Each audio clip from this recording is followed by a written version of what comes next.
Chapter 277. Qi. That's qi. My qi. Carl opened his eyes and sensed the changes in his body. His eyes filled with excitement, he faced upwards and issued a roar, and 2 streams of tears flowed from his eyes. Over the years, Carl was aware that although no one dared to say anything to his face, but many people secretly ridiculed him as a good-for-nothing. There were also many people in the Salamander family who secretly wanted to replace him. Since the Salamander family was founded on martial merit, the martial spirit in the family was extremely strong. As a successor who couldn't cultivate qi, he wasn't recognized by others at all. Now that Carl was promoted to a great knight and had opened up his meridians under the strengthening of the potions, his future path of cultivation would be smooth. He was no longer a good-for-nothing who couldn't practice cultivation. Full of confidence, Carl strode up to Yang Feng and said with a smile, "Grandmaster Ian, I am Carl, the successor of the Salamander family. Thank you for your potions, I owe you a favor. If you need anything in the future, you can come to the Salamander family to look for me." Yang Feng said with a smile, "Carl, I just took out the potions to sell. It's your ability to buy the potions, so you don't have to thank me." Carl laughed heartily and said, "Haha, good. Grandmaster Ian, can I be friends with you?" Yang Feng replied with a smile, "Of course." Carl's change was noticed by everyone. The bigwigs of the Morin's Empire became even crazier, fighting over the vials of potions sold by Yang Feng. The 100 vials of potions sold by Yang Feng were quickly snapped up, raising about 20 million gold coins for him. Garka was grinning from ear to ear. Of the 20 million gold coins, he could get at least 4 million gold coins. This huge sum of money was enough for him to recruit more experts and buy more weapons and equipment. Before the crazy potion convention came to an end, Yang Feng slowly walked onto the dais. Becky followed behind Yang Feng somewhat awkwardly. Below the dais, the bigwigs of the Morin's Empire stared at Yang Feng with awe in their eyes. Grandmaster Ian, a vial of potion could change a person's fate. Unless forced into a desperate situation, the bigwigs of the Morin's Empire wouldn't be willing to offend such a powerhouse. Yang Feng casually pointed at Becky next to him and said lightly, "I am Ian, and I have an announcement to make. I have obtained His Majesty's permission to build a magic college in the St. Toulon city, a college specialized in training wizards. His Majesty will be the dean of that magic academy, and I will be the first vice-dean. If anyone is interested, you can look for her to understand the situation." When they heard Yang Feng's words, the eyes of the bigwigs of the Morin's Empire turned bloodshot, and they stared at Becky with a scorching shade in their eyes. Becky felt a little scared when she saw the gazes of those big shots. On the Feisua plane, magic power was one of the strongest powers under gods. A magic legion commanded by a magic shooter could completely blast a dozen human sword sages into pieces. Human sacred swordsmen were strong in offense but weak in defense. The swords in their hands could slay great warlock rank experts, but once they were far away, then the level 1 spell fireball could hit them and seriously injure them. If a level 2 spell fire arrow hit them, they could be blasted to death. The only way for human sword saints to fight against wizards was to not let the wizard lock onto their position, and to kill the other party before the wizard could recite a spell. Of course, tyrannical human sword saints could also use the power of qi to slash a level 2 offensive spell to pieces. However, their resistance to curse spells was extremely low, and they couldn't avoid it. They could only use qi to strengthen themselves and resist it. Wizards were so powerful. Similarly, due to the weave and the ancient inheritance method of wizards, the number of wizards had always been very small. The St. Toulon city was the capital of the Morin's Empire, which was why wizards were so common. In some remote cities, it would be very difficult to find a wizard. The status of an official wizard was also very high.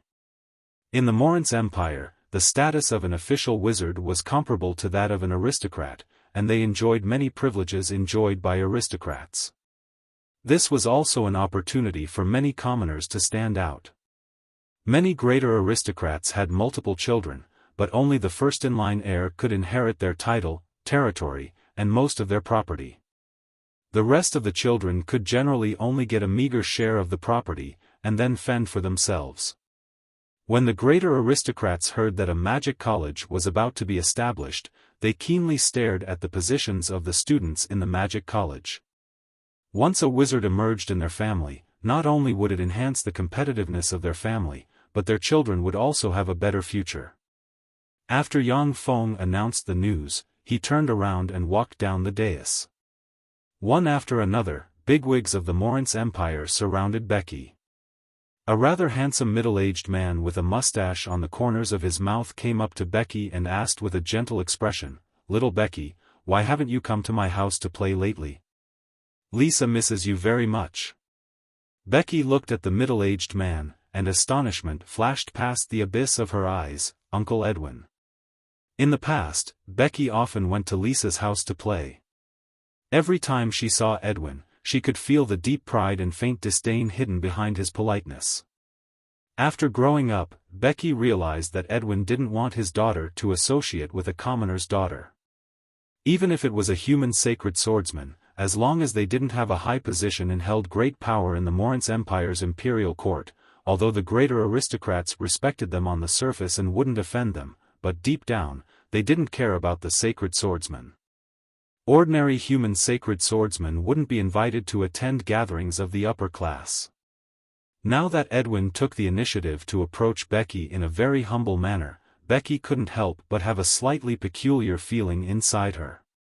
One after another, bigwigs of the Morince Empire approached Becky, wanting to find out from her what kind of existence the magic college that Yang Feng was about to establish was. Surrounded by the bigwigs of the Morince Empire, Becky's vanity was greatly satisfied, and then she explained the situation that Yang Feng told her to the bigwigs of the Morince Empire. What happened at the potion auction quickly spread throughout the Saint Toulon city through various channels, causing a sensation in the entire city. Countless people were restless because of the upcoming establishment of the Magic College, and numerous bigwigs were eager to get an invitation letter to the Magic College through various channels. On the Feisua Plain, the inheritance of magic was very ancient. Apart from the systematic inheritance of the royal family's court masters, the rest of the wizards would travel around. The rest of the magicians would travel around and only take in young people who were suitable for magic cultivation and suited their tastes as apprentices and nurture them. Some eccentric wizards would even study magic wholeheartedly, never considering accepting apprentices. Once such wizards died, their inheritance would be severed. Only after some lucky people obtained magic books or magic notes left behind by the wizards could a new apprentice wizard be born. Apart from some wizard families, even some greater aristocrats could only get their hands on some very ordinary magic books. It was very difficult to nurture a wizard systematically. Now that Yang Feng had opened the first college in the Saint Toulon city that specialized in nurturing wizards, it naturally caused a huge sensation. The greater aristocrats who doubted Yang Feng's strength only investigated his origin, and then no longer doubted his strength. As a court grand master, Yang Feng had 59 official wizards as his subordinates. These wizards could become the teachers of the Magic College. With the guidance of 59 official wizards, as long as one's aptitude wasn't too poor, one could become an apprentice wizard. The Saint Toulon city, in a slum. In a small alley with flowing sewage, the smell of human and animal feces could be smelled everywhere, the ground was muddy, and exuded a foul smell. A youth who was as skinny as a hemp stick, his limbs incomparably slender, his face yellow due to malnutrition, and his short hair messy like a bird's nest, cautiously stuck his head out from a dark corner. After looking left and right for a while, he carefully came to a small shabby house in front of the alley, pushed the door open, and walked in. Inside the house, there was a small, thin girl with a yellow complexion and a pair of big bright eyes. She looked only 11 or 12 years old, but because of her beautiful eyes, she looked a little cute. Big Brother Arthur. When the little girl saw the short-haired boy, she greeted him. Arthur looked at his younger sister with a look of affection in his eyes. He carefully took out a fist-sized piece of black bread from his bosom and said lovingly, "Beth, eat." The little girl's eyes flashed with joy. After thinking for a while, she took out 2 shabby small bowls, poured water into them, and handed one bowl to Arthur. She said sensibly, "Big Brother Arthur, let's eat together." Arthur swallowed a mouthful of saliva and moved his gaze away from the black bread with difficulty, saying, "I've already eaten. I've just eaten a piece of white bread thrown away by the aristocrats, so I'm not hungry yet." Rumble. A rumbling sound came from Arthur's stomach, which was very loud in the empty small house. Beth's eyes were covered with a layer of mist. She handed the bowl of water to Arthur, and her big bright eyes were filled with determination. Arthur no longer insisted. He took out a dagger, cut the black bread that was harder than wood in half, and handed the larger half to Beth. "Then we'll share it." Chapter 278. Beth took the piece of black bread, which was harder than wood, and soaked it in clean water for a while. After it softened, she picked up the piece of black bread and nibbled on it like a weasel. "Beth, I heard that the court Grand Master Ian will open a magic college in the St. Toulon city. As long as you are 10 years old or older, you can go to the magic college to study. If your magic aptitude is strong enough, you can waive the tuition fee and get a monthly subsidy of 3 silver coins to 1 gold coin. I've already taken the aptitude test, so I want to give it a try." Arthur slowly extended his hands. Except for his 10 fingers, the rest of his hands were covered with injuries. Whip marks and knife wounds were everywhere on his arms. As a thief who mingled at the bottom of society, Arthur struggled alone in the slums with his younger sister, so it was normal for him to get injured. In the Morantz Empire, once a thief was caught on the spot, it was very normal for them to be beaten. If they had poor eyesight and stole from an aristocrat, they might be beaten to death if they were discovered by the aristocrat.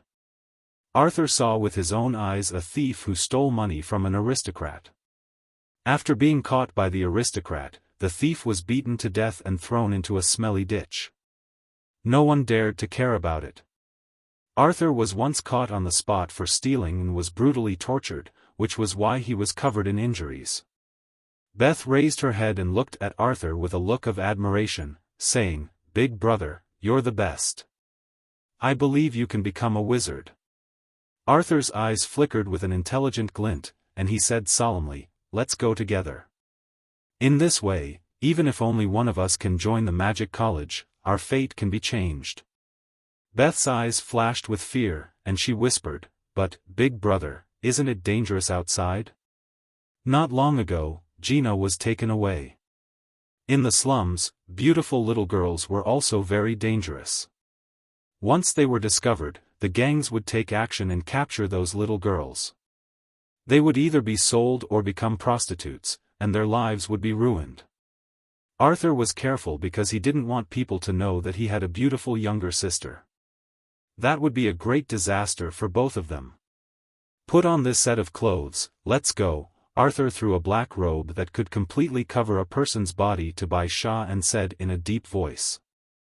Beth put on the black robe, which was obviously a lot longer, and was immediately covered by the black robe.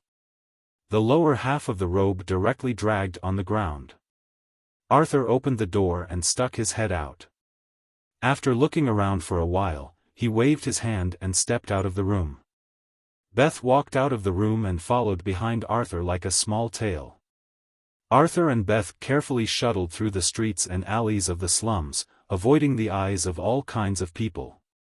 After crossing one street after another, Arthur took Beth to a place that was only 1 street away from leaving the slums.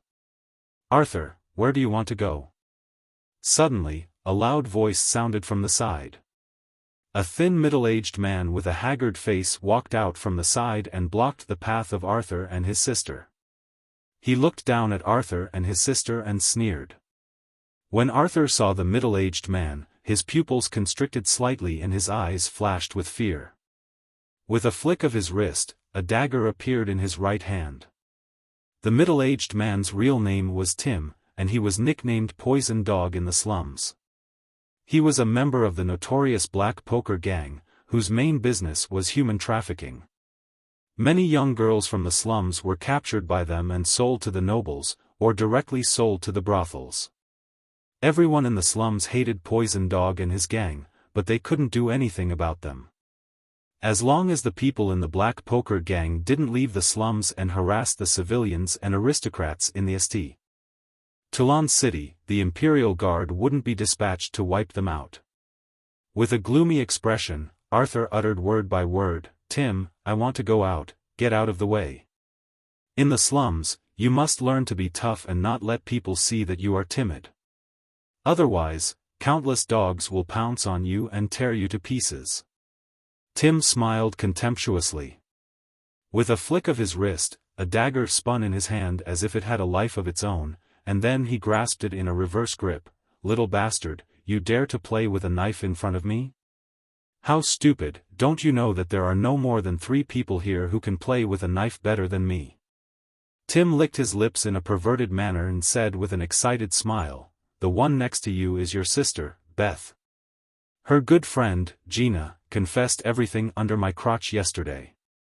Beth's petite body trembled slightly and she bit her lip tightly. She didn't expect Gina, whom she regarded as a good friend, to betray her. Arthur's face twitched slightly, and he said loudly, "Tim, we are going to the magic college built by Master Ian to study magic.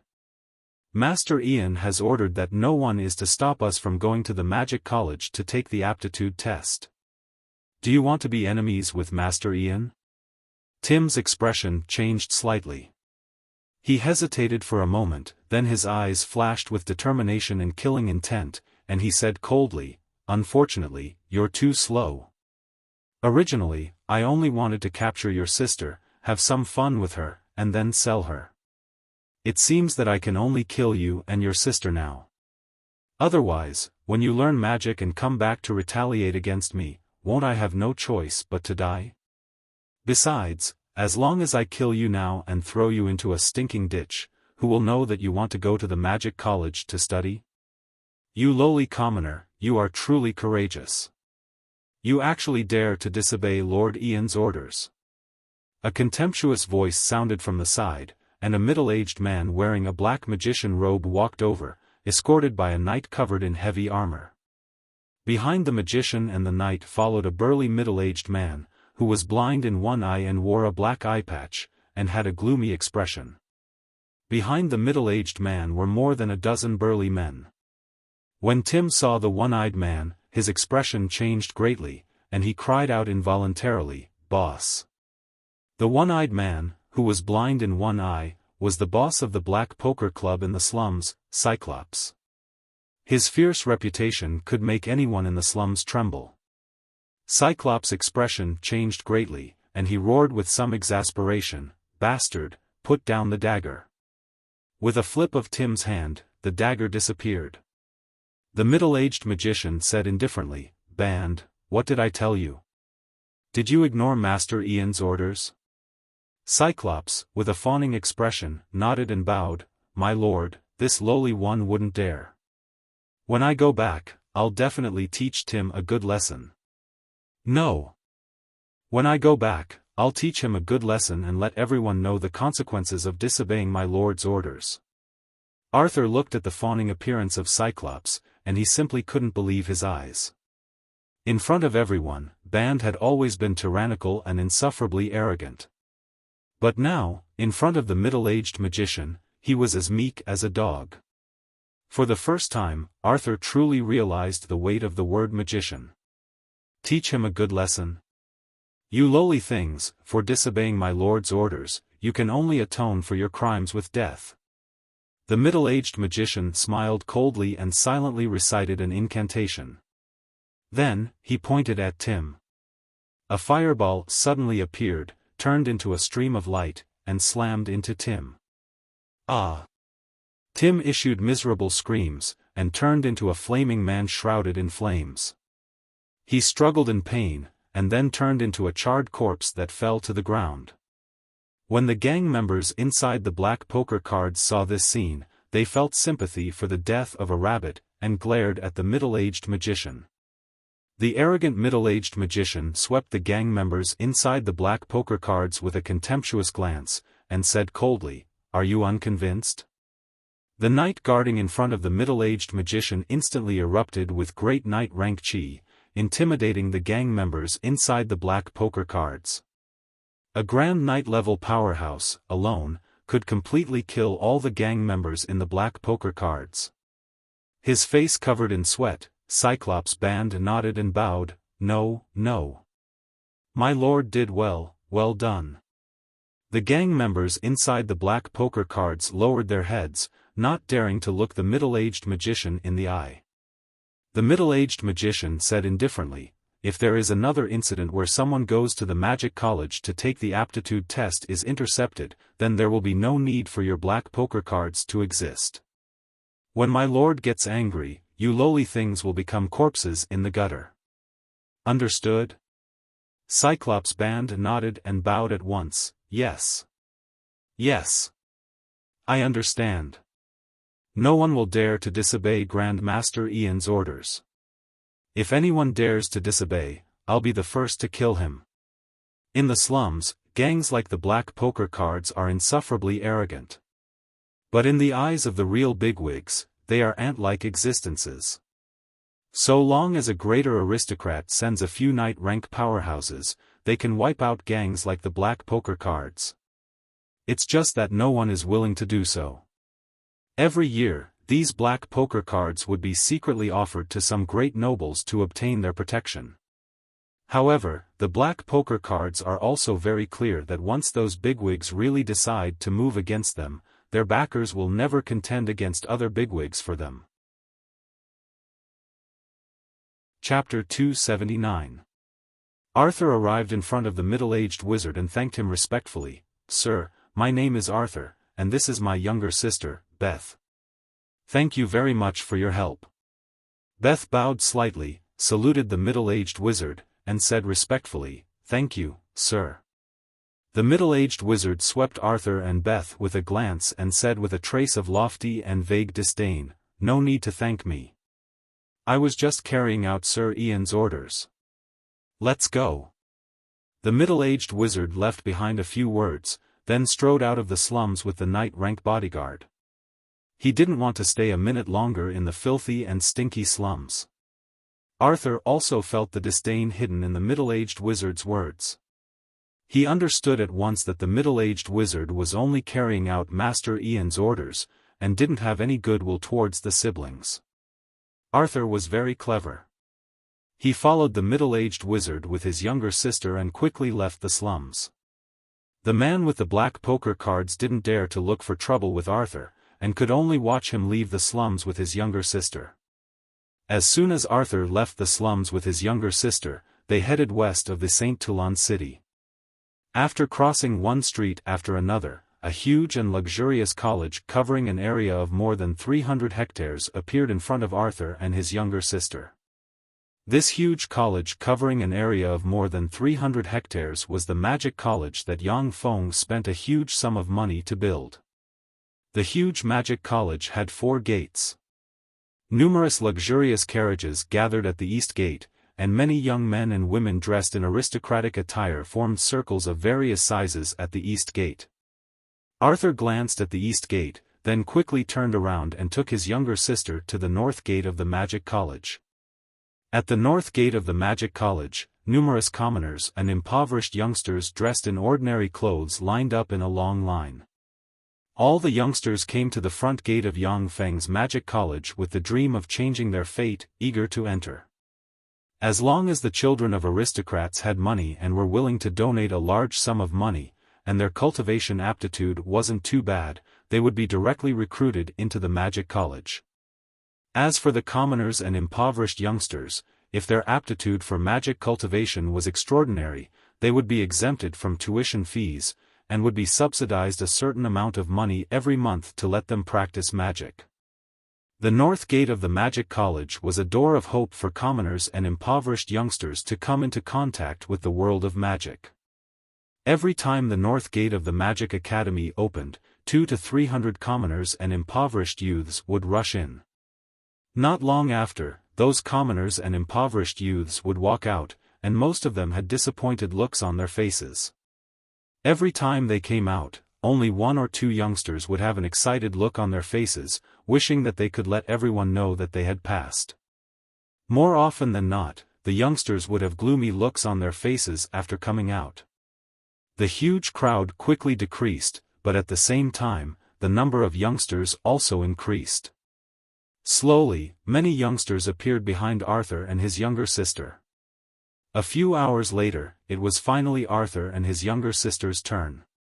They followed the 200 youngsters into the north gate of the Magic College and entered a spacious room engraved with countless mysterious magic runes.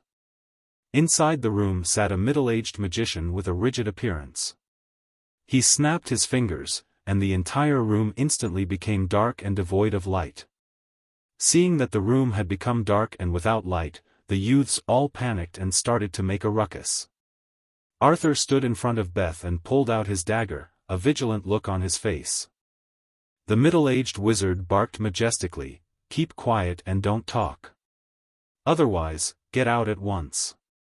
When they heard the words of the middle-aged wizard, the youngsters quietened down. This was an opportunity to change their fate, so they couldn't let it go. The middle-aged wizard silently recited an incantation and pointed with his finger, and a magic radiance lit up in a magic crystal ball in front of him. In the room, magic runes lit up, and strange magic fluctuations enveloped the youngsters in the room. Light of different degrees rose from the youngsters. Most of the youngsters were very dim, while the light emitted from Arthur and Beth was like a small and a big sun, suppressing the light emitted from the other youngsters. Geniuses. 2 geniuses, great, I actually found 2 geniuses.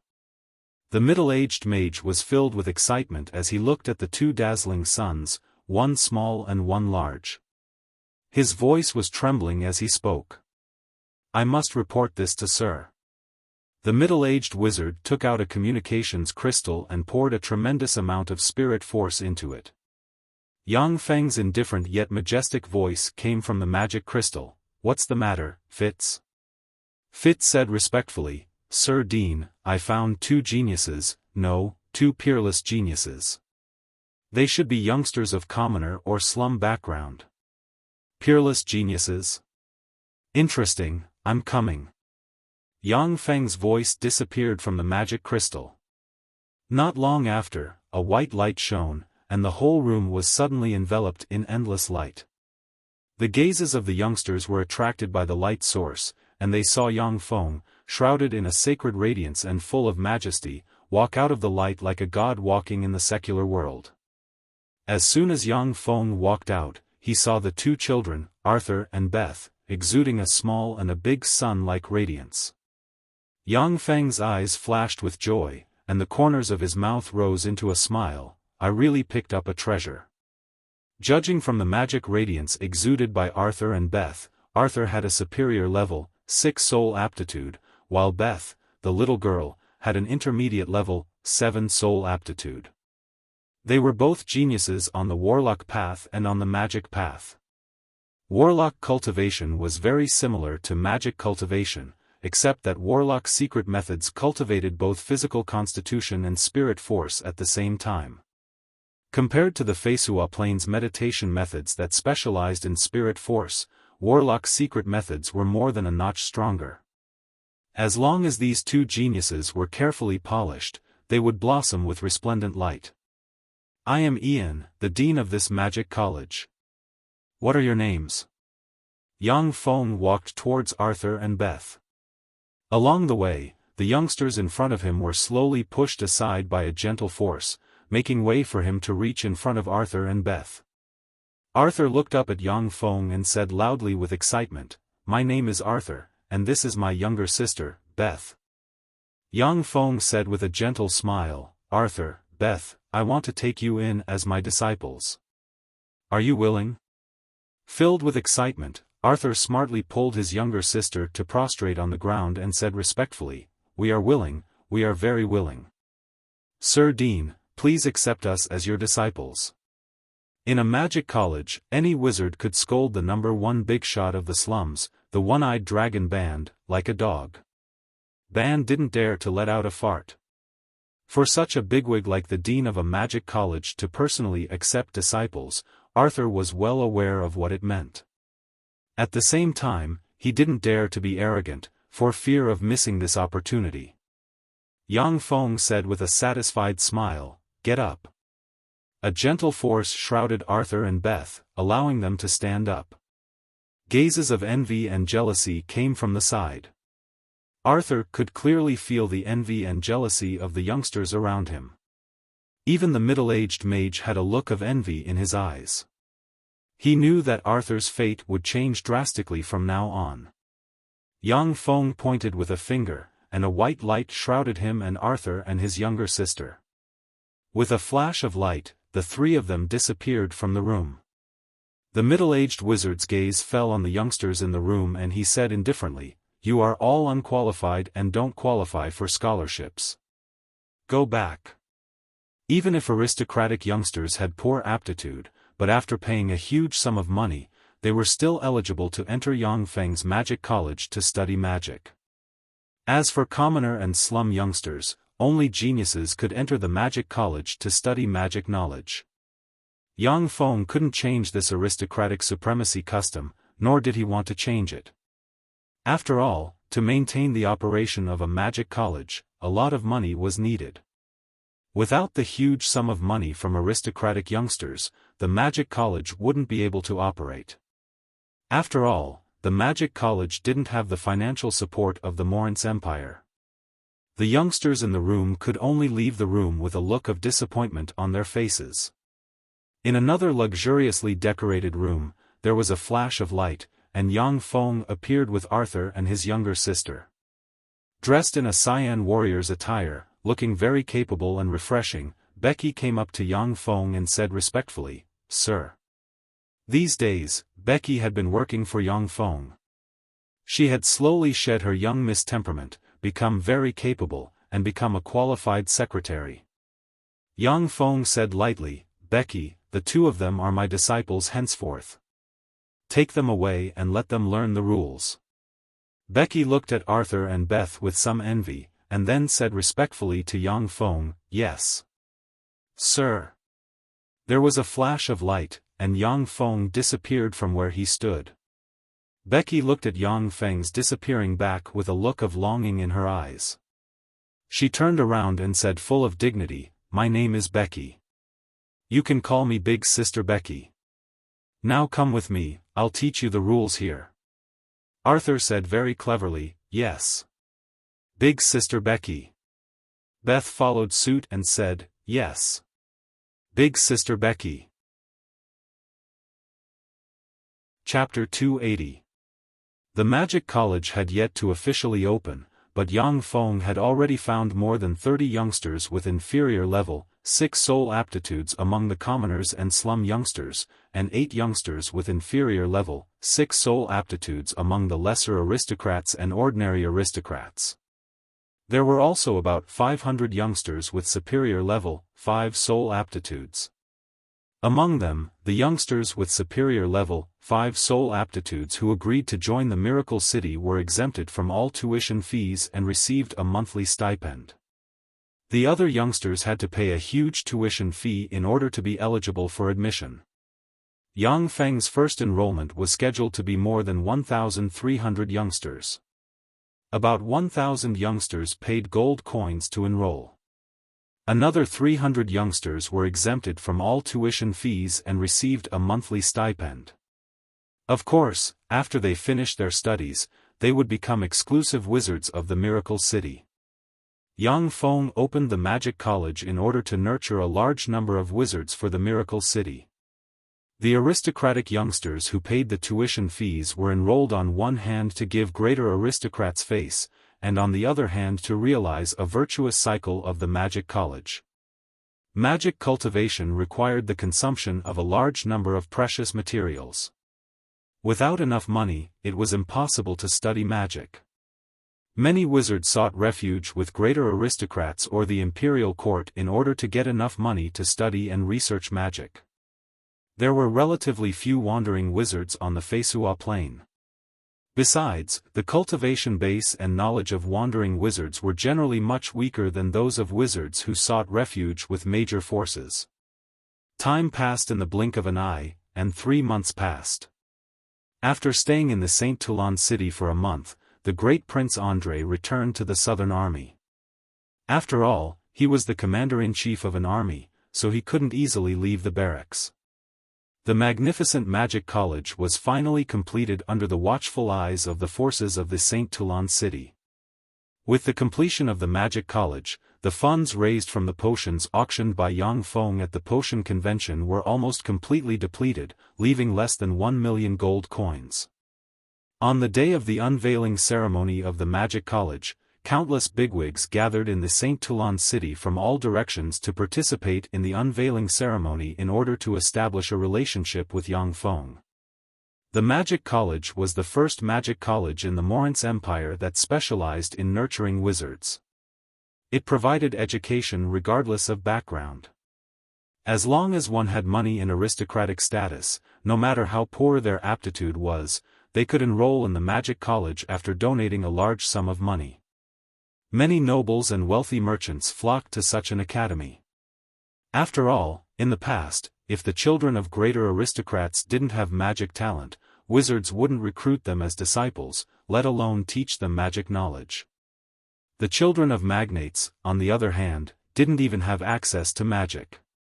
Now that the Magic Academy was built, even the poor had the opportunity to enter and study. Naturally, it attracted the attention of countless wealthy merchants. Countless aristocrats and magnates came from all directions of the Morince Empire in order to establish a relationship with Yang Feng. In the future, their children could become the second batch of students of the Magic College and learn magic knowledge. Dressed in a black wizard robe, Yang Feng was followed by Barros and 4 great wizards. Yang Feng chose his subordinates, the 13th Magic Brigade's wizards, to be the teachers of this magic college. Sir, use wizards Wizard Magic College, 13, I said. Wizards 2 Wizards 7 10 Master. The Great Wizards, 1 at S, 2 Wizards, 1 1 1 1 2 2 1 1 1 and 6, 1 2 9 9 9 1 1 2 and 1 1. The 4 great wizards looked at Yang Feng's back with admiration in their eyes. The first magic college of the Morince Empire was about to be established, and Yang Feng was the first vice-dean of the Magic College. Together with Yang Feng, they, Yang Feng's subordinates, would go down in the annals of history and be admired by countless people. The establishment of a magic college not only required a huge number of teachers, but also a huge amount of money and connections. For Yang Feng to be able to establish the Magic College alone in a place like the Saint Toulon city, where every inch of land was worth its weight in gold, was simply heaven-defying. Once the Magic College began to operate, the wizards who graduated from it would be Yang Feng's students, and it would form a formidable force in the Morince Empire. His Highness Garka is here. Following a sonorous voice, Garka and Yulina, surrounded by a dozen guards, walked towards Yang Feng. Goyina, on the other hand, was like a shadow, silently guarding behind Garka. With a refreshing smile on his face, Garka opened a box and handed it to Yang Feng. Ian, congratulations on building this magic college. This is my congratulatory gift to you. Yang Feng looked at the box, his eyes flashed with a dignified glint, and he said solemnly, Your Highness, this gift is really too valuable. Inside the box were impressively 2 cash checks with a face value of 1 million gold coins. For the current Yang Feng, these 2 million gold coins were indeed timely rain, but at the same time, it was also a heavy gift that couldn't be any heavier. Garka said with a smile, Take it. There's no need to differentiate between us. Yang Feng's thoughts stirred, and he put away the 2 million gold coins checks with a smile. Thank you very much, Your Highness."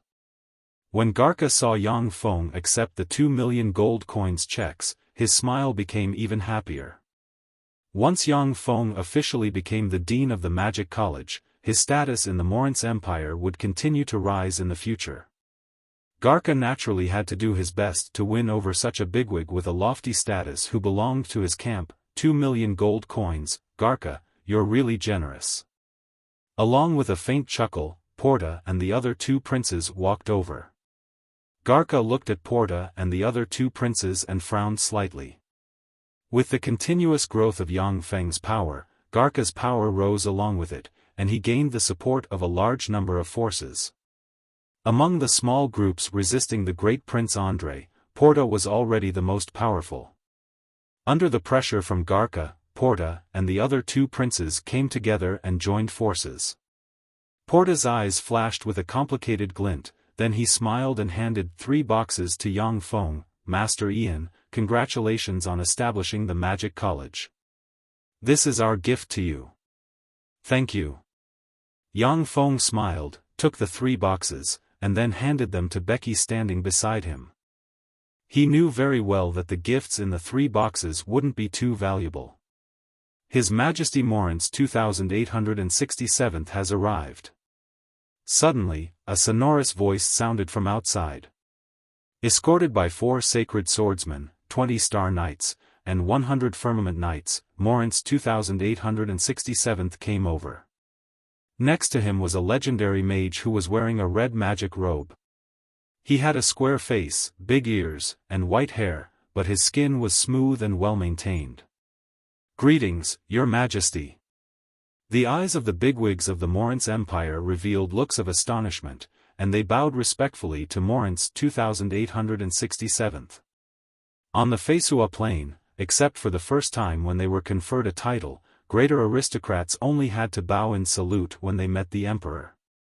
Only when they prayed would greater aristocrats prostrate themselves on the ground to show respect to the gods. On the Feisua plain, the gods were supreme beings. When Yang Feng and his party saw Morince 2867, they quickly stepped forward, arrived in front of Morince 2867, bowed slightly, and saluted respectfully. "Greetings, Your Majesty." Morince 2867 nodded with some satisfaction and praised, "Not bad, Ian. You've done a good job. You've actually established a magic academy in such a short period of time. Very good." Yang Feng spoke hypocritical compliments without batting an eyelid. "Thanks to Your Majesty's great blessing, without Your Majesty's strong support, this magic college wouldn't have been established at all." "Haha, well said. Without my support, this magic college wouldn't have been established at all." Face flushed, Morince 2867 attributed all the glory to himself, and then pondered for a while before saying, "However, Ian, you're just an arch-wizard. It's too difficult for you to assume the post of First Deputy Dean of the Magic College and manage the entire Magic College. This is Grandmaster Kirill, a true legend wizard. If he serves as the First Deputy Dean of the Magic College, then the Magic College will be worthy of its name." Yang Feng's complexion changed slightly and his heart sank. He had painstakingly spent a lot of effort to establish the Magic College and appointed himself as the First Deputy Dean of the Magic College. Now Morince 2867 wanted to take everything away with a few words. A frigid killing intent welled up from the depths of his heart, and countless thoughts flashed through his mind. Porta and the other 2 princes were taken aback at first, then revealed looks of schadenfreude and looked at Yang Feng with smiling eyes. Garca's complexion was pale and he clenched his fists, yet he didn't say a word. He didn't dare to oppose Morince 2867, Elena's small face paled slightly, and she gritted her teeth and argued, "Imperial Father, Earl Ian worked hard and spent tens of millions of gold coins to establish this magic college. He didn't take a penny from the Empire's treasury. This should be his personal property." Chapter 281. When he heard that, Morince 2867's face sank at once. Ever since he ascended the throne, fewer and fewer people dared to contradict him. In the last 20 years, no one dared to contradict him. Now that Elena dared to contradict him, he felt very unhappy, and his eyes flashed gloomily. Kirill smiled faintly.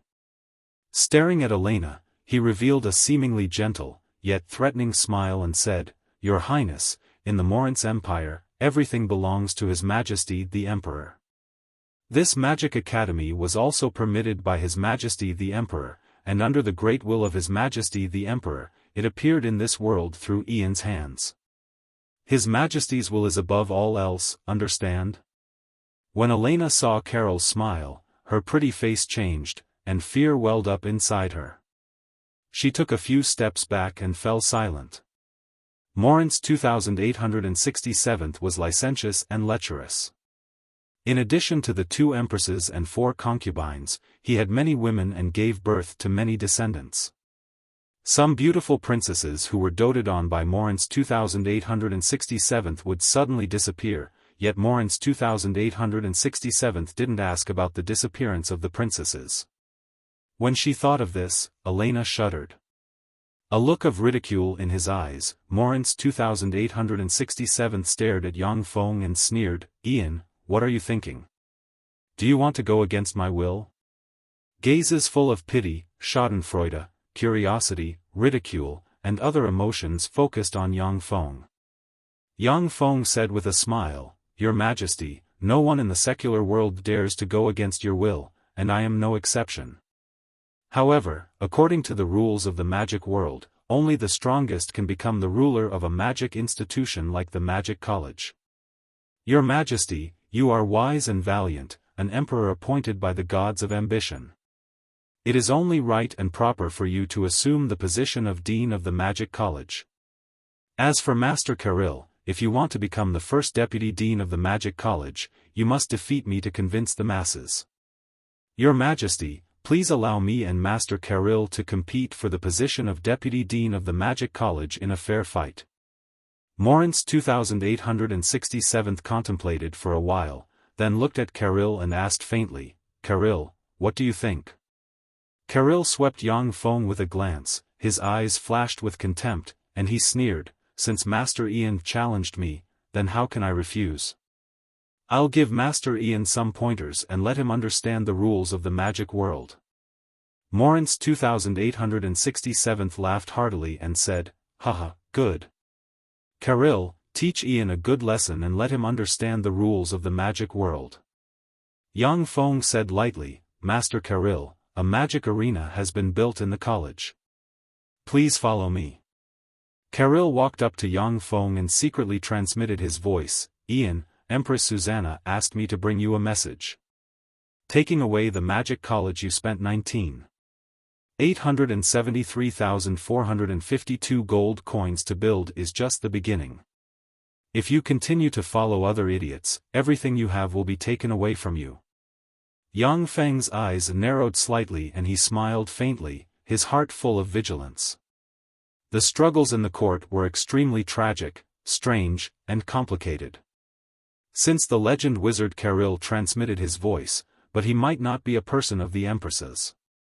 It was also possible that he was a pawn arranged by the other princes to drive a wedge between Yang Feng and the great Prince Andrei. The Morince Empire was one of the 2 most powerful human empires on the Feisua plain, and it had many experts. In such a huge empire, legend-rank powerhouses were not the lackeys of the aristocrats. Although legend wizards had a lofty status, but once they were involved in the war for the throne, they would be reduced to pawns. Generally speaking, legend wizards would not get involved in the cruel war for the throne as long as they didn't get involved in such a terrifying whirlpool. No matter who ascended the throne, they wouldn't dare to make things difficult for them. However, every time, there would be legend wizards who would get involved in such a cruel whirlpool for various reasons. Yang Feng knew that on the surface, the great Prince Andrei had gained the allegiance of 2 legend wizards. If Kirill was added, then Andrei would gain the allegiance of 3 legend wizards. This was a very frightening force. The bigwigs from all over the Morince Empire became excited and rushed towards the magic arena. A showdown between a legend wizard and an arch-wizard was a very rare event. The surroundings of the newly built magic arena were quickly filled with people. On a suspended dais of the magic arena, Morant's 2867th was sitting, surrounded by 4 sacred swordsmen, 20 star knights, and 100 firmament knights forming a luxurious guard. Garca and the other princes and princesses could only sit in the VIP seats next to the dais. Standing in front of Yang Feng, Caril said contemptuously, "As an arch-wizard, you dare to challenge a legend. I really admire your courage. Unfortunately, the reason why legends are legends is that ordinary people can't cross this boundary. You're really stupid." Standing quietly in place, countless streams of data quickly surged in Yang Feng's pupils, and he issued orders silently. A lot of information poured into his sea of knowledge from the streams of data. Caril's words were completely ignored by Yang Feng. "Big Sister Becky, why would teacher duel a legend wizard? Isn't that too dangerous?" In a corner of the magic arena, Arthur looked at Yang Feng standing in the middle of the magic arena with a worried expression and asked Becky. After learning for the past few days, Arthur had learned how powerful legendary mages were. In the world of magic, legend wizards were already at the apex of humanity. One step higher, and that was the domain of gods. Becky stared at Yang Feng in the magic arena with a somewhat complicated look in her eyes, and sighed slightly. "In order to protect our homeland and our college, your teacher would risk his life to duel with the legend wizard Caril." Barros and the other teachers of the magic college also looked worriedly at Yang Feng in the magic arena. A worried expression on his face, a great wizard asked in a low voice, "Sir Barros, is there any hope for Master Ian to defeat Master Caril?" Barros' eyes flashed with worry, and he shook his head and sighed, "It's very difficult. Very difficult. In history, there were only some peerless geniuses who obtained divine armaments. Or geniuses who received the blessings of the gods at birth might be able to defeat a legend wizard with the cultivation base of an arch-wizard. Although Sir is extremely powerful, but there's still a huge gap between him and a legend wizard. As long as the legend wizard casts a level, for offensive spell, then Sir is very likely to be defeated. Legend wizards could cast level, for offensive spells, which were extremely powerful. If it was a level, for single-target offensive spell, then any level, 3 defensive spell would be smashed to pieces. However, it was very difficult for a level, 3 wizard to destroy a level, 4 magic shield of a legend wizard. At least a dozen level, 3 spells would be needed to break through a level, 4 magic shield of a legend wizard. In addition, the casting speed, understanding of spells, the power of spells, and so on of legend wizards were superior to that of arch-wizards. A magic shooter commanding a magic legion might even be able to contend with a legendary mage. But for a magic shooter to duel with a legendary mage, there was absolutely no chance of victory, no chance of survival. Unless he encountered a wandering legend wizard with a poor inheritance, Yang Feng had a slim chance of defeating the other party. Caril, on the other hand, was a court wizard with a perfect inheritance and extremely rich combat experience. His fighting strength wasn't something that wandering legend wizards could compare to. When Caril saw that Yang Feng ignored him, his eyes flashed with anger. He glanced at the referee and said indifferently, "Why haven't you started yet?"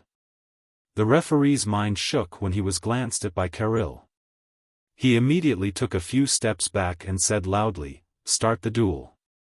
The referee's words had just fallen, when Yang Feng, who had his head lowered, suddenly raised his head.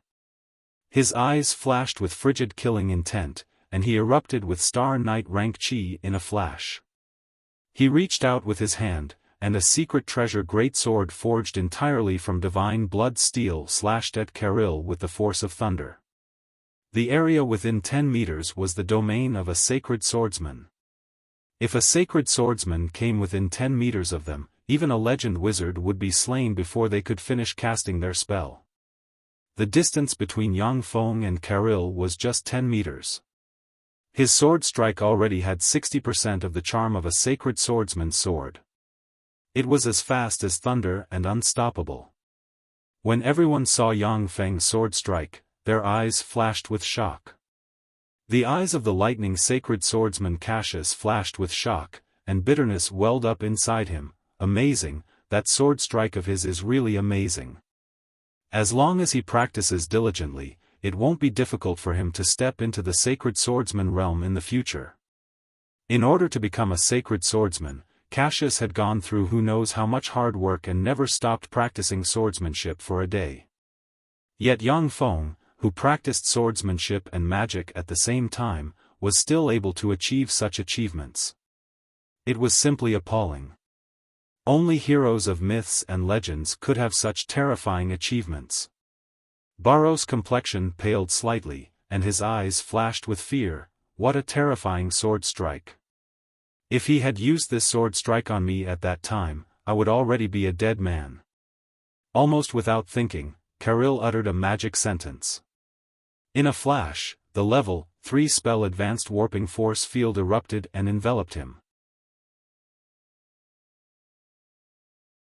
Chapter 282.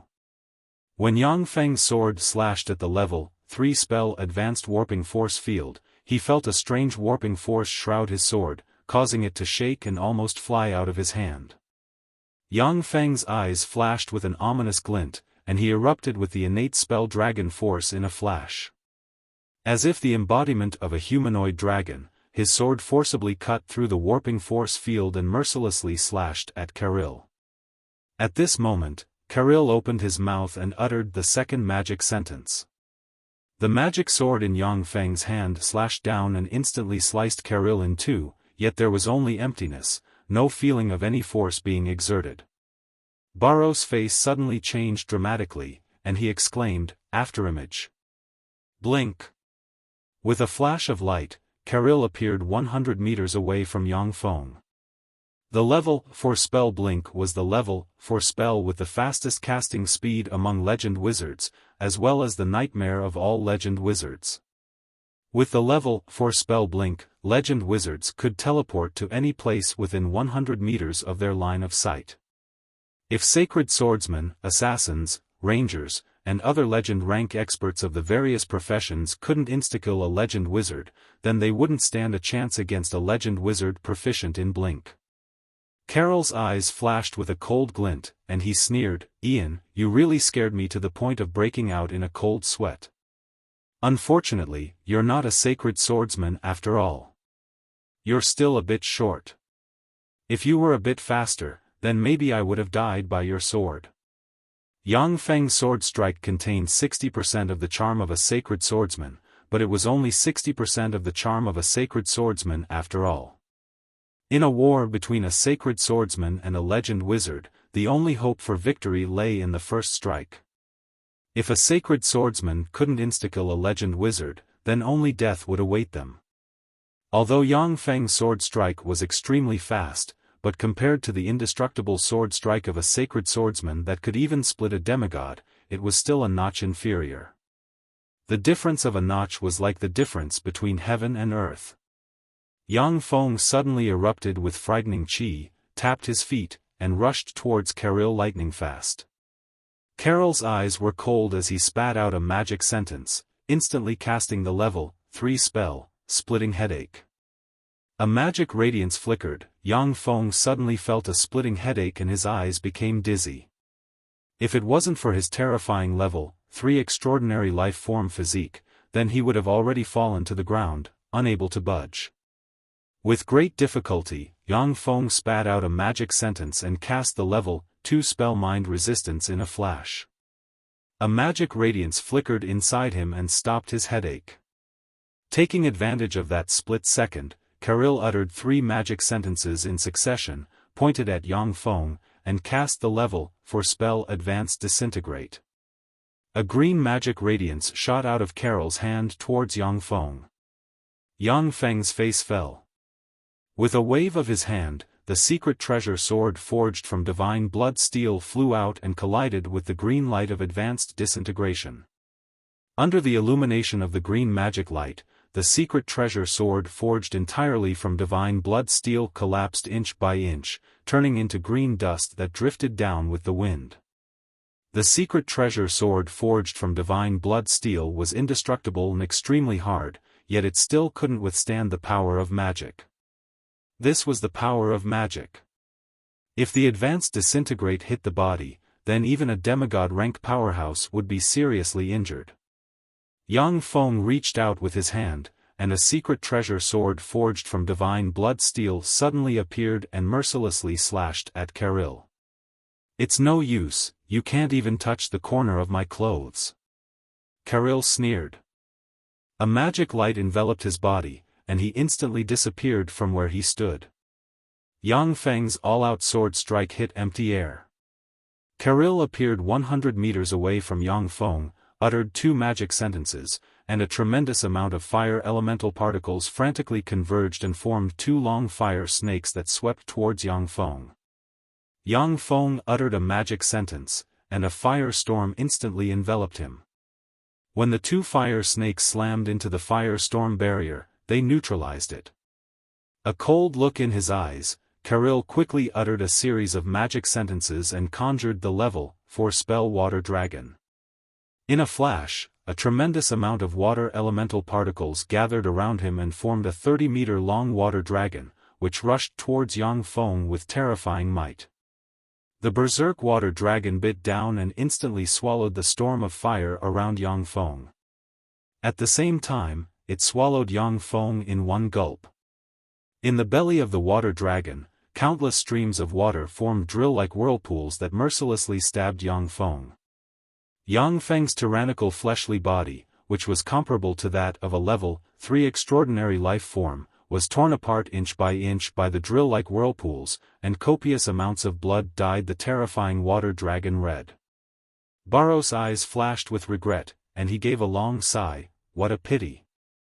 Once the level 4 spell water dragon bit an enemy, even a sacred swordsman rank powerhouse would be easily torn to pieces. Apart from wizards, very few people could escape from the level 4 spell water dragon. Cassius' eyes flashed with a complicated glint.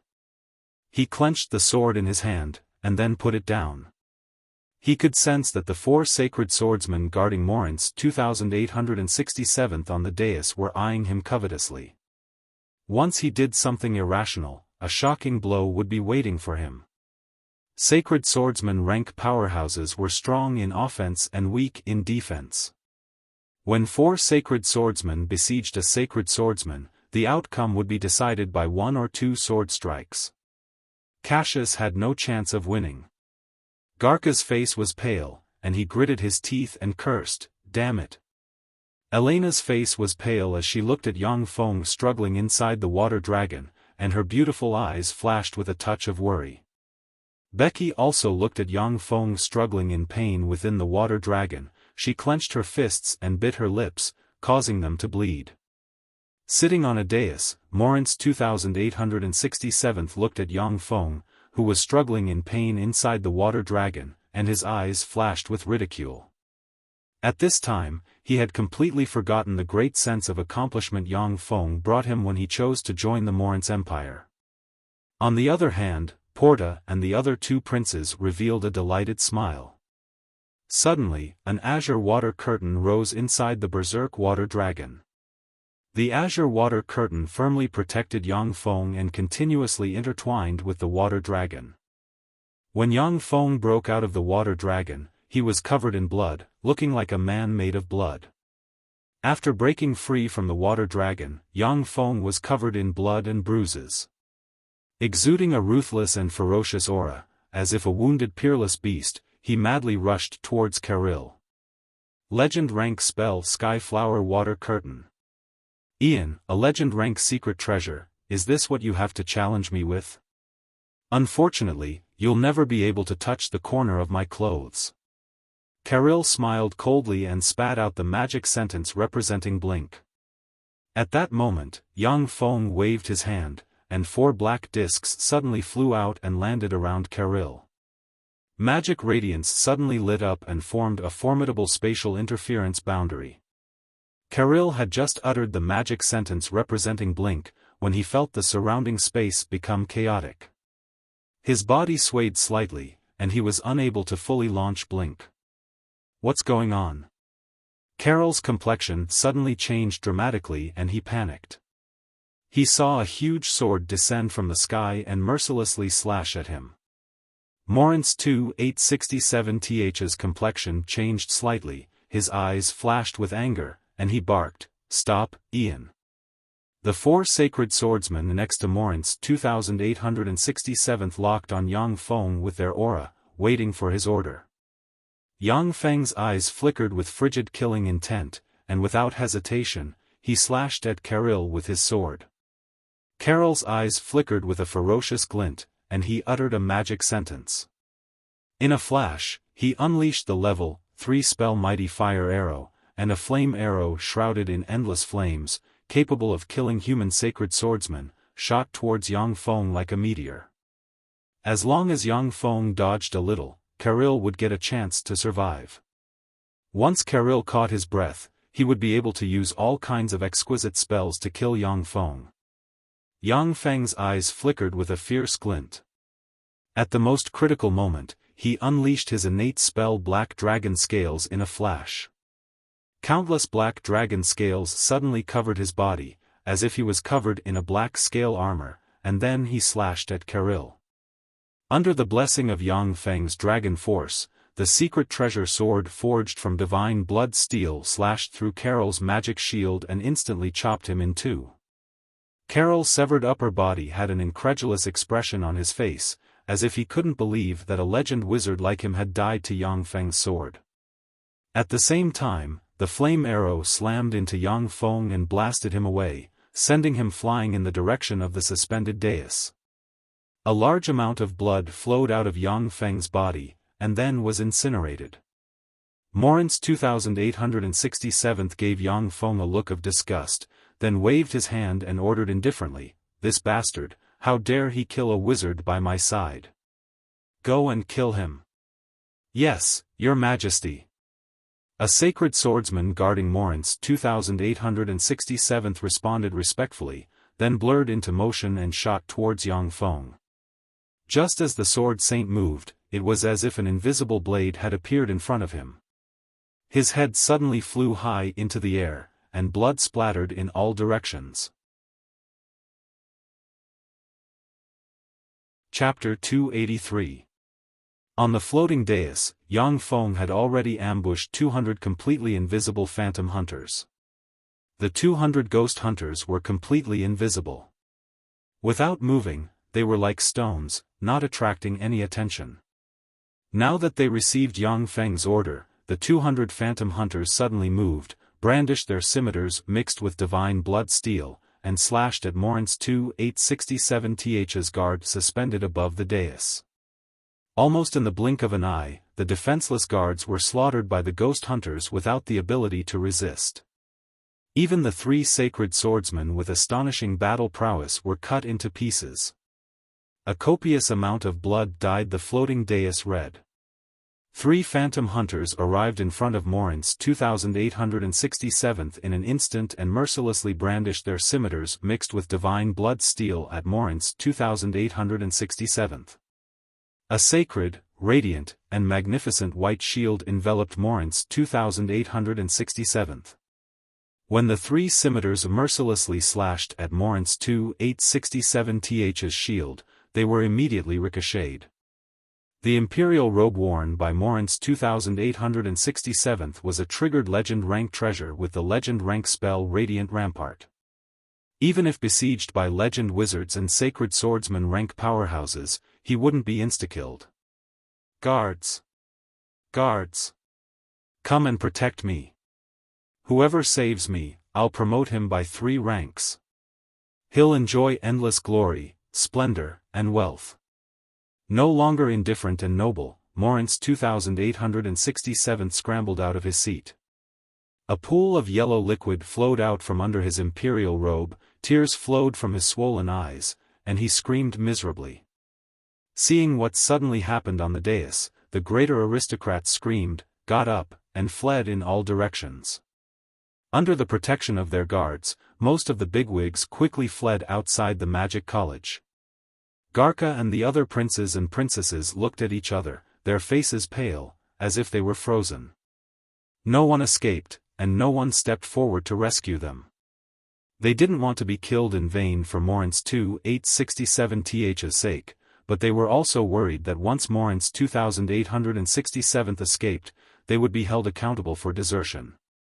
Therefore, they were caught in a dilemma. Protect His Majesty. Protect His Majesty. In addition to the 4 sacred swordsmen, 20 star knights, and 100 firmament knights, Morin's 2867th still had 500 sky knight rank personal guards and a brigade of court wizards. The personal guards and court wizards rushed madly towards Morin's 2867th. Once Morin's 2867th died here, his 500 personal guards and the team of court wizards would be beheaded according to the law of the empire.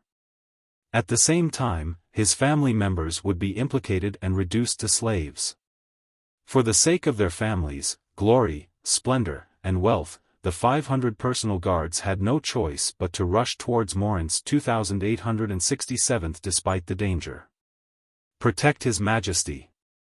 With me, Ian, here, no one will be allowed to harm a hair on His Majesty's head. Only by stepping on my corpse can you assassins harm His Majesty. With a heroic roar, Yang Feng shot up from the ground like a bolt of lightning and frantically rushed towards Morin's 2867th. Good. Ian, come and protect me. As long as you save me, you'll be the dean of the magic college. By the way, I have 215 daughters. Whichever one you like, I'll let you marry. In the future, I'll make you the Grand Marshal of the Empire. When Morin's 2867th saw Yang Feng, as if he saw his savior, he cried madly and promised. Snot and tears flowed down his face, looking extremely unsightly. How ugly! Even the emperors of 2 human empires are just licentious, lustful, and stupid old men. Yang Feng had an impassioned expression on his face, but killing intent and ridicule flashed past the abyss of his eyes. When he was about to reach Morin's 2867th, an invisible mage hand grabbed the legend rank dagger dusk and stabbed at Morin's 2867th. The legend rank dagger dusk, with the power to penetrate all magic barriers, was the nightmare of all spellcasters, and was one of the most popular legend rank daggers among assassins. The dusk easily pierced through Morin's 2867th's light rampart, stabbed into his abdomen, and frantically absorbed Morin's 2867th's life force. In just an instant, Morin's 2867th seemed to have aged several decades, and his eyes flashed with despair. Yang Feng's eyes flashed with ridicule, and he sent a voice transmission to Morin's 2867th's ear, "Damned old bastard, if you don't court death, you won't die. If you court death, you'll die. You lecherous fool, since you want to lay your hands on my magic college, then go to hell." Morin's 2867th's eyes widened as he looked at Yang Feng. His aged and turbid eyes were filled with resentment, yet he couldn't say anything. A guard commander who was even more anxious than Yang Feng rushed to in front of Morin's 2867th, picked him up, and said full of joy, "Your Majesty, I, Eddie, have come to the rescue." Morin's 2867th's guards frantically rushed towards Morin's 2867th and blocked in front of Yang Feng, not letting him snatch the credit. Under Yang Feng's order, the ghost hunters dispersed and disappeared. Although ghost hunters could be completely invisible, but as long as spells were cast, traces of them could still be found. Yang Feng had no other choice but to use ghost hunters to assassinate Morin's 2867th. Now he had to eliminate the traces of their existence and not let them be discovered. Your Majesty, what's wrong with you? Your Majesty. Don't scare me. All of a sudden, Eddie's complexion changed dramatically, his eyes flashed with despair, and he issued a miserable scream. Morin's 2867th's body had turned black, and he had lost all vitality. His eyes were wide open, and he died with everlasting regret. He turned into a corpse and slumped in Eddie's arms. The guards looked at Moritz 2867th's corpse with despair and fear in their eyes. Moritz 2867 died tragically in front of the guards, and they all faced the fate of being beheaded. Eddie, you failed to protect His Majesty, so you should be implicated along with your entire family. Yang Feng took a step forward and barked sternly, now, there is only one way to avoid the fate of you and your colleagues being beheaded. That is, to assist His Highness 6th Prince Garka to ascend the throne. After His Highness Garka ascends the throne, you can be pardoned for your crimes. With that, Yang Feng waved his hand, and 300 fully armed knight-rank powerhouses sprang out from the side and stared at Porta's group of 3 as well as their guards with ice-cold killing intent in their eyes. Garka was very quick-witted. He quickly stepped forward and said loudly, "Commander Eddie, I saw with my own eyes that you did your best to protect my imperial father. Although according to the laws of the Moritz Empire, all of you will be beheaded. But as long as you are willing to assist me and help me ascend the throne, then I can use the privilege of His Majesty to pardon all of your crimes." The eyes of the 500 Sky Knight rank guards suddenly surged with a glimmer of hope. Eddie slowly got up and looked around. He saw that the 300 fully armed knight rank powerhouses had surrounded Porta and the other 2 princes. Under Yang Feng's orders, the 2 sacred swordsmen recruited by Yang Feng, the Earth Sacred Swordsman Magia and the Raging Sacred Swordsman Lucero, surrounded the 3 princes and their guards. The Lightning Sacred Swordsman Cassius had already walked to Yang Feng's side, pulled out the secret treasure sword forged from divine blood steel, and was ready to go. Once Yang Feng gave the order, Cassius would be able to kill Eddie with a sword strike. Eddie, who had always been impartial to the recruitment of the many princes in the court, understood that he was now at a critical juncture. If he made a wrong choice, he and his family would be destroyed. Eddie is willing to serve His Highness like a dog. Eddie knelt on one knee in front of the 6th Prince Garka and said respectfully, "Willing to serve His Highness like a dog." With no other choice, the 500 Sky Knight rank guards knelt in front of Garka and said respectfully, "Willing to serve His Highness like a dog." The large group of wizards also bowed slightly towards Garka and said in salute. Yang Feng walked up to Porta and the other 2 princes and said with a gentle smile, "Your Highnesses, please have your guards hand over all their weapons. The St. Toulon city may be very chaotic, but we will protect you." Sucre gave Yang Feng an unruly look and said coldly, "Ian, who do you think you are? Do you want to put us under house arrest?" One of Sucre's guards drew his sword and stood in front of Sucre, glaring at Yang Feng. Yang Feng ordered indifferently, "Kill him." The Earth Sacred Swordsman Magia took a step forward, a sword ray flickered, and Sucre's guard was cut in half. Blood sputtered all over Sucre, making the aloof prince issue a shrill scream. Yang Feng said indifferently, "Since you've started, then kill them all." An ominous glint flashed past the Earth Sacred Swordsman Magia's eyes. He took a step forward and, like a sword ray, shuttled through the crowd. In just a dozen breaths of time, Sucre's guards were all killed. A copious amount of blood splashed on him, making him scream in fear. Chapter 284. Yang Feng frowned slightly and said coldly, "Shut up." As if he heard the voice of a fiend, Sucre covered his mouth with his hand and stared at Yang Feng with a look of horror in his eyes. The Raging Wave Sacred Swordsman Lucero didn't say a word. With a sword in hand, he stared at the 3 princes with an indifferent expression and a gleam of pleasure in his eyes. The 2 princes Porta and Sanel looked at Yang Feng with the same look of horror in the abyss of their eyes. Only now did they remember that Yang Feng had the nickname Fiend Ian in the Miracle City. An unknown number of people from the Hunting Fang Corps and the Silver Sword Corps died tragically under Yang Feng's orders. He even dared to kill greater aristocrats of the Moritz Empire. The fear that their lives were in the hands of others shrouded the hearts of Porta and the other two princes. Yang Feng smiled gently, and his words revealed frigid killing intent. Your Highnesses, will you order the guards to lay down their weapons, or will I help you so that they never have to pick up their weapons? As soon as he said that, the guards around Porta and Sanal tensed up, clenched their weapons, and waited for their master's order. Porta sighed slowly and said, Nehru, lay down your weapons.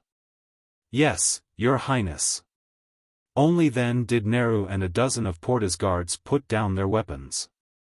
Sanal was silent for a moment, and then ordered unhurriedly, Avan, lay down your weapons. Yes, Your Highness. Awan and the other guards of Sanal also put down their weapons. With a wave of Yang Feng's hand, dozens of heavily armed warriors immediately pounced on Nehru and the other dozens of guards with extraordinary strength, binding them tightly. Yang Feng strode to in front of Garka and said with a dignified expression, Your Highness, our next target is the Imperial Palace. As long as we control the Imperial Palace, we'll be halfway there. At this time, Moritz 2867th was dead, the great Prince Andrei was in the Southern Army, and the three princes who had the right to inherit the throne were under Yang Feng's control. Now, only the two empresses and four consorts in the Imperial Palace had the ability to interfere with state affairs. As long as he controlled the two empresses and the four imperial concubines in the palace, Sanal could ascend the throne. Garka's eyes flashed with excitement, and the blood in his body seemed to be boiling. His eyes flashed with endless heat, and he said word by word, Yes, the next step is the Imperial Palace. I'll definitely fulfill my promise after I ascend the throne, Ian. Garka's mood surged and he loudly promised. At the same time, I will also grant you a wish. Tell me, what do you want? Prime Minister of the Empire? Or the Imperial Grand Marshal? As long as you say it, I will agree to it. Garka was very smart. He knew that the biggest key to his ascension to the throne was to win Yang Feng's support. Otherwise, once Yang Feng switches sides, his ascension to the throne will come to nothing, and he may even become a prisoner. Yang Feng's eyes flashed with a peculiar glint, and he said with a smile, If Your Highness ascends the throne in the future, I hope to enter the royal treasury of the Moritz Empire and pick a few treasures I want. Garka made a prompt decision and said, Okay. I promise you. Yang Feng said solemnly, Now is a critical time. If Your Highness still has any power, then use them all. This is our best chance, and also our only chance. As the sixth prince of the empire, Garka had a tremendous hidden force. Even Yang Feng didn't know how much power Garka was hiding, or how many aristocrats had already sided with him. Garka's eyes flashed with graveness. He nodded, took out a communications crystal, and said grimly, The time has come, do it at once. A fearful yet firm voice came from the other side of the communications crystal, Yes, Your Highness. Garka took out communications crystals one after another and issued a series of orders to the other side of the communications crystal.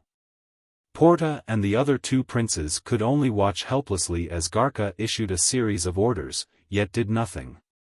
Porta and the other two princes also had tremendous hidden forces that infiltrated countless departments. A large number of aristocrats sided with them. But now that they were under semi-house arrest, they couldn't contact those forces to take action. The St. Talon city had 4 city gates, east, west, south, and north.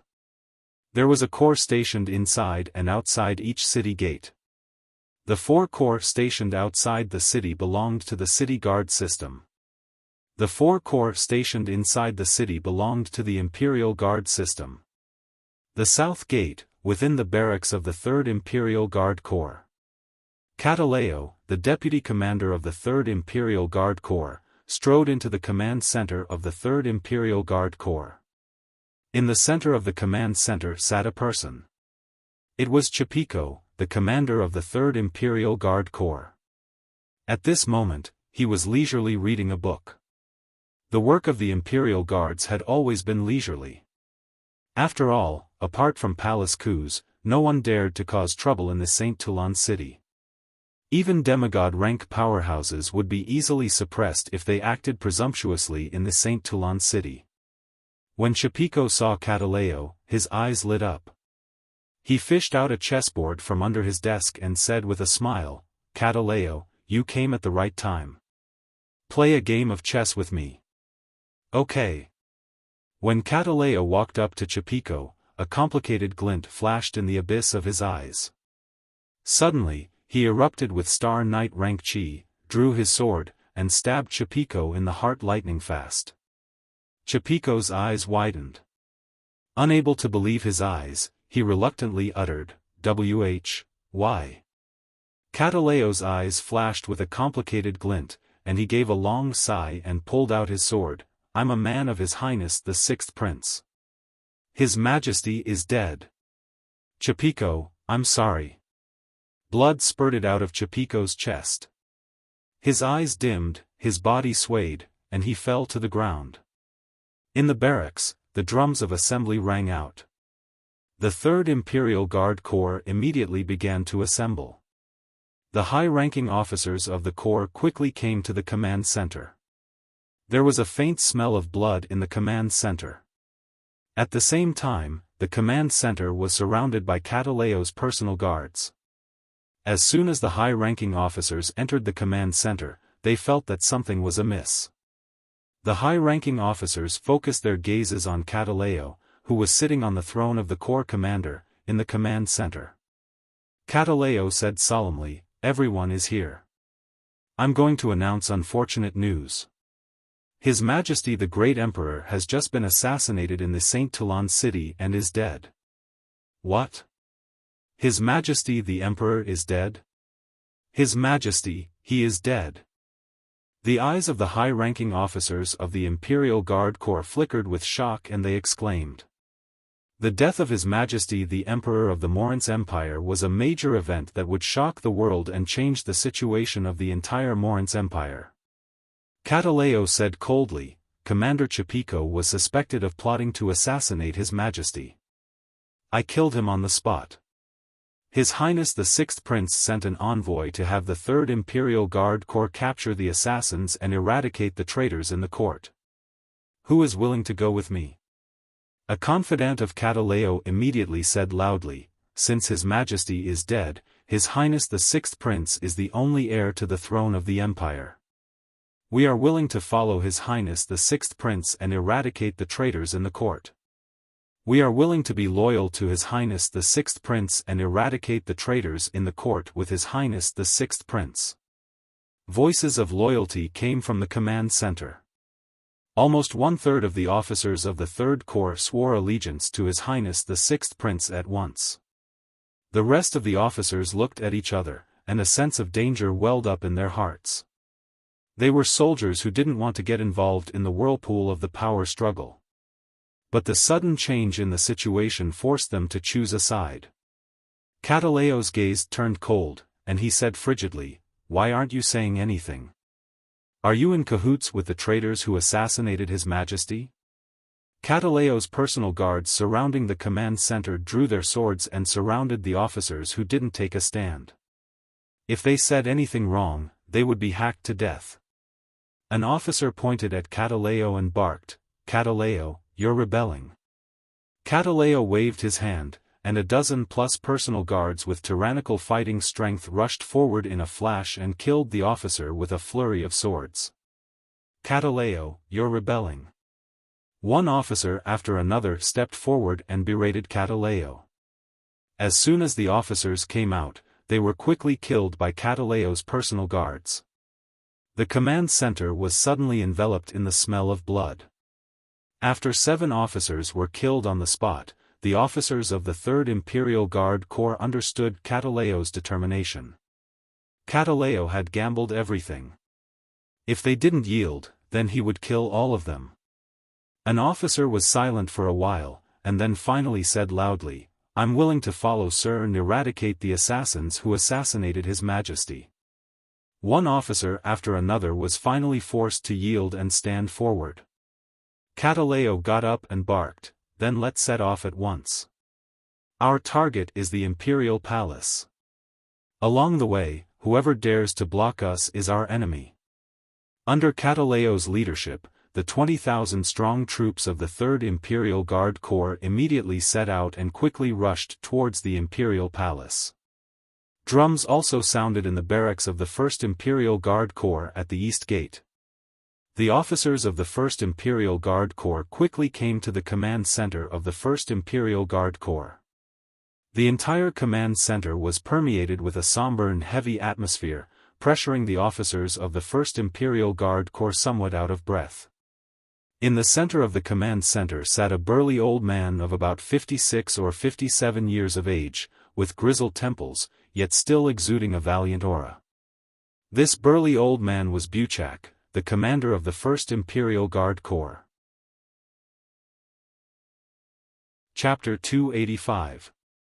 Wuxia looked down and said solemnly, "His Majesty was assassinated and has passed away. By order of Her Highness Empress Susanna, I must immediately take troops to the palace to guard it. Are you willing to go with me?" "We are willing to serve, sir." The officers below were slightly taken aback. Many of Wuxia's confidants immediately responded resolutely. "We are willing to serve, sir." The other officers hesitated for a moment, then gritted their teeth and said loudly. In the 1st Imperial Guard Corps, the prestige of Wuxia, the commander of the corps, was much stronger than that of Cataleo, the deputy commander of the 3rd Corps.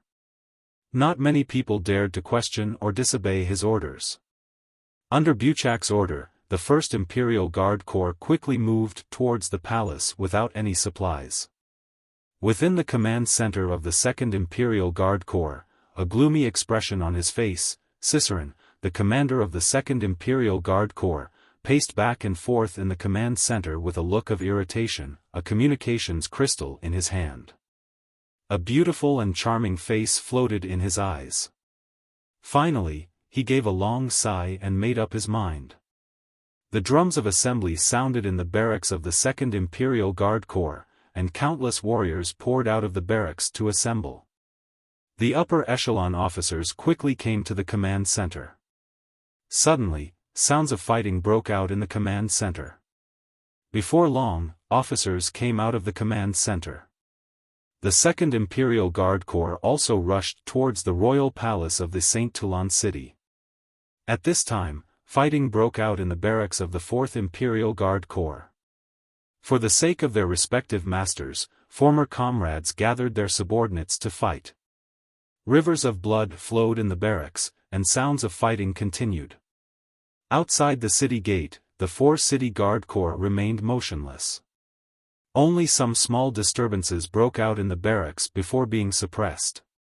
On the other side, Yang Feng took 300 heavily armed personal guards, 2 squads of wizards, and 500 Sky Knight rank troops commanded by Eddie to escort Garca and Uliana towards the royal palace. "Your Highness Garca, where do you want to go?" With a cold voice, Desser led 300 confidants from the Sword of Justice secret police force to block in front of the large force and stared at Garca, who was surrounded and protected by everyone. A terrifying sacred swordsman rank aura erupted from Desser's body, and a terrifying murderous intent locked onto Garca, making Garca feel like he was sitting on pins and needles. He found it hard to breathe, and fear flashed in his eyes. "Your Highness, His Majesty was assassinated in the Magic Academy. As the Dean of the Magic Academy, Master Ian is the biggest suspect. What you should do now is to return to your mansion. Otherwise, it will be a crime of treason. Even if you are a prince, you will still die here today." Desser's eyes widened, and he suddenly let out a terrifying roar. Through a mysterious secret method, he directly pierced into Garca's mind. At that moment, Garca felt a wave of fear in his heart. He actually had the thought of leaving immediately and going home to await his trial. Yang Feng ordered coldly, "Kill him. Kill all those who stand in the way." Barros uttered a magic incantation, and a ray of magic light shrouded him and the magicians behind him. A mysterious spiritual resonance linked their mental strength together. Spirit Resonance was the most powerful spell of wizard squads on the Feisua plane. After casting the mental resonance spell, the mental energy of all the magicians would be linked together, forming an incomparably wonderful resonance wave, as if they were one person. Through the power of the weave, they could cast level 4 spells like legend wizards.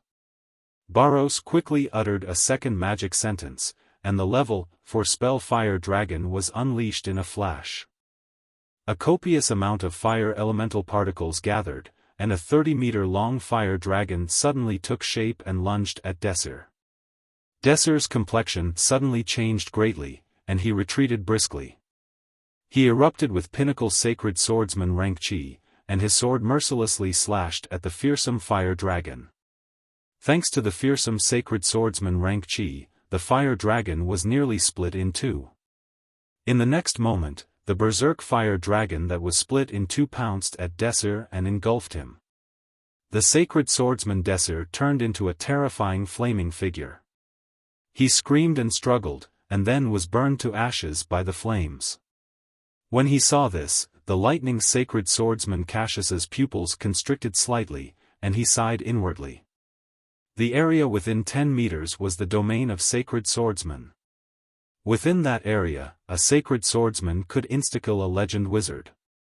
If a legend wizard cast a level 4 spell, then if a sacred swordsman didn't have a defensive treasure to resist level 4 spells, they would also be insta-killed. Wizards were the most powerful existences on the Feisua plane, and they had the most distinguished status. The status of an arch-wizard was much higher than that of a sacred swordsman.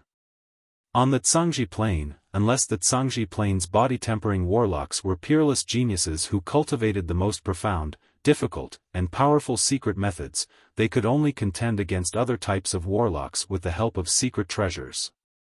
The archmage of the other mage squad also cast mental resonance, then silently chanted an incantation, pointed at the more than 300 Sword of Justice secret police, and launched the level 4 spell Winter Maiden's Breath. The projection of a beautiful and moving Winter Maiden, who seemed to be covered in a layer of silver, suddenly appeared, parted her cherry lips, and blew lightly. The Winter Maiden's cherry lips exhaled a white stream of cold air that swept towards the 300 Sword of Justice secret police. Crack! Crack! With a series of crisp sounds, the 300 secret policemen of the Sword of Justice, who were above the night level, were all eroded by the terrifying cold air and turned into ice sculptures. Garka glanced at Yang Feng, and a glint of fear flashed past the abyss of his eyes. Dassault was one of the 5 bigwigs of the Sword of Justice secret police of the Moritz Empire's police system. In the Saint Toulon city, he was regarded as a bigwig. Even some greater aristocrats couldn't compare to him in status. Yet, Yang Feng killed such a bigwig without hesitation. This fierceness and decisiveness made Garka feel a chill inside. Fortunately, he's my man. Garka heaved a sigh of relief. Suddenly, a thought welled up in his mind, lingering like a nightmare: what if he betrayed me? Who else can stop him? Yang Feng's gaze was indifferent, and he ordered frigidly, "Keep going. Our target is the Imperial Palace. Kill anyone who stands in our way." Under Yang Feng's order, the team advanced straight into the Imperial Palace. After passing a block, nearly 200+ assassins suddenly emerged from the street. The assassins, armed with military crossbows, frantically pulled the triggers at Garka. As if arrows leaving a bowstring, bolts shot towards Garka. As long as Garka was killed, any plot would turn into a bubble. A cold glint flashed past Yang Feng's eyes. He raised a large shield forged from divine blood steel and swatted away the bolts shooting at Garka as if swatting mosquitoes. Boom! There was a sudden explosion, and a wall on the side collapsed. A terrifying aura comparable to that of a sacred swordsman instantly erupted from the location of the wall, and an extremely fast sword light pierced towards Garka's head. That was a fatal strike from a sacred swordsman. Yang Feng had just swatted away countless bolts with his large shield, so he had no time to react. He could only watch helplessly as the sword stabbed towards Garka. Despair couldn't help but flash past the abyss of his eyes. The three sacred swordsmen, lightning sacred swordsman Cassius, earth sacred swordsman Magia, and raging sacred swordsman Lucero, were all swinging their swords at the military crossbows. They had no time to protect Garca. If Garca was assassinated, then no matter how strong Yang Feng was, it would already be amazing if he could escape from the Saint Toulon city. Everything he had built up during this period of time would be destroyed in a single day. At this moment, an ordinary guard next to Garca took a step forward, and the temperament of a lofty great grandmaster erupted from the ordinary guard. Frightening sacred swordsman rank Qi erupted in a flash, and a sword ray suddenly erupted and stabbed at the startling sword strike. Ding! There was a crisp sound, and the guard next to Garca retreated 7 or 8 steps before stopping. The assassin who stabbed with the startling sword strike only retreated 2 steps. An assassin wrapped in black cloth, with only his eyes exposed, appeared in front of everyone. Yang Feng barked, "Barros, kill him." Before his words fell, Yang Feng uttered a magic sentence and unleashed the level 3 spell spirit hammer in a flash, and a magic ray landed on the assassin wrapped in black cloth. The assassin radiated magic rays and resisted the attack of the level 3 spell spirit hammer. Clearly, he had a magic equipment on him. The assassin's figure flickered as he dashed towards a room at the side like a bolt of lightning after missing his target. With the 4 sacred swordsmen and 2 wizard squads guarding him, even if the assassin was far stronger than ordinary human sacred swordsmen, he still couldn't resist. Yang Feng ordered frigidly, "Fire dragon." Barros instantly uttered a series of magic sentences and pointed at the room, and a 30-meter-long fire dragon suddenly erupted and rushed towards the room. Boom! Countless flames suddenly enveloped the room and burned fiercely. Yang Feng silently recited an incantation and pointed at the flames. A hurricane suddenly blew the flames away and swept towards the house where the assassins were located. Chapter 286. The wind fanned the flames, which surged and instantly engulfed the rooms where the assassins were located and set them ablaze. Countless assassins howled mournfully amidst the flames and jumped down one by one. Eyes bloodshot, Garca roared somewhat crazily, "Kill them all. Kill these assassins." If it wasn't for the sacred swordsman recruited by Garca who saved his life at the most critical time, he would have become a corpse by now. At the thought of the dangerous situation just now, Garca felt a chill run down his spine, cold sweat trickled down his back, and killing intent filled his eyes. Yang Feng looked at the somewhat hysterical Garca, frowned slightly, and said, "Your Highness, the urgent matter now is not to kill these people, but the Imperial Palace. The Imperial Palace is the key. After you ascend the throne, you can kill these ants at will." Garca's eyes shimmered with madness. Losing his usual demeanor, he barked at Yang Feng, "They wanted to kill me. They were just 1 step away from killing me. I want them to die without a burial ground. I want these bastards to die now. Ian. Kill them for me. Leave none alive." Yang Feng frowned slightly and hesitated for a moment. Thinking that Garca was about to become the emperor, he sighed inside and waved his hand. 300 of his subordinates took out military crossbows in a flash and fired at the assassins.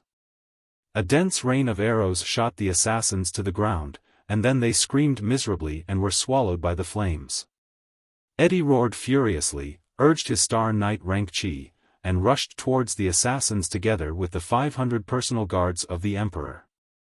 The fierce fight lasted for a full 10 minutes. The hundreds of assassins lying in ambush on both sides of the street were all killed by Eddie and them. Yang Feng and his party continued to advance towards the Imperial Palace. Fierce flames burned behind them, and at the same time, began to spread in other directions. "Stop. At the order of Her Highness the Empress, I have sealed off this block. No one is allowed to pass." Violators will be punished with treason and their whole families will be executed. On a street leading to the imperial palace, a team of 500 imperial guards blocked in front of Yang Feng and his party, and a burly commander barked. The 500 royal guards pointed at Yang Feng and his party with their weapons, their eyes filled with killing intent.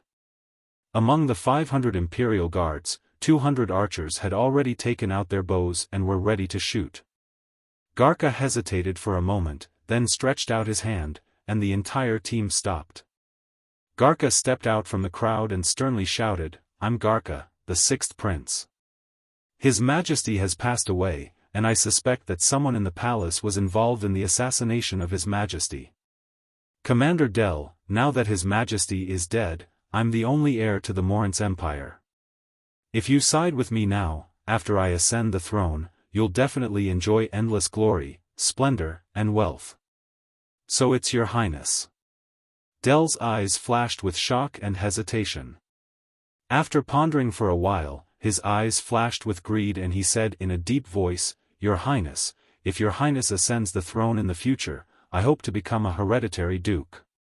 He has a dukedom as his fief. Garka creased his eyebrows slightly and fell into hesitation. In the Morince Empire, hereditary duke was a first-rate greater aristocrat second only to grand princes. Every hereditary duke had a high status and great influence in the court. The Morince Empire was very cautious about the enfeoffment of hereditary duke aristocrats. Otherwise, all the territories of the empire would have been enfeoffed long ago. As time passed, Yang Feng's eyebrows wrinkled slightly. He knew very well that now was not the time to waste time. With every passing minute, their chances of success would drop by a fraction. Yang Feng hesitated for a moment, then took a step forward and whispered to Garka, "Your Highness, we don't have much time left." Garka glanced at Yang Feng with some displeasure and said faintly, "I know what to do." Garka said in a clear voice, "Del, it's impossible to confer a hereditary duke. However, as long as you take everyone to side with me now, then after I ascend the throne, I can confer you the title of hereditary duke and let you enjoy endless glory, splendor, and wealth."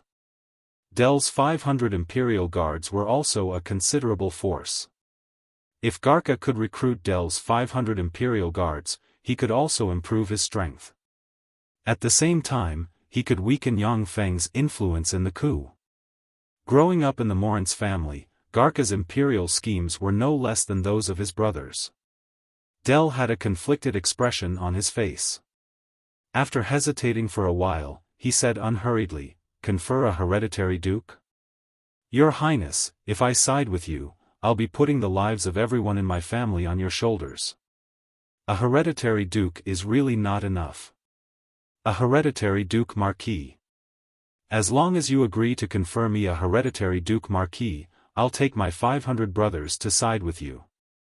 I still have a lot of good friends in the imperial palace. After I side with you, I'll go and recruit them for you." Garka's heart stirred slightly when he heard that. If Del could recruit the royal guards in the imperial palace, then his hopes of capturing the Victory Palace would increase by a bit. There were 20,000 royal guards stationed in the Victory Palace, which were firmly under the control of Morince 2867th. Anyone who tried to meddle with the 20,000 royal guards would suffer a fierce counterattack from Morince 2867th. The great Prince André once roped in a deputy commander of the royal guards. After being discovered by Morince 2867th, the deputy commander's family was exterminated by Morince 2867th on an excuse. André lost a lot of his military power and was transferred to the Southern Army. Only during festivals would he be allowed to return to the Saint Toulon city. Empress Susanna, who was originally very favored by Morince 2867th, was slowly neglected because of this matter.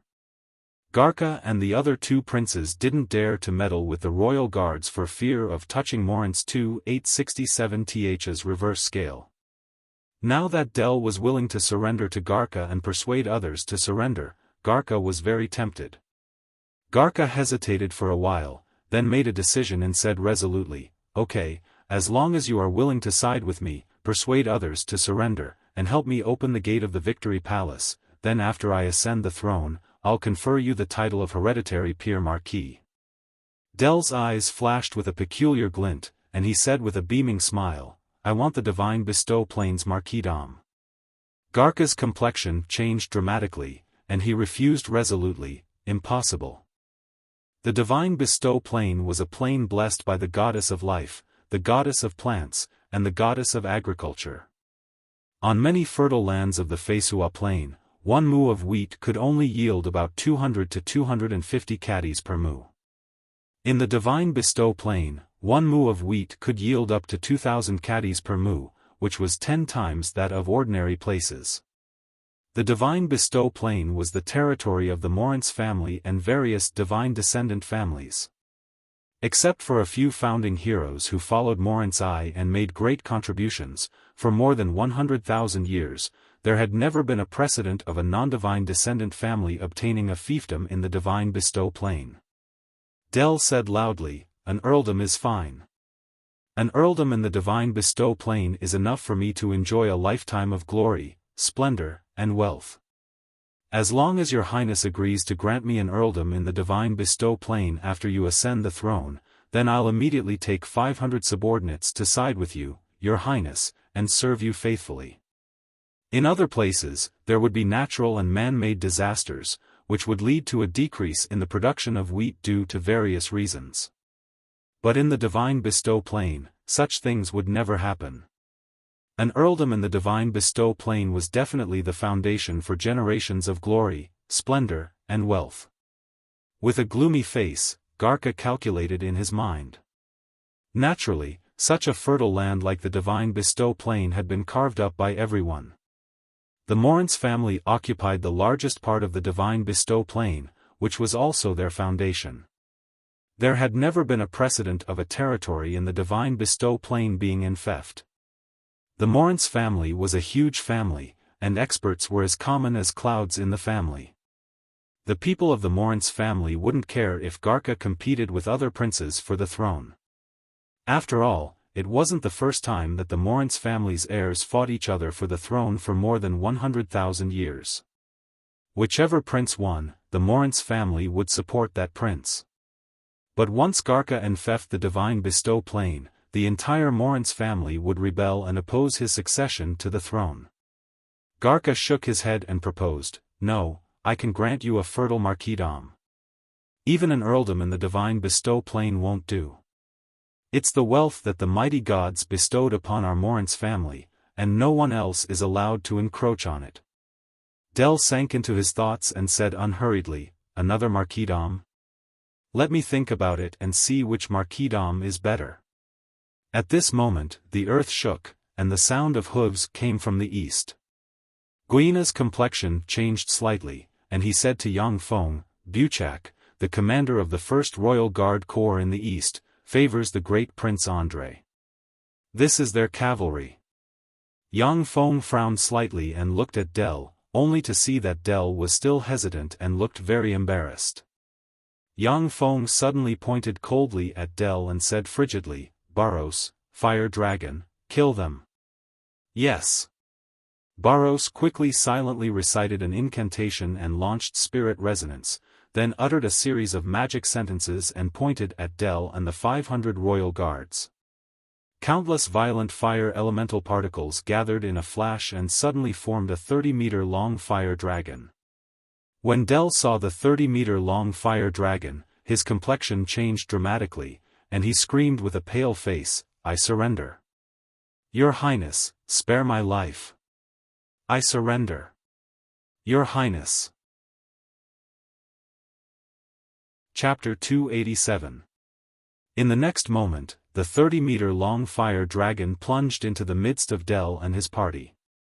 Wherever the flame dragon passed, all of the Imperial Guards were burned into flaming men, letting out waves of incomparably mournful screams. Most of the Imperial Guards were like ants in boiling water, scurrying in all directions. With Dell's death, they could no longer organize themselves. "Why?" Garka's eyes shimmered with anger, and he barked at Yang Feng, "They have surrendered.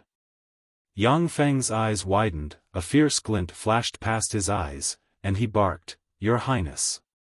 We don't have much time. The East Gate's first Imperial Guard Corps is coming this way, and there are countless other forces ready to make a move. We must reach the Imperial Palace and take control of it as soon as possible. Otherwise, we'll all die without a burial ground." Dell was clearly stalling for time just now. Garka was both ashamed and angry when he was barked at by Yang Feng. His thoughts revolved, and he realized that Yang Feng was right. He could only clench his teeth and order loudly, "Keep going." The group quickly passed through the area shrouded in flames and headed straight for the Imperial Palace. The earth shook slightly, and the sound of hooves echoed. Behind Yang Feng and his party, the 2,000 cavalrymen of the 1st Imperial Guard Corps were getting closer and closer. Garka frowned slightly and looked at Yang Feng, only to see Yang Feng looking ahead indifferently, without the slightest intention of having his subordinates bring up the rear. At this time, they were only a few streets away from the Imperial Palace. It was of great significance to intercept the forces of the East Gate's 1st Imperial Guard Corps here. Garka only hesitated for a moment before issuing an order, "Thanos, take some people and stay behind to bring up the rear. Don't let the 2,000 cavalrymen catch up." "Yes. Your Highness." The sacred swordsman rank powerhouse who was originally guarding Garka responded respectfully, and then quickly took 600 private troops directly under Garka's command to set up a defense in this block. Garka took the rest of his people and continued to rush towards the Imperial Palace. "Let's go." Shortly after Yang Feng and his party left the street, the 2,000 cavalrymen in the rear rushed over. Thanos' eyes were cold as he shouted sternly, "Fire!" The archers lying in ambush on both sides of the street quickly fired, and a rain of swords fell on the cavalrymen of the Imperial Guard Corps, shooting more than 100 cavalrymen down from their horses. Garka's 600 private troops were his lifeblood and the most powerful force he could publicly reveal. Among the 600 private troops, there were 300 archers. Each of the 300 archers had outstanding archery skills and were powerful archers who had cultivated chi. The arrows seemed to have a life of their own as they took the lives of the cavalrymen of the 1st Imperial Guard Corps one by one, shooting them to the ground.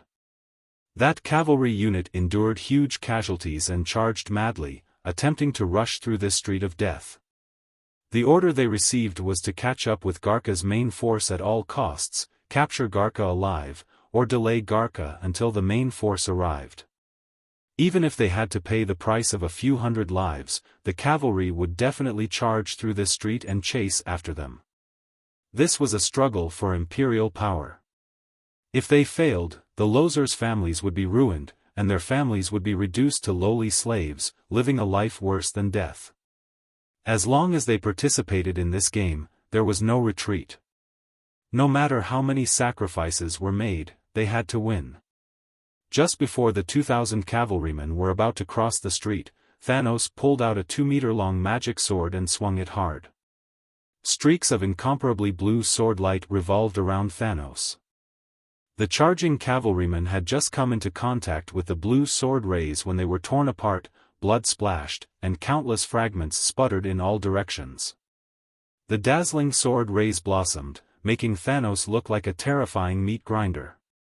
When the cavalrymen of the 1st Imperial Guard Corps collided with the huge meat grinder, they turned into countless fragments. No matter how the cavalrymen of the 1st Imperial Guard Corps charged, they could not break through Thanos's line of defense. One man against 1,000 was a sacred swordsman with astonishing strength like Thanos. Blue sword rays flashed, and countless fragments and blood practically filled the street. Like a demon god, Thanos advanced instead of retreating and walked towards the cavalrymen of the 1st Imperial Guard Corporation. Every step he took seemed as heavy as a mountain and was accompanied by a copious amount of blood. When the cavalrymen of the 1st Imperial Guard Corps saw the demon god like Thanos, their morale plummeted, and their eyes flashed with fear. "Kill them all." Following a roar, 300 fully armed warriors at the knight rank or above rushed out from a side street, brandished their swords, and slashed at the cavalrymen of the 1st Imperial Guard Corps, who could no longer charge and whose morale had plummeted. Under the desperate struggle of the 300 warriors, the cavalrymen of the 1st Imperial Guard Corps finally collapsed and retreated in disorder. Watching the cavalrymen of the 1st Imperial Guard Corps retreat, Thanos finally heaved a long sigh of relief. He was sweating profusely and his muscles were slightly sore. He alone killed more than 700 cavalrymen and horses. Even though he was a sacred swordsman, he still consumed a great deal of physical strength. Less than 5 minutes after the retreat of the 1st Imperial Guard Corps, countless warriors dressed in Imperial Guard uniforms rushed over from afar like a tide. Surrounded by countless experts of the 1st Imperial Guard Corps, Wuxia looked at Thanos, who was standing in a hell of blood and corpses, and sighed slowly with a complicated expression. What a hero. Master Durini, give him a quick death. A middle-aged arch-wizard Delini nodded, uttered a magic sentence, conjured spirit resonance, and linked the spirit force of all the wizards of the wizard squad together. Then, he uttered a series of magic sentences, pointed at Thanos, and conjured the level 4 spell Fire Dragon.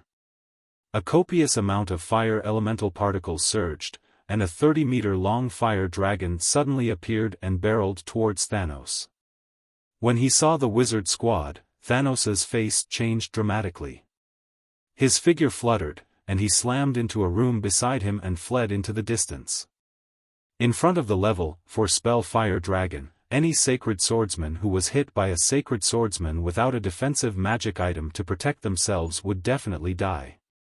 Even Thanos, who had just ridden against thousands, was no exception. The frightening fire dragon turned around, enveloped the room Thanos had jumped into, and turned the area into a sea of fire. A figure covered in fire rushed out of the sea of fire.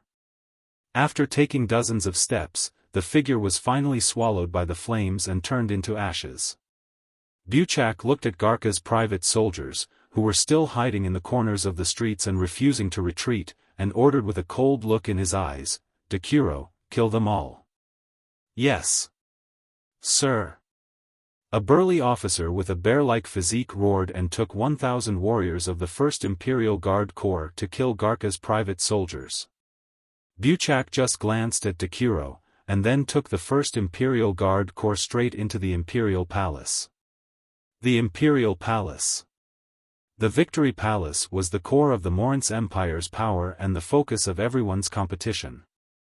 Once Garka took control of the Victory Palace, then no matter how strong Wuxia's 1st Imperial Guard Corps was, it would be in vain. Garka's private soldier hiding in a corner of the street suddenly came out of his hiding place, erupted with Earth Knight rank chi in a flash, and shot an arrow with crimson chi radiance towards Wuxia. Wuxia didn't even spare a glance at the arrow. A Star Knight rank officer next to him bellowed, swung his sword, and deflected the arrow. 50 warriors armed with military crossbows raised their crossbows and shot at Garka's private soldier. As if shooting stars, arrows enveloped the private soldier and turned him into a hedgehog. The sounds of fighting could be heard everywhere on the street, yet the 1st Imperial Guard Corps ignored them. They followed Wuxia and marched quickly towards the Victory Palace. Barrow's complexion changed slightly, and he quickly reported to Yang Feng, "Sir, the 1st Imperial Guard Corps has broken through Thanos's defensive line and is moving this way." As soon as he said that, everyone's expression changed slightly. Garka's face also turned pale. The 1st Imperial Guard Corps was the most powerful corps in the inner city of the St. Toulon city. It had the magic power of 2 squads of court wizards and 20,000 warriors. The St. Toulon city's city guard system was somewhat rotten and filled with aristocratic children and silk pants. However, due to the frequent coups d'état in the Morinth Empire, the Imperial Guard system was the force the Empress relied on. Apart from the upper echelons of the Imperial Guards and the 4 Imperial Guard Corps in the inner city, the rest of the soldiers were elite warriors who were rotated back from the frontier army. Their fighting strength was amazing. The 4 Imperial Guard Corps are definitely the trump card of the Morinth Empire. A single Imperial Guard Corps could easily defeat a formidable local corps like the Hunting Fong Corps. Once the First Imperial Guard Legion caught up to them, everyone present would definitely be crushed by them. Even the Three Sword Saints would find it difficult to resist a powerful existence like the First Imperial Guard Legion.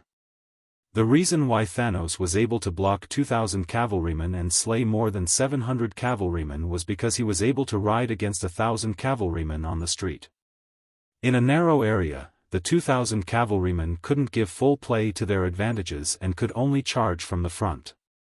If the 2,000 cavalrymen charged from all directions and besieged him in a wide area, Thanos would be able to slay more than 400 cavalrymen at most before he ran out of chi and was besieged by the remaining cavalrymen. The strength and energy consumed to deal with enemies from only one direction and enemies from all directions could not be mentioned in the same breath. Chapter 288. Yang Feng's eyebrows wrinkled tightly. According to his idea, the best result was to kill his way into the Victory Palace before anyone could react. As long as he took control of the Victory Palace, then even if the four corps attacked together, Yang Feng wouldn't be afraid. Yang Feng frowned slightly and mused, "It seems that I acted too hastily." However, it wasn't easy to find such a good opportunity.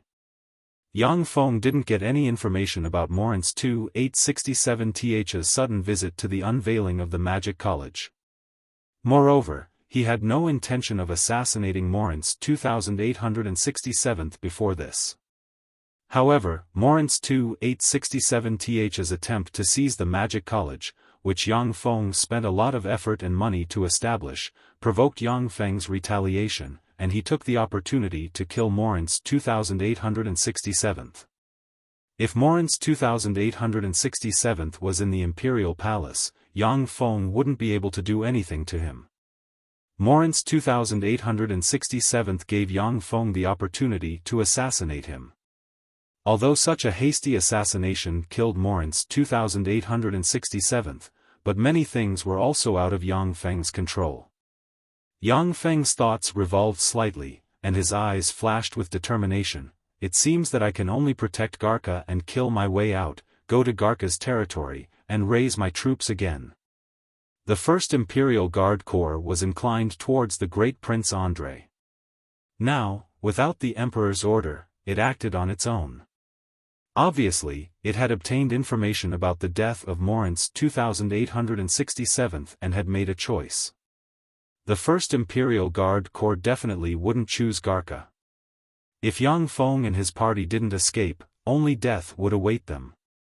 As a prince, Garka might be able to escape death and be placed under house arrest, but Yang Feng and the others would definitely meet their end.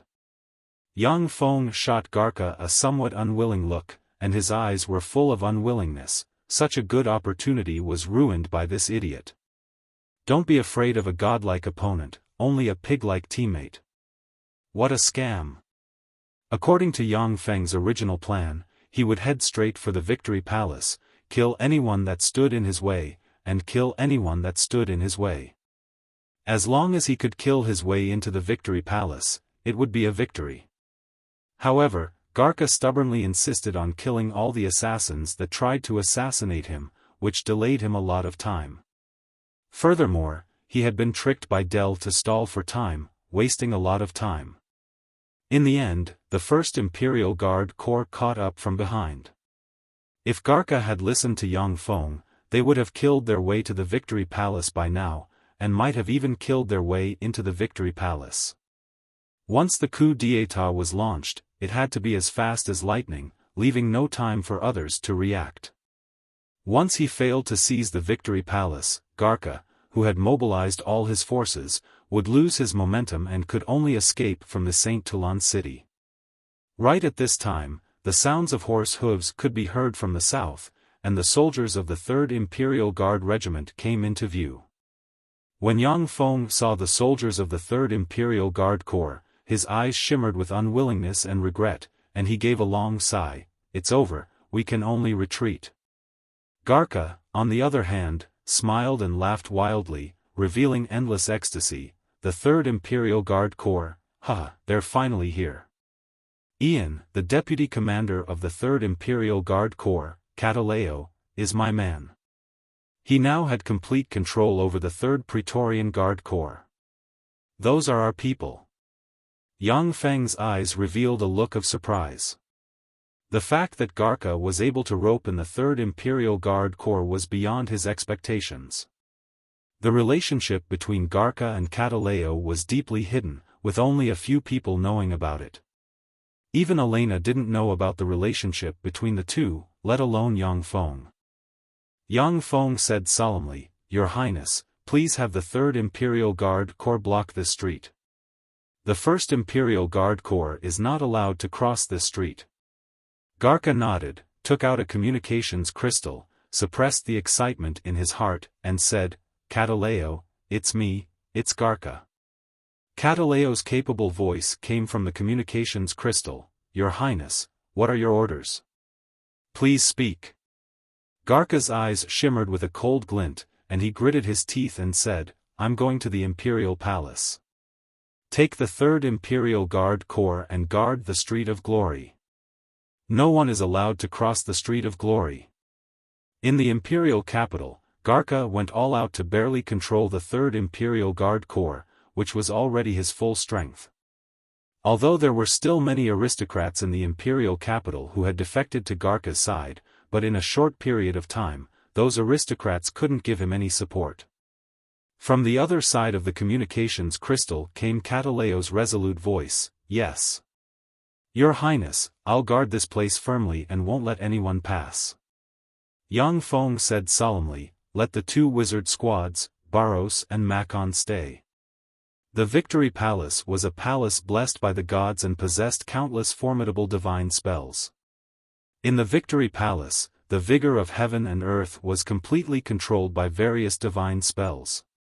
If wizards wanted to cast large-scale spells in the Victory Palace, they could only do so with the Emperor's permission. Morinth's 2867th was dead, and the Morinth Empire was without an emperor. Therefore, wizards couldn't cast powerful spells in the Victory Palace. Garca said very decisively, "Cataleo, I'll leave 2 wizard squads for you. You must guard this place." Cataleo said in a straightforward and capable manner, "Yes. Your Highness." Soon after, the huge 3rd Imperial Guard Corps turned and walked towards the Street of Glory. The 2 wizards of the court squads, Barros and Macon, quickly walked towards the 3rd Imperial Guard Corps. "Run forward." Garca's eyes flickered with a cold glint, he pointed at the Victory Palace with his sword and barked. At this time, Yang Feng and his party had no place to retreat. After being forced into a desperate situation, Garca erupted with a dauntless aura that was different from his usual cultured and refined demeanor. The whole team began to trot forward, moving towards the Victory Palace. After crossing 2 streets, sounds of explosions and fighting came from the rear. Clearly, the 3rd Imperial Guard Corps and the 1st Imperial Guard Corps had engaged in a fierce fight. Hearing the sounds of battle behind them, everyone's hearts felt heavy, as if they were being shrouded by a huge pressure. Once the 3rd Imperial Guard Corps' defensive line was breached, the people present would end up very miserable before they could capture the Victory Palace. After passing through 2 streets, the majestic gate of the Victory Palace appeared in front of everyone. Andro led 200 soldiers and escorted a group of people over. He said respectfully, "My lord, I'm here to protect you. I've done what you asked me to do." Yang Feng swept the dense crowd with a glance, nodded slightly, and praised, "Well done. Next, it's up to him." Yang Feng swept the Victory Palace with a glance, and finally his gaze fell on Garca. A frightening might came from the Victory Palace, which was the majesty of a god. There were countless powerful divine spells in the Victory Palace. Even if a demigod entered the Victory Palace, they would be suppressed if they were careless. The Victory Palace was like a sleeping, frightening, fierce beast, quietly lying dormant on the ground, ready to erupt at any time and tear all enemies who dared to provoke it to pieces. Garca stepped out of the crowd, walked into the crowd, and shouted towards the Victory Palace, I am Garka of the Morance family. Today, my imperial father, Morance 2867th, was assassinated. I suspect that the mastermind of the assassin is in the palace. Ancestor, please bless me. The huge Victory Palace seemed to wake up at once. A golden light shot out from the palace and enveloped Garka. As soon as the golden light touched Garka's body, it disappeared. The Victory Palace quietened down, as if it had become an ordinary city. The pressure that shrouded Yangfeng and the other powerhouses disappeared at once. It was very common for the Morance family to fight for power, kill each other, and carry out coups. As long as someone with the bloodline of the Morance family stood in front of the Victory Palace, the various divine spells that could even suppress demigods wouldn't be activated. A burly officer with short blonde hair stepped forward, looked down, and barked sternly, "Your Highness Garka, I am guarding this gate on the orders of the Empress. Please step back." Above the Gate of Glory of the Victory Palace, 4,000 fully armed royal guards appeared. Garka's complexion became very unsightly. Without any siege equipment, it would be extremely difficult to take down the Gate of Glory, which was guarded by 2,000 fully armed imperial guards. The Gate of Glory was 50 meters tall. Among the people present, only the sacred swordsman rank powerhouses could jump over the gate. Even if the 3 sacred swordsmen jumped over the city wall, they might not be a match for the 2,000 fully armed royal guards. The lightning sacred swordsman Cassius, the earth sacred swordsman Magia, and the raging sacred swordsman Lucero looked at the Gate of Glory's city wall with a dignified look in their eyes, and they prepared to fight to the death. "Commander Villa, look who this is." Right at this moment, Andro took a step forward and grabbed a young and beautiful woman with long blonde hair. He lifted her up and placed her in front of everyone. The young and beautiful woman with long blonde hair cried loudly and implored bitterly, "Darling, save me, I don't want to die." Above the city wall, the eyes of the commander of the royal guards flashed with a touch of blood, and he roared like a wild beast, "Elaine! You bastard, you captured my wife." Chapter 289. Andro smiled coldly and clapped his hands. "Not only did I capture your wife, but I also captured your parents, brothers, and your brothers' children." A white-haired old man, an old woman, and a dozen young men and women were dragged over by the warriors and thrown in front of Villa. Commander Villa let out a painful howl, "Father, mother, little brother. Commander Villa, you are loyal to this empire, to His Majesty the Emperor of this empire, to Morance 2867th. Now that His Majesty has been assassinated, instead of avenging His Majesty, you block His Highness Garka from entering the palace. This is a crime of rebellion, a crime worthy of extermination. If you don't open the door, I'll give the order to execute your family on the spot. Furthermore, your Bello clan will be exterminated from today onwards. I'll give you some time to think about it."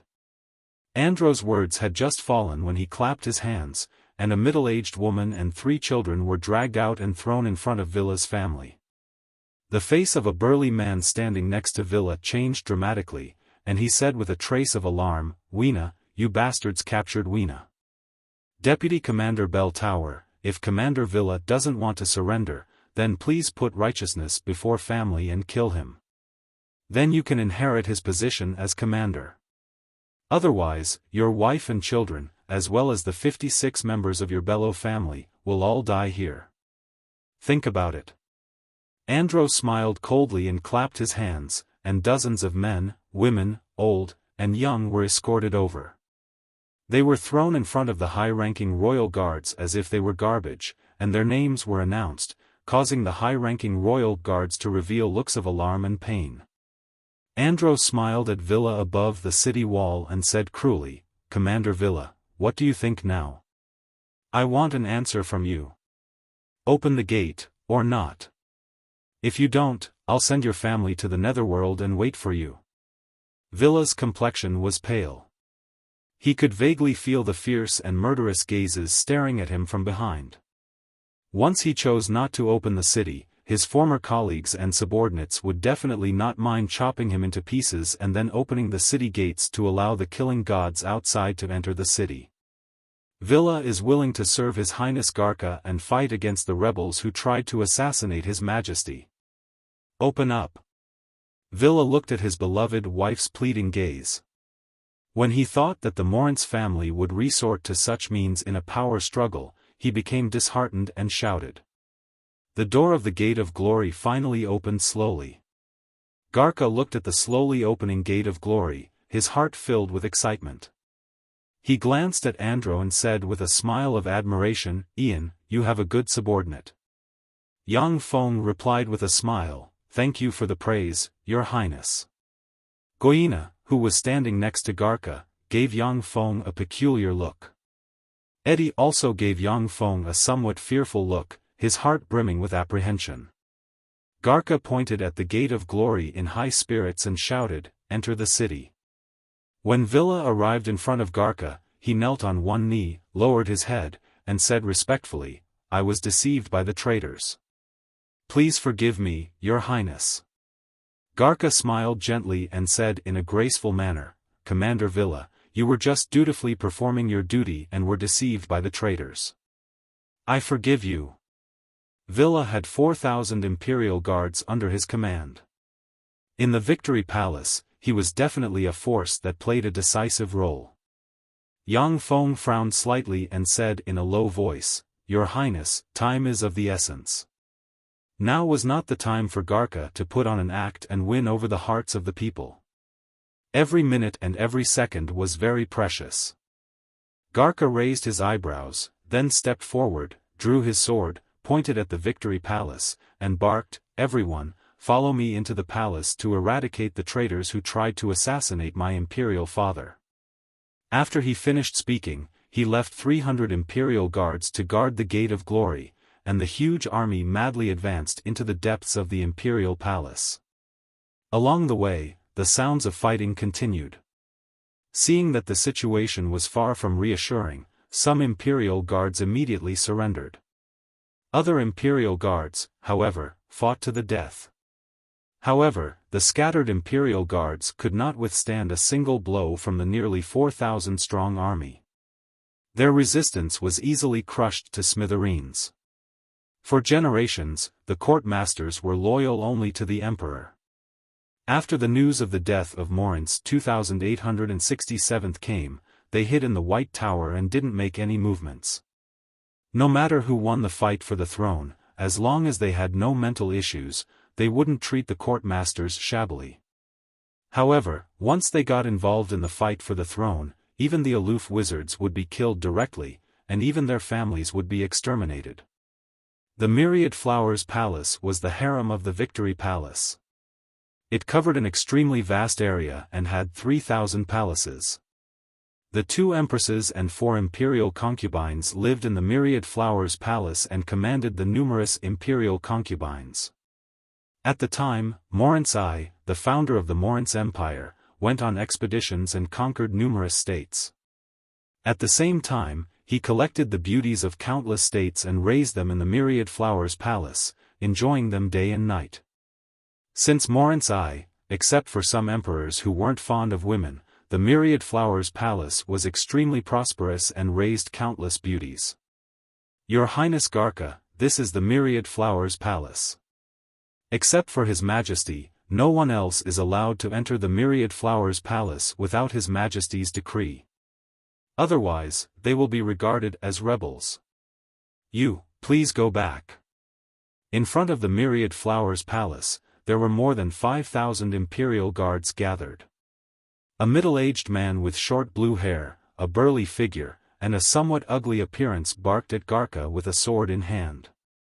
Garca's eyes flashed fiercely, and he said coldly, "Sina, I suspect that there are traitors in the Myriad Flowers Palace who participated in the plot to assassinate my imperial father. Get out of the way, or you'll be in cahoots with the rebels." Sina barked, "Your Highness Garca, the Theron family is loyal to the Moritz family. Otherwise, His Majesty the Emperor wouldn't have appointed me as the guard commander of the Myriad Flowers Palace." Without an order from His Majesty the Emperor, anyone who wants to enter the Myriad Flowers Palace must step over my dead body. Garka's eyes flashed fiercely, and he pointed at Sina with a sword in hand and barked, "Then go to hell. Kill them. Kill the rebels." Guina roared, and his Star Knight rank chi burst forth. He took the lead and led his men directly towards Sina and the others. Eddie and Villa also led the Imperial Guards to engage in a frenzied slaughter with their former comrades. Blood dyed the ground in front of the Myriad Flowers Palace red. Soldiers died tragically at every moment. Seeing that the two armies were entangled, Yang Feng waved his hand and pointed at the crowd. The figures of the two sacred swordsmen rank powerhouses Lightning Sacred Swordsman Cassius and Raging Sacred Swordsman Lucero blurred into motion and rushed into the crowd. Sword rays flickered, and a copious amount of blood and fragments splashed about. Like two gods of death, the two sacred swordsmen urged their sacred swordsman rank chi. In just a dozen breaths of time, they appeared in front of Sina. Surrounded by lightning, Cassius unleashed the lightning sword art. Surrounded by countless lightning bolts, his sword stabbed towards Sina like a bolt of lightning. Sina's complexion suddenly changed dramatically.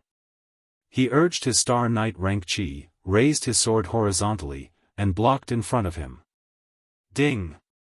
Along with a crisp sound, Sina's sword was broken. With a flash of a resplendent sword ray, he was cut in half from the middle, and a copious amount of blood sprayed about. Yang Feng barked, "Commander Sina is dead. Why don't you surrender? Do you want to become a rebel and have your whole family wiped out?" When the Imperial Guards saw Sina killed, their low morale collapsed, and they dropped their weapons and knelt on the ground. Garka glanced at the sword in the hand of the Lightning Sacred Swordsman Cassius, smiled slightly, and praised, "Good sword, what a sharp sword." The sword in the hand of the Lightning Sacred Swordsman Cassius was forged from divine blood steel and was extremely sharp. With this sword, it was able to break the sword in Sina's hand. Otherwise, even if Cassius was a sacred swordsman rank powerhouse, he still wouldn't be able to kill the Star Knight rank Sina in the midst of chaos with a single sword strike. In high spirits, Garka led his people forward and entered the Myriad Flowers Palace. Yang Feng followed beside Garka and entered the Myriad Flowers Palace. How extravagant! As soon as Yang Feng entered the Myriad Flowers Palace, his eyes lit up slightly and flickered with a peculiar glint, and he mused. In the center of the 10,000 flower palace, there was a precious golden tree of the elves. The golden tree was dozens of meters tall and had luxuriant foliage. Every leaf emitted a golden radiance. Countless life auras were attracted from all directions and gathered on the golden leaves. It was incomparably beautiful.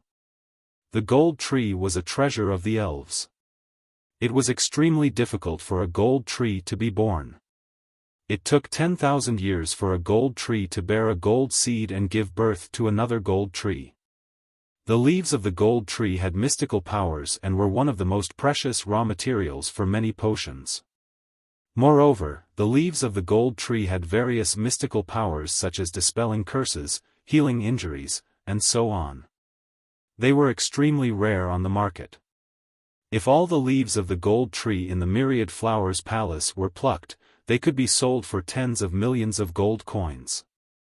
In addition to the gold tree, the Myriad Flowers Palace also had the rare plant Dragon Blood Orchid from the country of dragons, the rare plant 10,000 Beast Spirit Fruit from the Beastman Empire, the large energy absorption Ancient Tree from Warlock College Antalya from Tyrannid Subcontinent, and other precious extraordinary plants full of mystical abilities. The life magic energy in the Myriad Flowers Palace was very rich. It was a holy land for cultivation that didn't lose out to Warlock College Antalya in the slightest. If one practiced Warlock's secret methods here, they would get twice the results with half the effort. Chapter 290. The entire Myriad Flower Palace was filled with a very pleasant fragrance of flowers. Rare flowers bloomed everywhere, and it was extremely beautiful. Garka, what do you want to do here? Under the protection of dozens of beautiful palace maids, a beautiful woman with long blonde hair, a voluptuous and sexy figure, a mixture of sexiness and innocence, youth and maturity, and all kinds of opposite charms, as if she was changing all the time, walked over slowly. She had a noble and cold temperament. After Yang Feng saw the peerless beauty, he secretly praised in his heart. This gorgeous woman was definitely one of the most feminine beauties he had ever seen. Garka watched the gorgeous woman exuding a different kind of charm walk over, and his eyes flashed with greed. He said with a smile, "Empress Susanna, I suspect that someone in the Myriad Flowers Palace is suspected of assassinating my imperial father and plotting a rebellion. Worried about your safety, Your Highness, I brought troops to protect Your Highness." The gorgeous woman, who looked to be only 25 or 26 years old and exuded a different kind of charm and temperament, was Susanna, one of the two empresses of the Morin's Empire. Susanna should be in her 50s, but she maintained herself very well. At the same time, under the effect of the court potion, she was still full of vitality, looking like a beautiful woman of 25 or 26 years old. Morin's 2867th lived a licentious life and never practiced cultivation. Even with the support of the court potion, his vitality still flowed away very quickly. After all, potions weren't omnipotent. Garka immediately barked, "Guards, protect Her Highness. Don't let anything happen to her." "Yes, Your Highness." Guina responded promptly. He took 100 soldiers to surround Susanna, and then began to drive away the maids around Susanna. Susanna watched coldly as the 100 soldiers drove her maids to the side, and then surrounded her and put her under house arrest.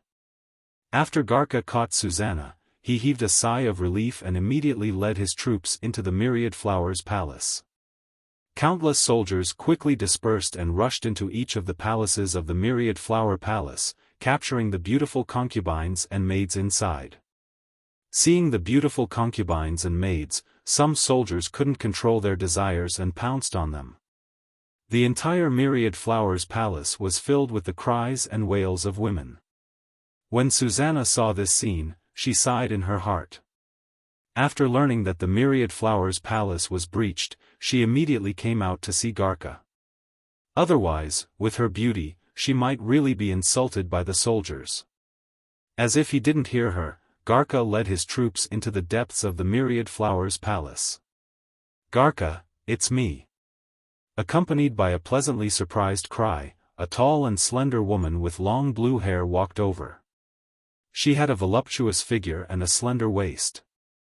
Every step she took seemed to sway in the wind. She looked like a ripe peach. When Garka saw the beautiful woman, his eyes flashed with joy, and he breathed a sigh of relief and quickly stepped forward to greet her, "Mother." This woman with long blue hair that looked like a ripe peach was Katerina, the southern imperial concubine, and also Garka's biological mother. Under the effect of the potion, she looked just a few years older than Garka, just like his elder sister. Behind Katerina were three top-notch beauties. One of them was tall and had wavy blonde hair. Her breasts were almost bursting out of her clothes, and there was a charming aura between her brows. She was the third Prince Porta's mother, Sophia. The beautiful woman with a perfect and harmonious figure and exquisite facial features exuding a heroic aura was the mother of the ninth Prince Sanal, Eulaina. The last beautiful woman with a petite figure that looked to be only 13 or 14 years old, a child's complexion, big breasts, and a delicate beauty that gave people a feeling of tenderness at first sight was the mother of Sucre, Alva. The three beauties following behind Katerina looked at Garka with complicated emotions in their eyes. They knew very well that since Garka had led his troops here in the struggle for the throne, it meant that Garka had already won half the battle. Katerina and Garka talked for a while, then looked at Yang Feng and revealed a beautiful and gentle smile. "You're Ian? Very good. Serve Garka well, and the Orthics family won't treat you unfairly." The gazes of Susanna, Sophia, Eulaina, and Alva focused on Yang Feng. Garka's forces in the St. Toulon city weren't stronger than those of the other princes. The reason why it was Garka standing here and not the other princes was because Yang Feng was helping Garka from behind the scenes. Yang Feng smiled slightly and said in a neither servile nor overbearing manner, "Serving His Highness is what I should do." On the Street of Glory, the sounds of fighting and explosions lingered incessantly. Sword in hand, Cataleo was covered in blood as he charged into the crowd, constantly killing the incoming Imperial Guard soldiers. He was covered in sweat and gasping for breath. A high-ranking officer of the 3rd Imperial Guard Corps came to Cataleo and cried, "Sir, we can't hold on any longer. Let's retreat. Leave some seeds for the 3rd Imperial Guard Corps." The 3rd Imperial Guard Corps was much weaker than the 1st Imperial Guard Corps in terms of strength. With the support of the 2 magic brigades left behind by Yang Feng, the 3rd Imperial Guard Corps barely managed to suppress the 1st Imperial Guard Corps. At this moment, under the leadership of Commander Ciceron, the 2nd Imperial Guard Corps launched an attack on the 3rd Imperial Guard Corps from the flank. The 1st Imperial Guard Corps also launched a desperate attack. Under the desperate attack of the 2 Imperial Guard Corps, the 3rd Imperial Guard Corps finally began to collapse. The commander of the corps, Cataleo, had to personally go forward to fight the enemy in an attempt to stabilize the front line. Cataleo shouted sternly, "No, hold on for me. Even if I die, I have to die here. We have no way out. Once His Highness fails, we'll all be turned into rebels, and there won't be any 3rd Imperial Guard Corps left. You, go take command of the army at once. If you die, I'll take your place." "Yes, sir." The high-ranking officer of the 3rd Imperial Guard Corps gritted his teeth and roared. His figure flickered, and he rushed to the front line. When the high-ranking officer of the 3rd Imperial Guard Corps with a Sky Knight rank cultivation base rushed to the front line and killed 5 or 6 enemies, a meteor-like greatsword slashed at the high-ranking officer of the 3rd Imperial Guard Corps and cut him in 2. Countless warriors of the 1st and 2nd Imperial Guard legions, whose eyes were bloodshot, surged over like a tidal wave. "Shit! Retreat!" When the wizard squad led by Barros saw the warriors rushing over like a tide, his complexion changed slightly, and he said solemnly. Rays of magic light shrouded Barros and the other mages, making them disappear. "Retreat!" Seeing that the situation was anything but reassuring, Macon immediately took his men to cast magic and quickly disappeared. Magicians were powerful and respected existences. Even if the coup failed, the wizards could flee the St. Toulon city and go into exile, becoming guests of other forces. No wizard was willing to fight to the death for Garka. The wizards of the 1st and 2nd Imperial Guard Corps didn't organize their peers to escape. If they desperately cast spells, they might be able to keep the other side. However, the other side's counterattack would also put their lives at risk. "Retreat!" Cataleo looked around. When he saw that there were only more than 100 of his personal guards left, he gave a long sigh and issued the order to retreat. The more than 100 personal guards immediately escorted Cataleo and fled into the distance. The Imperial Guard soldiers of the 1st and 2nd Imperial Guard Corps rushed through Street of Glory, converged, and advanced in the direction of the Victory Palace. Surrounded by countless Imperial Guard soldiers, Buchak didn't have the slightest joy on his face. He looked into the distance, his eyes full of worry. Ciceron spurred his horse and walked together with Buchak. Gazing at the tall imperial city of the Victory Palace from afar, his eyes flashed with a complicated look. Buchak said lightly, "Ciceron, I didn't expect you to be a man of Her Highness the Empress." Ciceron came back to his senses and said faintly, "Buchak, I didn't expect you to be a man of Her Highness the Empress." With a complicated look in his eyes, Buchak sighed slowly, "I just think that His Highness the Great Prince Andrei is the most suitable to be the master of this empire." The Great Prince Andrei was wise and valiant, and possessed great military talent. He was the target of support from many bigwigs in the military of the Morince Empire. Cicerone suddenly gave a long sigh, and his eyes flashed with a gloomy look. I also hope that His Highness the Great Prince Andrei can become the master of this empire. Unfortunately, we're too late. The 1st and 2nd Imperial Guard Corps finally arrived in front of the Victory Palace. However, the Gate of Glory of the Victory Palace was locked, with no traces of fighting. At the same time, above the city wall, more than 50 giant catapults and more than 100 magic crossbows, which could even injure or severely injure dragons, were in place. Above the Gate of Glory, 4,000 soldiers of the Imperial Guard were standing in neat rows, looking down at the soldiers of the 1st and 2nd Imperial Guard Corps like tigers watching their prey. The soldiers of the 1st and 2nd Imperial Guard Corps went into battle lightly, not carrying any siege equipment.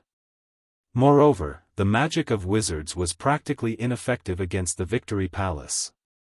Except for a few Star Knights and Sacred Swordsman rank powerhouses, they had no means to open the Gate of Glory. At this moment, surrounded by countless people, Garka walked to the top of the Gate of Glory and looked down at the countless warriors of the 1st and 2nd Imperial Guard Corps. His eyes flashed with a touch of pleasure, and he said in a cold and dignified voice, "Buchak, Cicerone, you two brought troops to Victory Palace without a summons. Are you trying to rebel?" Chapter 291. Buchak looked up at Garka above the city wall and said unhurriedly, "Your Highness Garka, we came to guard the Imperial Palace at the order of Her Highness the Empress. We have no intention of rebelling. Please let us in and meet Her Highness the Empress." Garka barked, "Shut up. You rebels dare to besiege an ally of the Empire. Obviously, you're all traitors trying to assassinate His Majesty. Drop your weapons, kneel on the ground, surrender, and await your punishment." A cold glint flashed past Cicerone's eyes, and he quietly made a gesture. A divine archer of the 2nd Imperial Guard Corps, a high-ranking officer with the cultivation base of a firmament knight, took out a bow, urged his chi, and shot an arrow at Garka. An arrow shrouded in red chi shot towards Garka like a meteor, locking onto his heart. A long sword covered in lightning struck the arrow, shattering it into pieces. "Damn you rebels, all of you deserve to die." Garka's complexion changed dramatically, his eyes flashed with frigid killing intent, and he took out a divine imprint about 10 centimeters in diameter inscribed with countless mysterious runes. The divine imprint was a treasure bestowed by the gods to the Morince family to control the Victory Palace. Only the bloodline of the Morince family could use it, and it could not be taken out of the Victory Palace. As soon as the divine seal appeared, rays of dazzling light spread out from the divine seal and enveloped the Victory Palace. The Victory Palace blossomed with resplendent light, as if a peerless beast was slowly awakening. A frightening pressure beyond that of mortals shrouded the area 10 kilometers in radius around the Victory Palace. Under this pressure, everyone felt a little breathless. This is a frightening pressure above that of the Starry Sky Warlock rank. The power contained in the Victory Palace is indeed above that of the Moonlight Warlock rank, touching upon the domain of gods. Yang Feng's complexion changed slightly, and his eyes flashed with a dignified glint. Under this frightening pressure, the vigor of heaven and earth in this area was completely locked and fell under the control of the Victory Palace. With the vigor of heaven and earth locked, Yang Feng could only use his 3 great blood meridian innate spells, the rest of the spells couldn't be cast. So-called spells were spells that the spellcasters used their own mental strength as a bridge to communicate with the various elements in the world's vitality through spell models, forming a kind of extraordinary power that borrowed the power of heaven and earth. If the vitality of heaven and earth was locked or the vitality of heaven and earth was thin, it would definitely be a nightmare for spellcasters. The heaven and earth Yuan Qi was locked, and many powerful spells could not be used. Moreover, if the heaven and earth essence Qi was thin, the power of the spells cast would be greatly reduced. The so-called magic forbidding field was when the essence of heaven and earth was expelled or locked by a powerful force, causing the caster to be unable to borrow the power of the essence of heaven and earth. This was why they were unable to cast various spells. In the anti-magic domain, a legendary mage might not even be as powerful as a high-level warrior. Amid the frightening pressure, countless specks of light poured out of the Victory Palace, condensed in midair, and formed a 10-meter tall, shining with golden light, looking exactly like Morant's eye. When Buchak saw the statue of Morant's eye, his heart filled with shock. He knelt on the ground and implored loudly, "Your Highness, please calm down. We surrender. We surrender." Garka's eyes flashed with a fierce glint, and he revealed a cruel smile. "It's too late. I gave you a chance. Since you're not willing to submit to me, then you can all go to hell." Above the Victory Palace, Morant's eye looked down at the two Imperial Guard Corps warriors like a god and brandished the lightsaber in his hand. In an instant, an almost endless rain of lightsabers shot out of Morant's eye's sword and shot towards the two Imperial Guard Corps warriors like raindrops. A rain of blood splattered in all directions. Amidst the miserable screams, the Imperial Guards were pierced by the rain of light and turned into dried corpses. All of their lives and souls were absorbed by the light swords. Ciceron roared furiously, burst out with Star Knight rank chi, brandished his sword, and chopped the lightsabers to pieces. The Star Knight rank powerhouses of the two Imperial Guard Corps also urged their chi to resist the bombardment of the lightsabers. The Imperial Guard warriors below the Star Knight rank were turned into ashes by the lightsabers, and their life force and souls were devoured by the rain of lightsabers. In less than 30 seconds, the more than 30,000 Imperial Guard Corps warriors were turned into ashes by the rain of lightsabers released by Morant's eye, and their life force and souls were devoured. After wiping out all the small fries, Morant's eye looked coldly at Ciceron. Ciceron suddenly felt a chill in his heart, and a frightening force erupted inside him in a flash and blew him into countless pieces. Yang Feng's heart shook slightly. Looking at the godlike Morant's eye in the sky, he mused, "What a frightening being." When the Imperial Guard warriors above the Gate of Glory saw this scene, they were both fearful and glad. They were fearful that the 40,000 elite warriors of the two Imperial Guard Corps were annihilated by Garka, but glad that they were finally on the side of the victor and escaped the calamity of the purge. Every time Morant's eye took a careful look at the Star Knight rank powerhouses of the two Imperial Guard Corps, the Star Knight rank powerhouses would explode into countless pieces. In less than 5 minutes, there was no one left alive in the two Imperial Guard Corps. The wizards of the two Imperial Guard Corps were even more fragile than ordinary warriors, and were insta-killed by the rain of lightsabers. "Ha ha ha, this is the fate of traitors." Garka burst into laughter and urged the divine seal in his hand. The projection of Morant's eye in the sky collapsed, turned into motes of light, and disappeared into the Victory Palace. Garka inadvertently glanced at Yang Feng, only to see Yang Feng salute him respectfully. The Imperial Guard warriors stared at Garka with both respect and awe. They knew that the man in front of them was about to ascend the throne as the Emperor of the Morant's Empire, and no one could stop him.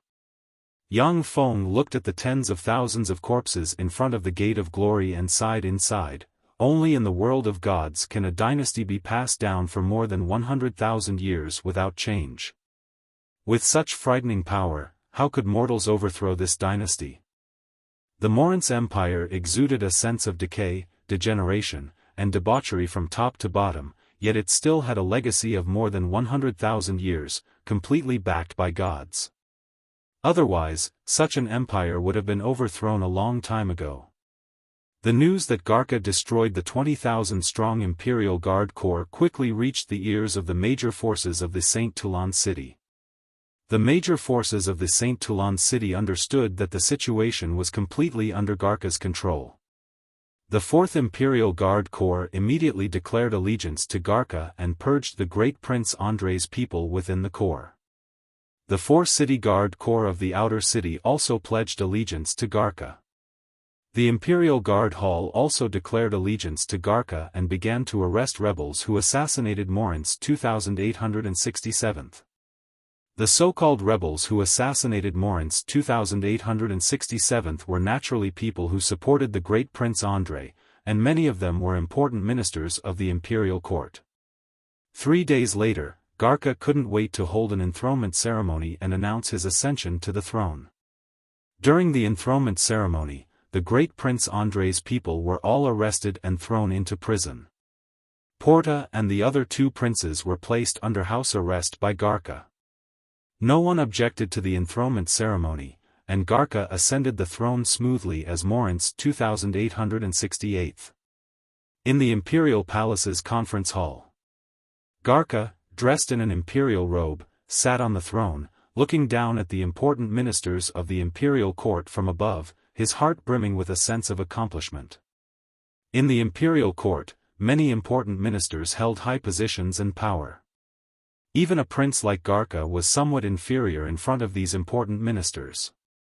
But now, as long as Garka gave the order, these important ministers would be deprived of all their rights, and then dragged into prison like dead dogs to spend the rest of their miserable lives.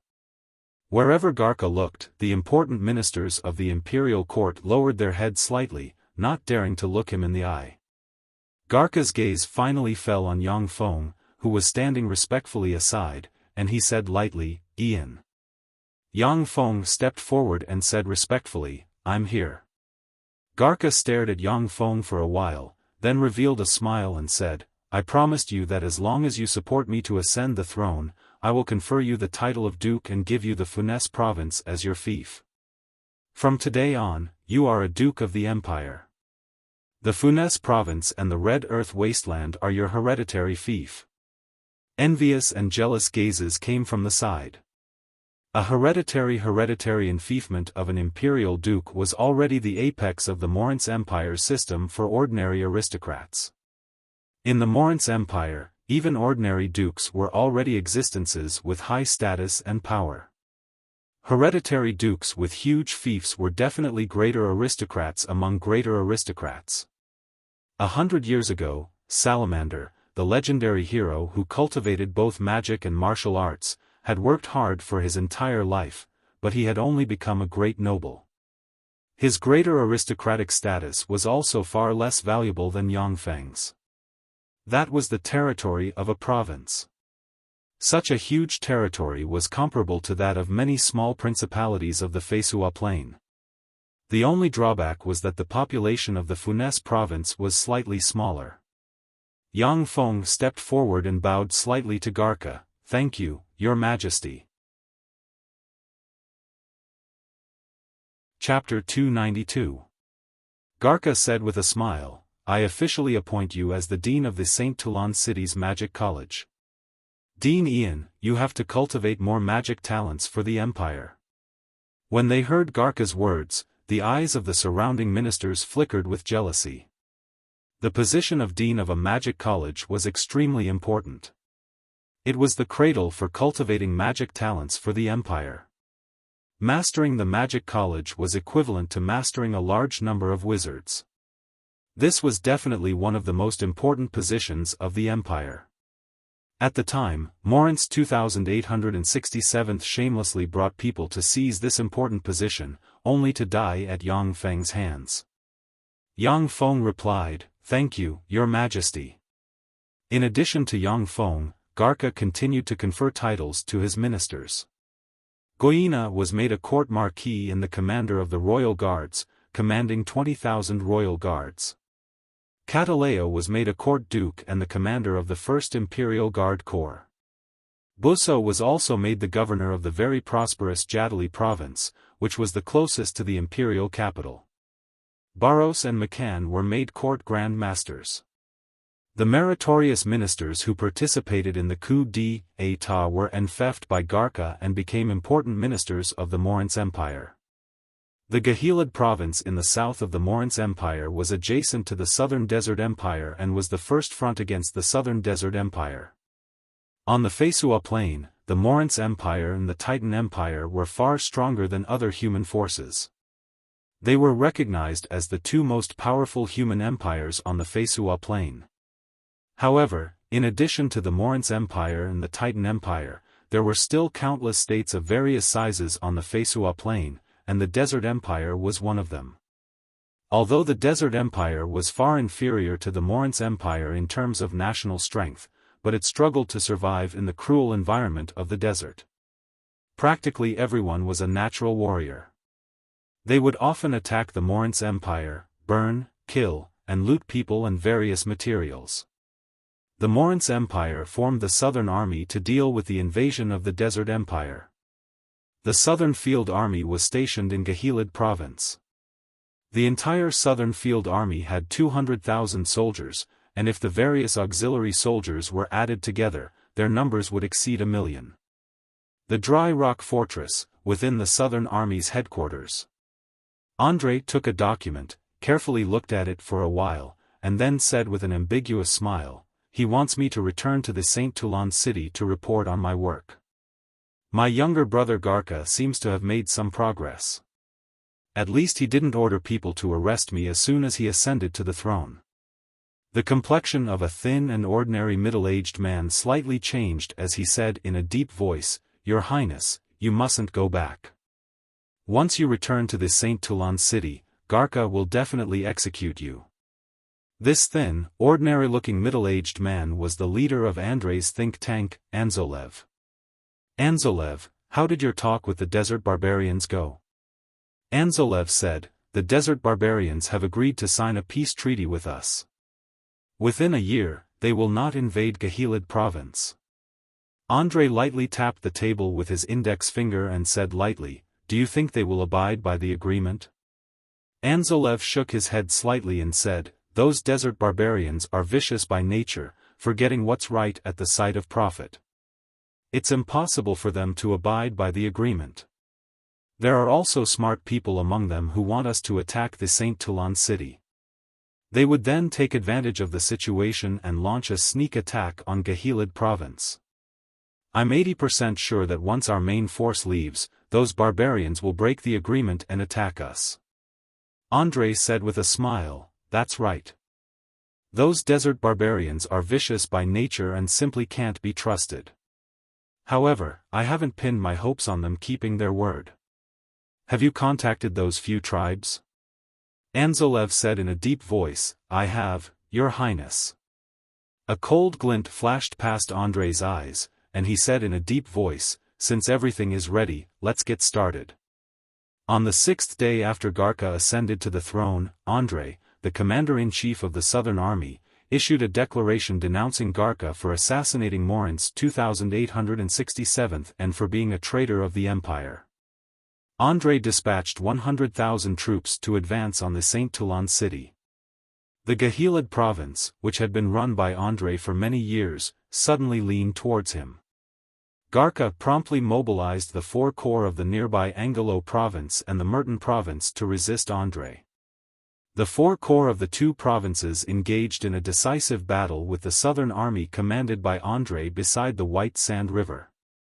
During the decisive battle, a corps of the Merton province switched sides on the battlefield and launched a pincer attack with the Southern Army commanded by Andrei. They defeated the main forces of the 3 corps in one fell swoop, and countless people surrendered. After absorbing the countless surrendered soldiers, Andrei's 100,000-strong army expanded to 160,000-strong army.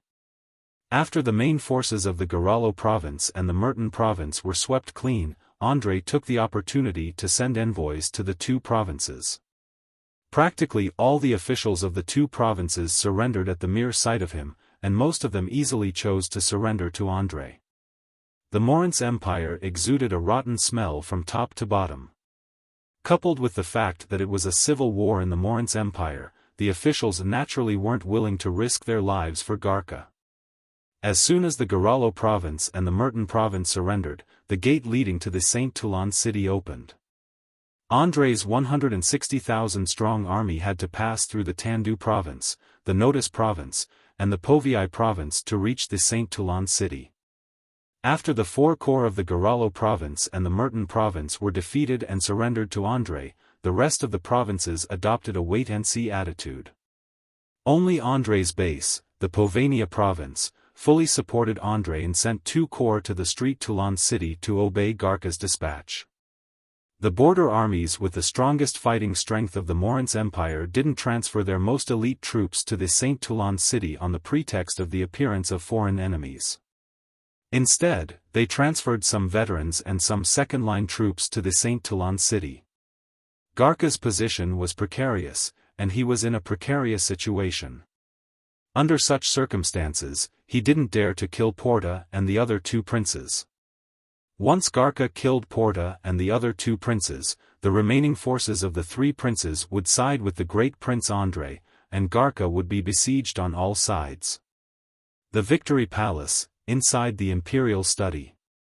Looking somewhat haggard, Garca paced back and forth anxiously in the imperial study. Beside Garca stood an ordinary-looking, blue-haired middle-aged man. This middle-aged man was Ghost Fox Bracy, the head of Garca's think tanks. At this moment, Bracy took a document and carefully looked at it for a while before putting it down. Garca asked anxiously at once, "Bracy, what should I do now?" Bracy comforted, "No need to worry, Your Majesty. At present, more than 95% of the Morince Empire's provinces are in our hands. Our strength is more than 20 times that of Andrei's rebels. The White Tower has pledged allegiance to you. The Saint Toulon city has gathered 300,000 troops. Andrei is no match for us."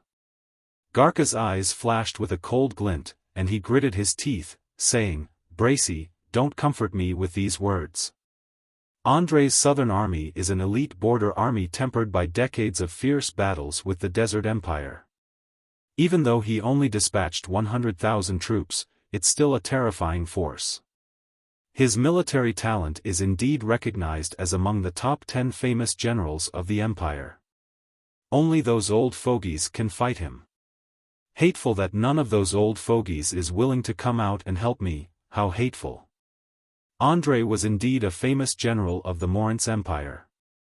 However, the Morince Empire's military was filled with powerhouses and experts. There were also quite a few famous generals who were as famous as Andrei. However, most of these famous generals were border army commanders who had no intention of intervening in the struggle for the throne. As such, they didn't provide much support to Garca. Previously, Garca hadn't roped in any famous generals of the Morince Empire. Previously, he spent all his energy on infiltrating the 3rd Imperial Guard Corps, which allowed him to take control of the 3rd Imperial Guard Corps at the most critical time. As for the border army of the Morince Empire, it had always been impartial and never participated in the struggle for the throne. Only the Southern Army, which was under Andrei's complete control, would get involved in the struggle for the throne and become Andrei's helper. Bracy suddenly said, "Your Majesty, we also have someone who can contend with Andrei." Garca hesitated for a moment before saying slowly, "You mean Duke Ian?" Bracy said slowly, "Yes, Duke Ian is a man who can create miracles. With the meager forces of the Miracle City, he could defeat the Hunting Fawn Corps and the Silver Sword Corps. There is no doubt about his military talent. If it's him, he has a good chance of defeating Andrei." Garca's brows furrowed, and he fell into silence. In the imperial study, there was a peculiar silence.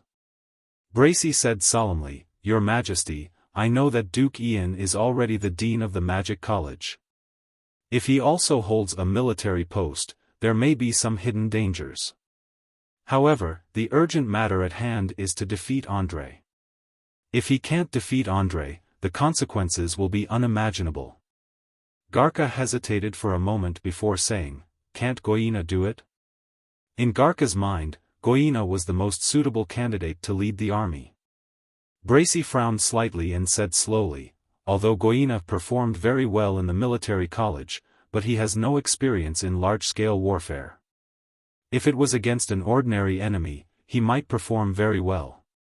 But he's not Andrei's opponent. That battle is very important to you, Your Majesty. If you lose, our favorable situation will be reversed in an instant." Garca paced back and forth in the imperial study for a while. After weighing the pros and cons, he finally gave a long sigh and said, "All right, let Ian go." Chapter 293. The Victory Palace, inside the Imperial Study. Garka stared at Yang Feng in front of him with a complicated look in his eyes, and said slowly, "Ian, if I appoint you as the Imperial Marshal and command the army, how sure are you that you can defeat Andre?"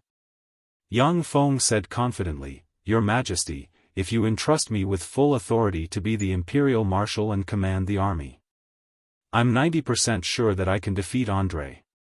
Garka's eyes flashed with joy, and then a glint of apprehension flashed in the abyss of his eyes. Yang Feng suddenly said with a smile, "By the way, Your Majesty, didn't you promise me before that I could enter the royal treasury of the Morince Empire and pick a few treasures that I want? I'm looking forward to it." Garka pondered for a while, then recalled the promise he made during the coup d'état, and looked at Yang Feng with a smile in his eyes. Unless it was a robot, a perfect, powerful, flawless, and desireless subordinate was a dangerous existence that was difficult to control for those in power. Garka said with a smile, "Okay, I'll allow you to enter the royal treasury of the Morince Empire and pick 2 treasures. After you defeat Andre and come back, I'll allow you to enter the royal treasury of the Morince Empire and pick 2 more treasures." "Thank you, Your Majesty." Without any pretense, Yang Feng showed a smile of joy. Garka casually pressed on the chair he was sitting on, and a wave of magic fluctuations suddenly rippled out from the chair. The space twisted slightly, and an old man with white hair and beard, who gave Yang Feng a very dangerous feeling, walked out of the void, saluted Garka, and said respectfully, "Greetings, Your Majesty." Yang Feng looked at the white-haired old man, and his pupils constricted slightly. What a strong fellow. He's at least a pinnacle legend rank powerhouse. Such a powerhouse didn't appear on the day of the coup d'état. It seems that he's one of the underlying forces of the Morince family. On the day of Garka's coup d'état, very few powerhouses appeared. That was because, apart from the few legend-rank powerhouses who were already involved in the struggle for the throne, the rest were unwilling to risk the destruction of their families and the extermination of their clans by participating in such a dangerous game. The top powerhouses of the Morince family hid in the darkness and didn't take action. The white-haired old man was clearly one of the underlying forces of the Morince family, a powerhouse who specialized in seclusion and guarding the imperial palace. In this Victory Palace, any attempt to assassinate Garka would be easily disrupted. Inside the Victory Palace, there were definitely experts as common as clouds, powerhouses like rain. It was just that those experts and powerhouses would only be loyal to the master of Victory Palace and would not participate in the fight for the throne. This was the iron law of the Morince family. Garka said indifferently, "Rain, take Ian to the treasury and let him choose 2 treasures." "Yes, Your Majesty." Reen responded respectfully, and then said to Yang Feng, "Ian, come with me." With that said, Rain stretched out his hand and drew a line. With a flash of magic light, a spatial door appeared in front of him. Inside the Victory Palace, with the blessings of the gods, one could do all kinds of unimaginable and magical things. If such a space door was outside the Victory Palace, even among the legendary mages, only the top legendary mages would be able to open it so easily. Yang Feng stepped into the spatial door. With a flash of spatial fluctuations, countless rays of light shrouded him. His eyes blurred, and in the next moment, he appeared in front of a 10-meter-tall huge bronze gate engraved with countless mysterious runes. Reen walked up to Yang Feng, silently recited an incantation, and pointed at the huge bronze gate. A cyan ray entered the bronze gate. Crack! Crack! Following a series of sounds, the huge bronze gate slowly opened, and dazzling rays of light shot out of the bronze gate. "Go in. You can only choose 2 treasures from inside." Reen hesitated for a while before saying unhurriedly, "There are restrictions set up by the gods in this treasury. Once you take more than 1 treasure, you'll trigger the restrictions and won't get a single treasure." Yang Feng nodded slightly and walked through the bronze gate. As soon as he entered the bronze gate, Yang Feng's eyes were dazzled by the various rays of light coming from inside. Yang Feng's eyes lit up and flashed with excitement, as expected of the treasury of the Morin's Empire. There was no such thing as gold or silver in the royal treasury. Instead, it was filled with great fiend hearts, great devil heads, dragon crystals, gold tree seeds, and large energy absorption ancient tree seeds. Each of these treasures could move the hearts of legend wizards. This is the heart of an abyssal fiend baron. When Yang Feng walked into the royal treasury, he heard the sound of a heartbeat. He turned around and looked in the direction of the heartbeat, and his heart shook violently and filled with excitement. He saw a transparent crystal engraved with countless mysterious runes. Inside the transparent crystal, there was a black heart the size of a human head beating continuously. This black heart was the heart of a fiend baron. Abyssal fiends were a powerful and terrifying race. The fighting strength of great fiends was comparable to that of human legend rank powerhouses. Fiend barons, on the other hand, were terrifying existences comparable to human demigod rank powerhouses. In the Tsangji Plain, there were fiend warlock families dominated by fiend blood meridians.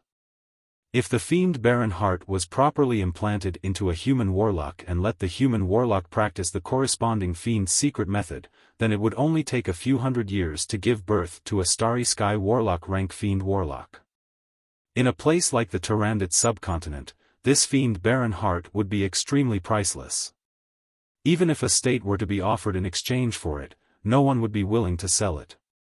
Yang Feng looked at the fiend baron heart with some regret and sighed inside. Unfortunately, fiend blood meridians and black dragon blood meridians can't be fused. Even if I take the fiend baron heart, I can only create a starry sky warlock rank powerhouse after a few hundred years, which isn't in line with my interests. Bloodlines were exclusive.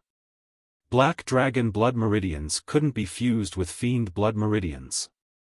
Once the fiend heart was implanted, Yang Feng would explode and die due to a clash of bloodlines. If Yang Feng wanted to implant the fiend baron heart, then he would have to spend his strength and countless precious resources to completely eliminate his bloodline, and then practice cultivation anew.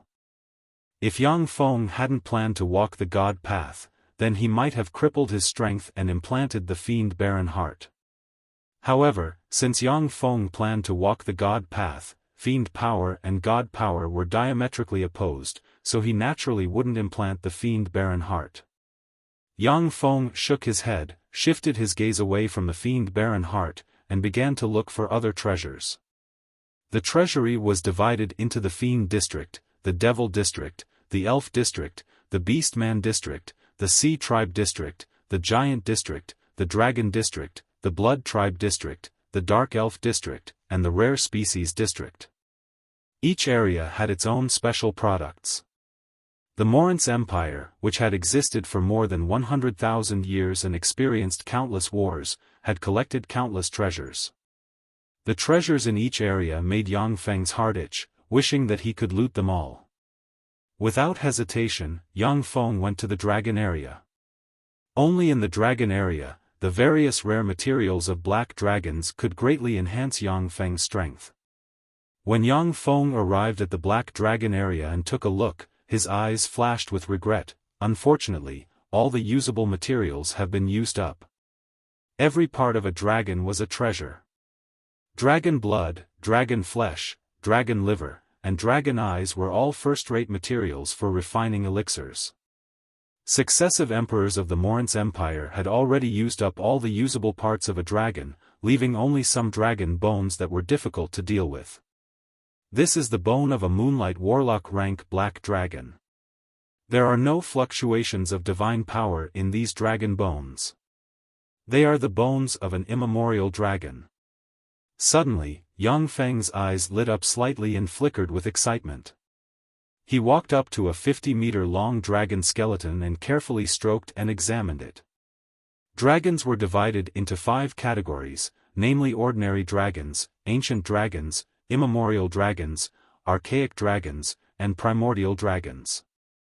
The evolution potential of ordinary dragons was Great Warlock rank. The evolution potential of archaic dragons was Starry Sky Warlock rank.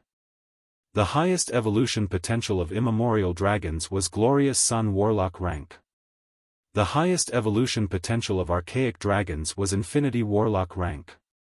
As for primordial dragons, they could even evolve to contend against human warlock emperors. In the history of the Zhangji Plain, the first warlock emperor, the Time Lord, slayed a time primordial dragon that contained the mysteries of time. After absorbing countless mysteries of time, he finally became invincible, suppressed countless planes, and founded the first warlock dynasty. The giant dragon clan was also one of the most powerful extraordinary creatures in the many planes that could compete with the gods without taking the path of the gods. Of course, the number of immemorial dragons, archaic dragons, and primordial dragons among dragons was very small. Now that Yang Feng saw a Moonlight Warlock rank immemorial dragon bone, he was naturally very excited. In the Zhangji Plain, the Black Dragon Morph secret method contained a secret method to absorb the bone essence of advanced black dragons. As long as he absorbed and refined the bone essence of the immemorial dragon, Yang Feng's strength would increase by a large margin, and his bones would evolve into fearsome immemorial dragon rank existences. Without any hesitation, Yang Feng extended his hand towards the immemorial dragon bone. With a flash of resplendent light, the immemorial dragon bone shrank and condensed into a ball of light that entered Yang Feng's hand. Chapter 294. Yang Feng looked at the immemorial black dragon skeleton in his hand, and his eyes revealed a trace of a smile. Fortunately, the grade of this Moonlight Warlock rank black dragon skeleton is too high, which is why they haven't used it yet. I've picked up a bargain. There were all kinds of dragon skeletons everywhere in the dragon area. Dragon bones were the most difficult material to process, which was why they were left behind. The rest of the dragon scales, dragon blood, dragon tendons, and dragon crystals were mostly used up. In fact, there were relatively more rare materials in the royal treasury of the Morince Empire.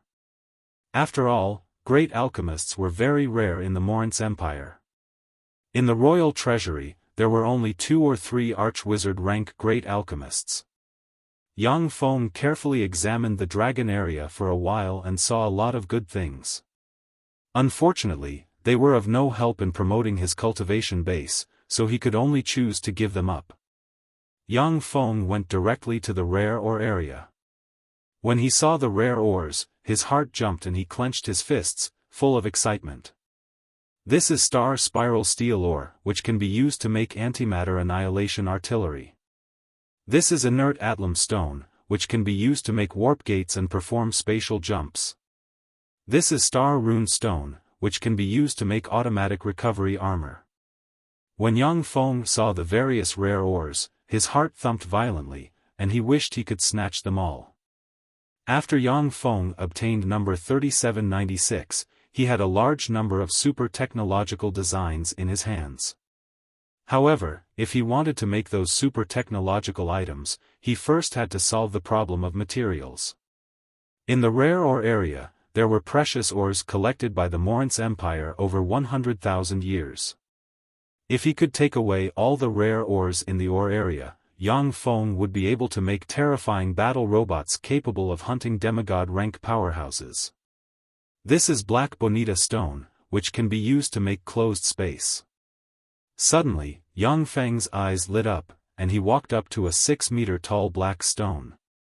After carefully examining it for a while, he revealed a trace of a smile, extended his hand, and the Black Bonita stone flew into his hand. The moment the Black Bonita stone entered Yang Feng's hand, a ray of light shone, and he disappeared from where he stood. He appeared outside the door. "You can leave." Rain waved his hand, and a spatial door appeared out of thin air. Yang Feng smiled faintly, walked into the spatial gate, and appeared in the imperial study. Garca smiled and said, "How is it? Ian, are you satisfied with those treasures?" Yang Feng said with a slight smile, "I'm very satisfied." I hope I can go in a few more times. Garka glanced at a hidden corner without anyone noticing and saw a blue light appear on a piece of jade. The smile on his face became even wider. Garka revealed a smile and said, "Good. Ian, I will now officially appoint you as the Supreme General of the Empire. You will lead the army and suppress the traitor André." Yang Feng responded calmly, "Yes, Your Majesty." After leaving the imperial palace, Yang Feng rode a luxurious carriage towards his villa, a look of indescribable joy in his eyes. Once Yang Feng used the secret method recorded in the Black Dragon morph to refine the Moonlight Warlock rank immemorial Black Dragon bones, the hardness of his bones would surpass that of the Great Warlock rank, and reach the Starry Sky Warlock rank, and even Moonlight Warlock rank. It could greatly enhance the strength of his body. In this way, his body would be comparable to the toughest weapon, and his hands would be able to resist legend rank magic weapons. Suddenly, the carriage slowly stopped. A magnetic voice came from outside the carriage, "Duke Ian, I am Florence. I have something to talk to you about." Yang Feng raised the curtain of the carriage and saw Florence standing quietly not far away. She was beautiful and otherworldly, looking like a beautiful painting. Yang Feng looked at Florence, and his heart stirred slightly, and he revealed a smile, saying, "Of course, please come up." With a sweet smile, Florence boarded the carriage and sat opposite Yang Feng, a fragrance wafting out from her. Looking at the bright and moving Florence, Yang Feng felt that the carriage seemed to have brightened up a lot, and he silently praised, as expected of a divine chosen of the goddess of dance. Under Yang Feng's unbridled gaze, the always cheerful and generous Florence's pretty face was tainted with a touch of redness. She waited for a moment and found that Yang Feng had no intention of asking anything, and then hesitated for a moment before saying, "Duke Ian," Yang Feng said with a smile, "Just call me Ian. Aren't we friends?" Florence secretly clenched her silver teeth and said, "Ian, I hope you can help me save 2 people." Yang Feng frowned slightly and asked unhurriedly, "Who?" Florence looked at Yang Feng with a pitiful look in her eyes and pleaded softly, "Emily and Erica of the Umla family are the 2 daughters of the Umla family. Both of them are my intimate friends. Because of my father, they are going to be banished to the Rose Pavilion. Please save them." As a divine chosen of the goddess of dance, Florence was very noble. Even the emperor of the Morince Empire didn't dare to be rude to her. But even so, she didn't have any power, and could only watch helplessly as her close friends were pushed into the fire pit. The Rose Pavilion was a place that specialized in receiving female relatives of criminal officials and nurturing them into prostitutes. It was one of the largest brothel houses in the Saint Toulon city.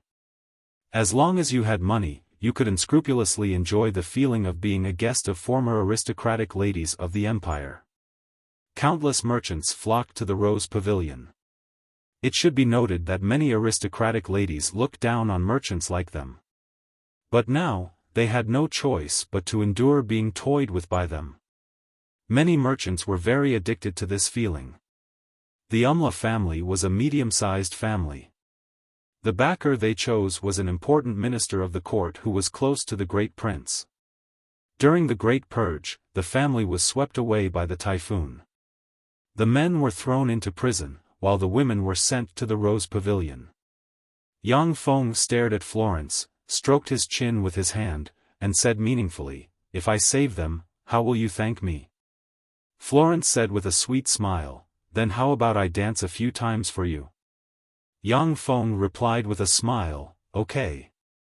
The luxurious carriage carried Yang Feng's group of 2 to the Rose Pavilion.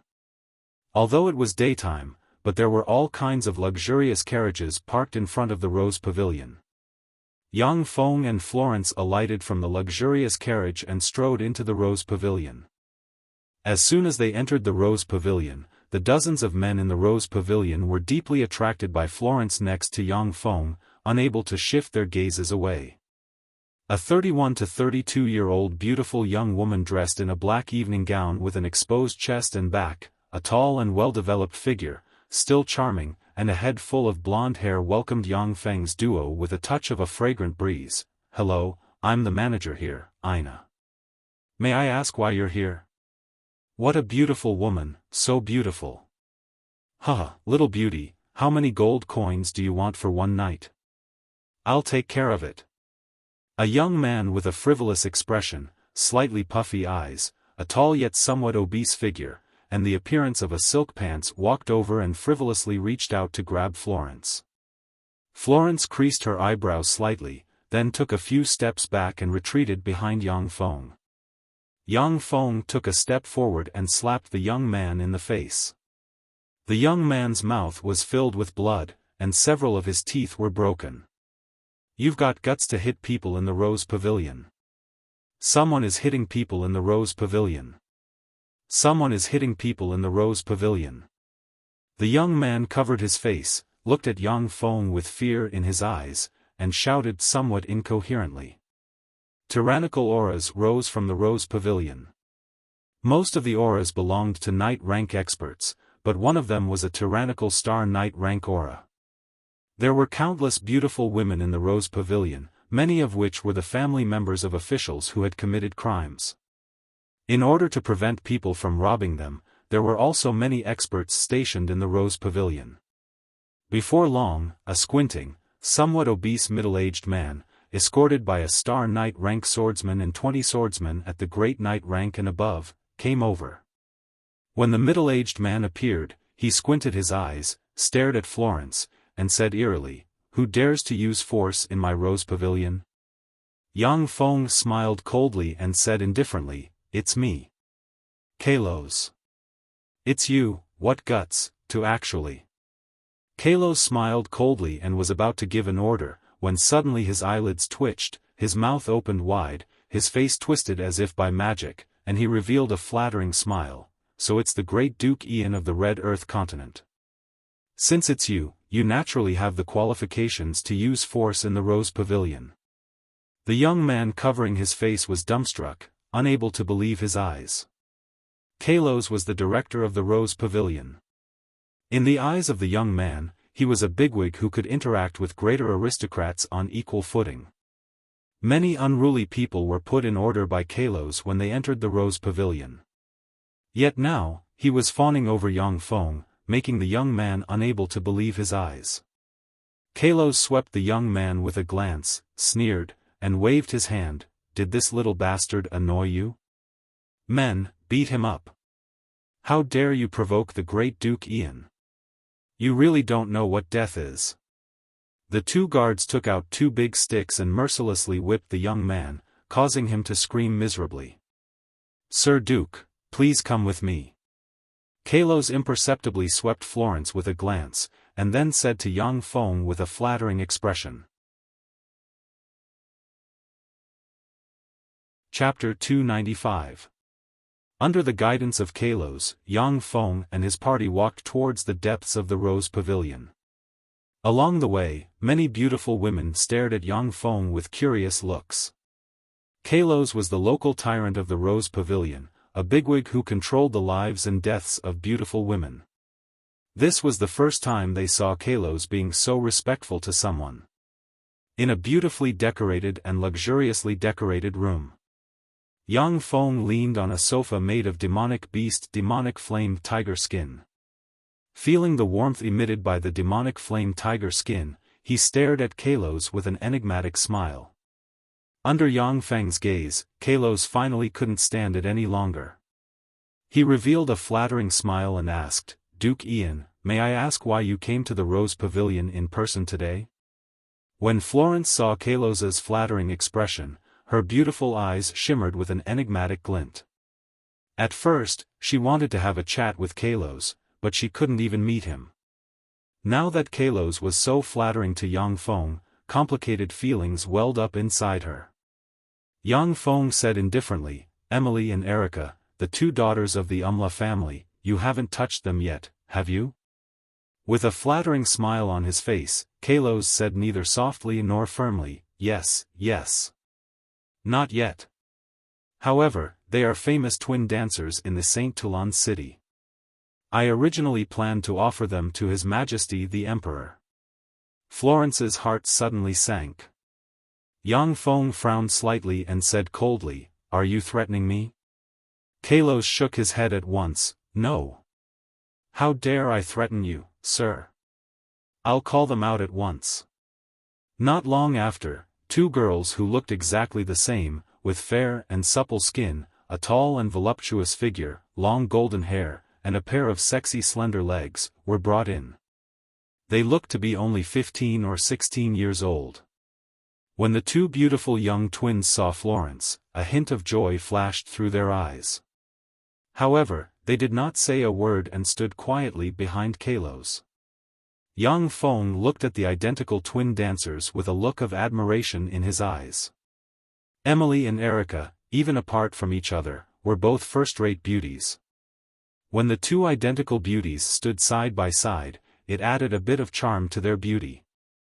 Yang Feng said overbearingly, "I want the two of them. Kalos, go handle the paperwork." Kalos stared blankly for a moment and revealed an awkward expression. Then, he forced a smile and said, "Duke Ian, they're the families of the criminals involved in that case. Unless His Majesty gives me a special pardon, I have no right to give them to you. However, if you want to play with them, I can let them accompany you now." The beauties in the Rose Pavilion were the family members of the offending officials. Kalos could make them accompany anyone, but he didn't have the authority to make them leave the Rose Pavilion. A hint of sadness flashed through Emily's and Erica's eyes. Kalos quickly added, "Of course, Your Excellency the Duke, I can arrange a room in the Rose Pavilion for them to live alone. I can also guarantee that no man will touch them." Many of the VIPs who visited the Rose Pavilion didn't like to share a woman with other men. Therefore, there were many rooms reserved for these VIPs in the Rose Pavilion. As the master of the Rose Pavilion, Kalos could indeed play with many women in the Rose Pavilion. However, he didn't dare to lightly offend some of the women attached to the Empire's VIPs. When he said that, a glimmer of hope streaked past the eyes of Emily and Erica. They would rather be Yang Feng's women than become prostitutes that anyone could sleep with. When she heard that, Florence sighed slightly, and a hint of sadness flashed past the abyss of her eyes. This might be the best outcome. Yang Feng smiled faintly and flipped his hand, and a black eagle appeared in his hand. White magic light flashed in his hand, and a slip of paper appeared at the foot of the black eagle. Yang Feng opened his hand, and the black eagle flapped its wings and flew out of the room. Kalos looked at the black eagle that flew out and vaguely guessed what was going on. He looked at Yang Feng more and more respectfully. The black eagle flew to the Victory Palace and landed at the gate of the Victory Palace. After a royal guard took the slip of paper from the foot of the black eagle, he scanned it, his complexion changed slightly, and he quickly went inside the Victory Palace. Inside the imperial study. Ian has taken a fancy to two girls of the Umla family, and he's asking me for them. Garka took the slip of paper Yang Feng put on, and revealed an amused and angry expression. Since Garka ascended the throne, this was the first time that someone had asked him for a woman. Garka smiled, then took out another slip of paper, wrote a few words, and stamped it with his personal seal. The two girls of the Umla family seemed to dance pretty well, and they're twins. What a bargain. Inside the Rose Pavilion. The black eagle flew in through the window and landed in front of Yang Feng. Yang Feng took out a slip of paper from the foot of the black eagle, scanned it, and revealed a smile. He flicked his finger, and the slip of paper flew to in front of Kalos. Whatever woman Duke Ian wants, give it to him. When Kalos saw the slip of paper, his eyes revealed a look of astonishment, and he looked at Yang Feng with even more respect. The Rose Pavilion was not only a place for bigwigs to have fun, but it also had to cater to the needs of the emperor in the palace. On many occasions, the Rose Pavilion was the favorite place of the emperor of the Morince Empire. In the Rose Pavilion, there were many girls who had been trained and were ready to enter the palace to serve the emperor. For Garka to issue such an order, it was evident how much he favored Yang Feng. This meant that as long as Yang Feng took a fancy to a woman in the Rose Pavilion, he could have her with a word. Kalos said full of dignity, "Emily, Erica, why aren't you going to meet your new master?" Emily, Erica, greets master. Emily and Erica, two beautiful girls brimming with the aura of youthful girls, prostrated in front of Yang Feng and said respectfully as if lowly female slaves. When Florence saw this, her heart ached slightly, and she gave a long sigh. Emily and Erica, two beautiful girls, were a pair of very famous sisters in the social circles of the St. Toulon city. Who knows how many aristocratic youngsters wanted to get close to them. At the time, they even refused the pursuit of the heirs of many greater aristocrats. They were extremely proud.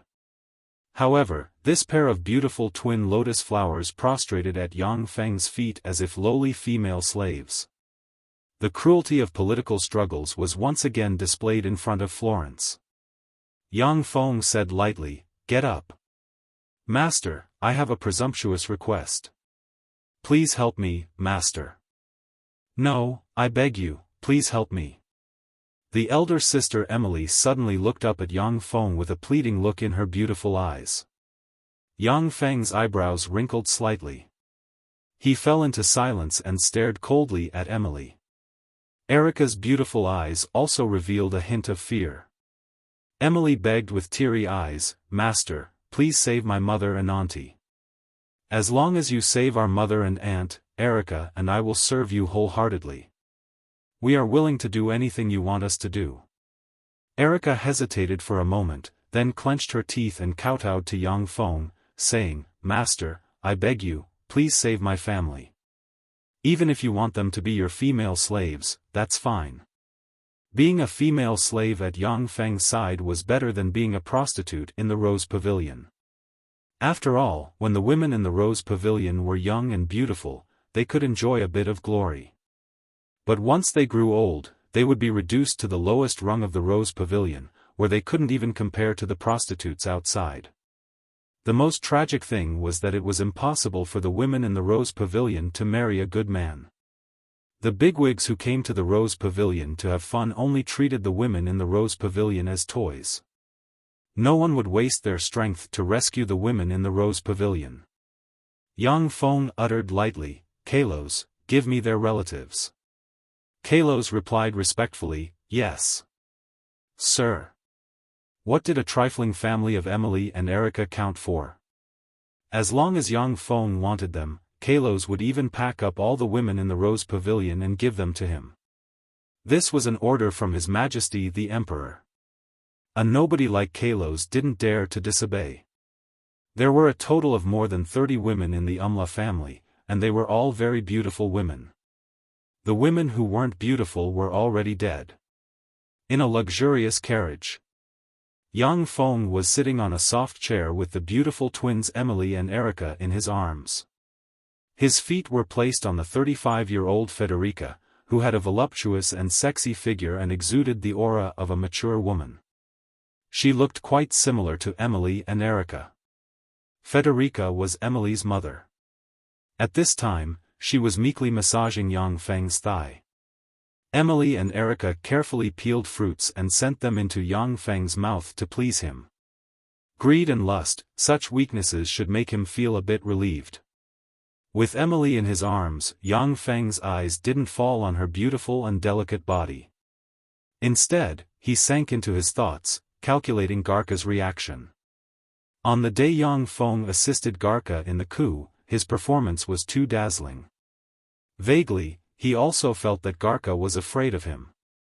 Therefore, he selectively created some weaknesses and exposed them to Garka. A greater aristocrat with no weaknesses, formidable strength, and seemingly no desires was what Garka feared the most. Ian, who was greedy and lustful, was a great general that Garka could trust with ease. This was also the reason why Yang Feng agreed to help Florence. Chapter 296. A day later, Garka appointed Yang Feng as the empire's Grand General and Marshal of suppressing rebellions. He assigned an Imperial Guard Corps of 20,000 soldiers, 2 City Guard Corps of 40,000 soldiers, and 2 miscellaneous corps of 40,000 soldiers from other places, a total of 100,000 soldiers, to serve as Yang Feng's direct subordinates. In addition to the 100,000 troops, Yang Feng could also control the 6 main corps of the Tandu Province, the Notice Province, and the Povei Province with 120,000 soldiers, the 3 provinces with a total of 500,000 local troops, as well as the 6 corps with 120,000 soldiers transferred from various places. As a result, Yang Feng had more than 340,000 soldiers under his control.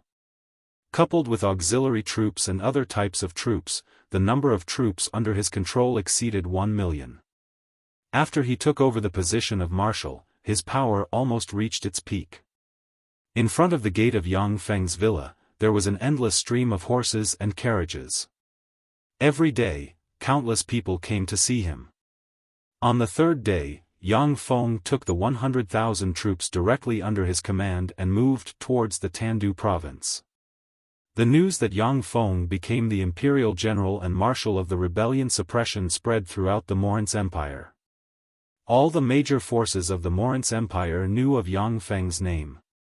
Numerous forces sent people to collect information on Yang Feng. Countless forces of the Morince Empire focused their gazes on Yang Feng. The headquarters of the Morince Empire's southern army. Ian, it's actually him. Andre, who was holding a document, frowned slightly, and Yang Feng's voice and smiling face appeared in his mind. Andre pondered for a while, and then asked slowly, Anzolev, what do you think of Ian? Anzolev replied with a smile, an outstanding person. According to the information obtained so far, Ian not only cultivates magic and martial dual cultivation, but also has some accomplishments in military and politics. He was able to defeat the Hunting Fong Legion and the Silver Sword Legion. Even in the Empire, his commanding ability was definitely among the outstanding generals. Such a genius is only slightly inferior to you, Your Highness. Andre asked calmly, how should we deal with him? Although Ian is very outstanding, but he has 2 fatal weaknesses. First, he isn't from the imperial military and doesn't have much seniority in the imperial military. It will be very difficult to convince the 6 corps of the Tandu province, the Notice province, and the Povei province as well as the 6 corps transferred from other places. Secondly, although Garka is very smart, it's only petty cleverness. In essence, he was still a suspicious person. It was impossible for him to let Ian, who was not his direct descendant, lead an army of 1 million. We can send someone to the St. Toulon city to spread a rumor that Ian is independent. When a lie is told 1,000 times, it becomes the truth. As long as we drive a wedge between them, we can get Garka to transfer him back. Anzolev said methodically. Andre was full of confidence and said proudly, well said. My brother is very smart, but he's too smart. He doesn't trust anyone but himself. Moreover, there's one more thing you didn't mention. How can those ordinary armies that haven't been stained with blood compare to the strength of the 100,000 border soldiers in my hands? Even in a head-on battle, my army of 100,000 can still defeat his army of 1 million. The 100,000 soldiers under Andre's command were all elite soldiers that had been trained for more than 10 years to fight against the Desert Empire's army. Their combat strength was incomparably tyrannical. This was also what he relied on to start the rebellion. In the field, only a few elite border armies in the entire Morince Empire had the strength to contend against Andre's army. The 12 legions that were mobilized from the other provinces were nothing in Andre's eyes. Anzolev said with a look of worship, Your Highness is wise.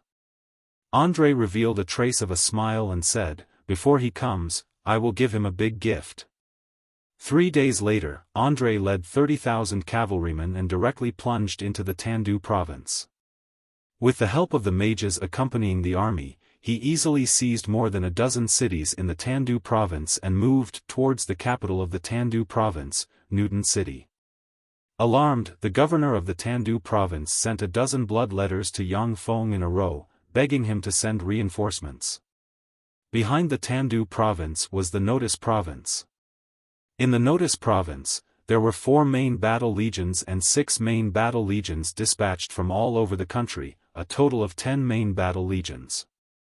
After receiving the blood letters from the governor of the Tandu province, Yang Feng glanced at them, and then threw them into the trash can. On one hand, he ordered the governor of the Tandu province to defend the Newton city to the death, and on the other hand, he sped up the march. Andrei rampaged through the Tandu province. Wherever he went, the cities of the Tandu province surrendered at the mere sight of him. In accordance with Yang Feng's order, the governor of the Tandu province recruited 100,000 recruits. Together with the 80,000 warriors in the Newton city, he formed a large corps of 180,000 people to defend the Newton city to the death. After Andrei's army reached the Newton city, it tried to besiege the city, but was stopped by the governor of the Tandu province. Andrei immediately stopped the siege and began to dispatch a steady stream of reinforcements from the rear, surrounding the Newton city. The area outside the Burgos city, the capital of the Notice province, had turned into a huge barracks with barracks stretching for more than a dozen kilometers. When Yang Feng arrived in front of a barracks, he saw 8 sentries standing lazily in front of the barracks. The 8 sentries gathered together and chatted with each other, not paying any attention to their vigilance. Yang Feng's eyebrows creased slightly, then he conjured a magic stealth and disappeared at once. He strode into the barracks.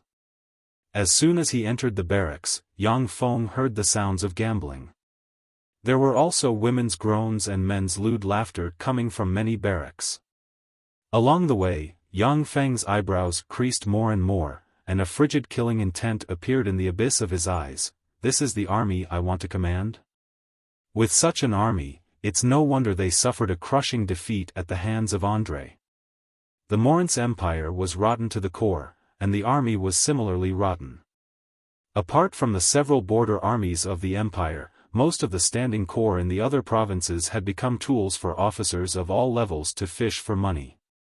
It was normal for them to eat without pay and drink the blood of the soldiers. The reason why Yang Feng could defeat the armies of the Morince Empire with an irresistible force with the meager troops of the Miracle City was that, apart from some main corps, the fighting strength of the other troops of the Morince Empire wasn't high. After going around the barracks, Yang Feng turned around and left. 2 days later, an emissary rode into the Burgos city.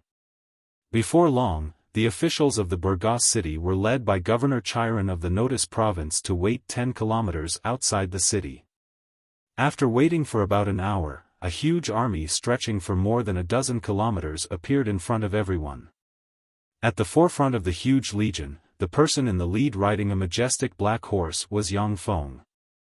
Yang Feng rode the handsome black horse and arrived in front of Chiron and company under the escort of 3 sacred swordsmen. He dismounted and walked towards Chiron and company with a smile on his face. Chiron carefully looked at Yang Feng for a while, then took a step forward and saluted him, saying, "Governor Chiron of the Notice province greets Marshal Ian." The officials of the Notice province behind Governor Chiron also saluted Yang Feng. "Greetings, Marshal." "Hello, I'm Ian." Yang Feng swept the officials who came to greet him with a glance and said with a smile, "Let's go back to the city." As soon as they returned to the Burgos city, Chiron held a grand welcome banquet to greet Yang Feng. At the banquet, celebrities and aristocrats of the Burgos city came one after another. Countless young and beautiful aristocratic girls surrounded Yang Feng and fawned on him. With Chiron's introduction, Yang Feng got to know Ennio, the commander of the Olive Leaf Corps, Duccio, the commander of the Polar Bear Corps, Gan, the commander of the Cyan Falcon Corps, and Giacomo, the commander of the Iron Thornwood Corps. The commanders of the 4 corps were respectively the commanders of the 4 main corps of the Notice province and the Povii province. They participated in greeting Yang Feng. As for the commanders of the other 6 corps, they were dismissive of Yang Feng, and none of them went to greet Yang Feng. The next morning, The headquarters of the rebellion subduing marshal. Yang Feng, who was sitting on the seat of honor in the marshal's barracks, glanced at Andro with an ice-cold expression, and said lightly, "Sound the assembly drums." Andro responded loudly, "Yes. Marshal." The impassioned and resounding assembly drums reverberated in the barracks. After hearing the drums, a commander immediately rushed to the marshal's barracks. When the high-ranking officers entered the marshal's barracks, they saw a gloomy Yang Feng sitting on the seat of honor, and they kept silent, not daring to say anything. Ennio, Duccio, Gan, and Giacomo, the four commanders rushed to the marshal's barracks before the assembly drums were about to disappear. After the assembly drums stopped, only the high-ranking officers of the Olive Leaf Corps, the Polar Bear Corps, Duccio, the Cyan Falcon Corps, the Iron Thornwood Corps, as well as the Imperial Guard system and the City Guard system were left standing in the marshal's barracks. The high-ranking officers stared at Yang Feng sitting on the seat of honor with ridicule in the abyss of their eyes. For Yang Feng to become the marshal of the empire at such a young age, the high-ranking officers were naturally unconvinced. Even though Yang Feng was the master of the Miracle City and had successively defeated the Hunting Fong Corps and the Silver Sword Corps, but the high-ranking officers of the Morince Empire still didn't take him seriously. "Sorry, we're late." I'm really sorry." Amid a burst of insincere laughter, a burly middle-aged high-ranking officer stepped into the barracks. With a contemptuous smile on his face, he looked somewhat provocatively at Yang Feng sitting on the seat of honor. This middle-aged high-ranking officer was Julio, the commander of the Bear Fong Corps who was transferred from another place. Chapter 297. When Julio entered the barracks, the other high-ranking officers of the Bear Fong Corps followed him into the barracks. With contemptuous smiles on their faces, they stared at Yang Feng unscrupulously. Jacob, the commander of the Wild Leopard Corps, also came in. Hiccuping, he glanced at Yang Feng and said with contempt in his eyes, "I'm really sorry, Marshal Ian. Yesterday, we were too happy to see you in the Burgos city, so we drank a bit too much. I'm really sorry for getting up a bit late." Lorenzo, the commander of the Cyan Flame Corps, also came in and said with an insincere smile, "Marshal Ian, I'm really sorry, we drank a bit too much." Mario, the commander of the Five-Leaf Clover Corps, said with a contemptuous smile, "Marshal Ian, please say that you like women. I know that there are two very good women in the Emerald House in the Burgos city. Let's go and have some fun tonight."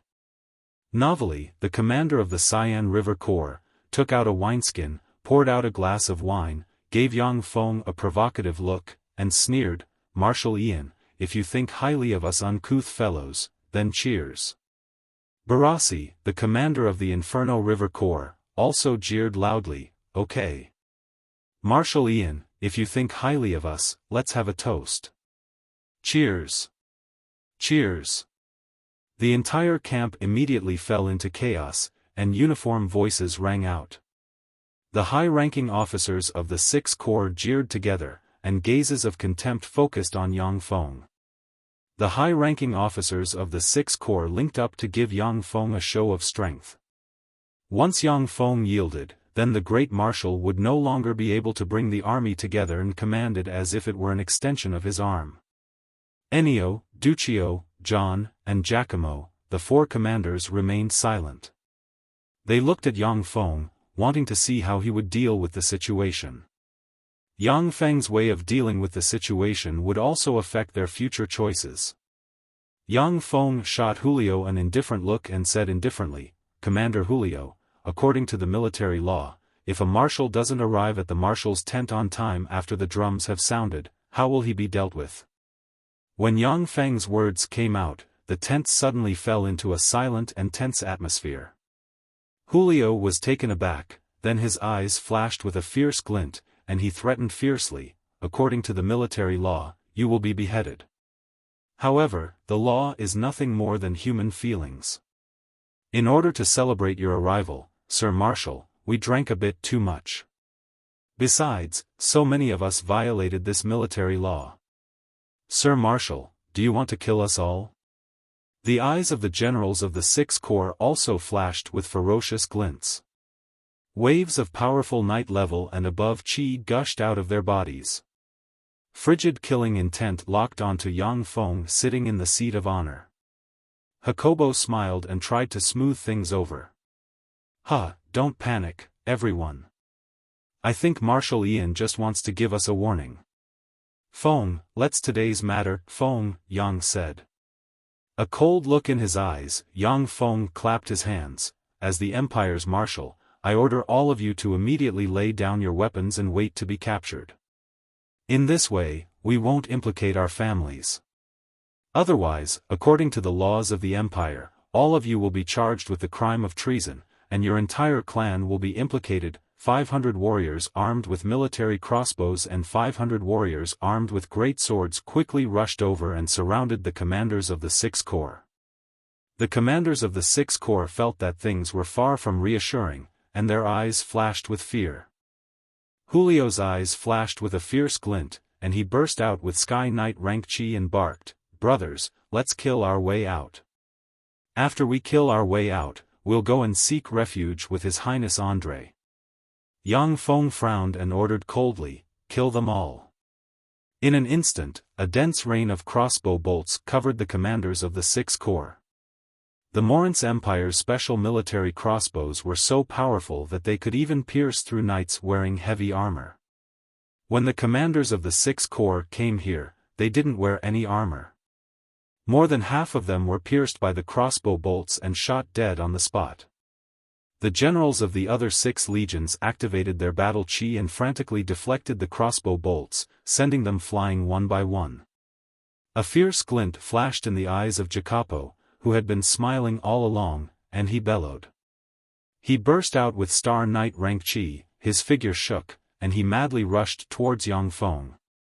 Only by capturing Yang Feng alive would they have a chance at survival.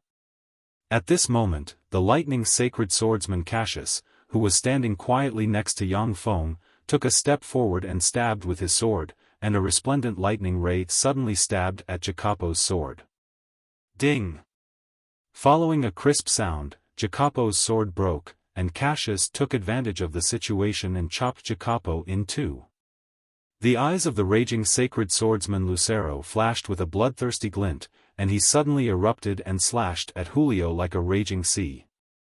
Julio's complexion changed greatly, and he raised his sword to block. Ding! Following a crisp sound, Julio was instantly chopped in two by the sacred swordsman Lucero's sword. Blood splashed about, and he died on the spot. The 2 sacred swordsmen rank experts, the lightning sacred swordsman Cassius and the raging sacred swordsman Lucero, attacked with all their might. The commanders of the Sixth Corps couldn't withstand a single blow, and were chopped in two. The smell of blood pervaded the camp.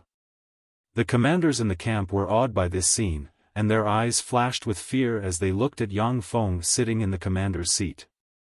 It didn't take long for the commanders of the Sixth Corps to be slaughtered, with not a single survivor remaining. Yang Feng said lightly, "Andro." Andro immediately stepped forward and said respectfully, "Sir Marshal, your subordinate is here." Yang Feng said coldly, "These people dared to resist our arrest. Immediately draw up a list of names, send it back to the military headquarters, and punish them for the crime of rebellion." Andro replied respectfully, "Yes, Sir Marshal." When the commanders of the 4 corps saw this scene, they were even more alarmed. Once the commanders of the 6th Corps were convicted of rebellion, their families would be reduced to slaves, and they would no longer have a chance to rise up in the Morince Empire. Ennio, Duccio, John, and Giacomo looked at each other, and their eyes flashed with apprehension. They had already guessed that Yang Feng might take them down a notch, but they didn't expect it to be so ruthless. The commanders of the 6th Corps were slaughtered by Yang Feng, which meant that more than half of the 120,000 soldiers of the 6th Corps were crippled. Ennio, Duccio, John, and Giacomo didn't expect that Yang Feng would act so ruthlessly against the 6th Corps under the threat of Andre. Yang Feng smiled gently at the commanders of the 4 corps and said, don't worry, I'm a very reasonable person. As long as you don't violate my orders in the future, I guarantee that such an unpleasant thing won't happen a second time." Ennio hurriedly shouted, "We will definitely not disobey Lord Marshal's orders. We will never disobey your orders, Lord Marshal." A uniform voice that was filled with a trace of fear and dread rang out in the camp. Yang Feng nodded with some satisfaction. Although the commanders might not be completely convinced by him, but at least they wouldn't disobey his orders. After killing the commanders of the 6th Corps, Yang Feng immediately took his 100,000 troops and surrounded the 6th Corps one by one. Without a leader, the 6th Corps allowed Yang Feng to capture the confidence of the commanders of the 6th Corps without any resistance, and then imprison them. Yang Feng sent people to escort the commanders in the direction of the Saint Toulon city. After seeing Yang Feng's methods, the wizards of the 6th Corps chose to acquiesce to Yang Feng's actions. After all, Yang Feng was a genuine marshal of the empire and had the power to control the armies. While carrying out a purge in the 6th Corps, Yang Feng transferred some backbone of the Imperial Guards and City Guards into the 6th Corps. It didn't take long for the 6th Corps to fall into Yang Feng's hands. Of course, since a large number of commanders were purged by Yang Feng, the fighting strength of the 6th Corps plummeted and their morale plummeted. After purging the 6th Corps, Yang Feng didn't rashly send troops to the Tandu province. Instead, he concentrated all his troops in the Burgos city and carried out military training. Day and night, he drilled his 100,000 troops as well as the 125,000 troops of the 6th Corps. In front of the Newton city, the 300,000 troops surrounded the city of Newton so tightly that not even a drop of water could trickle through. When André killed his way out of Gahilid province, only 100,000 border soldiers followed him. But along the way, his army snowballed, reaching a total of 300,000 soldiers.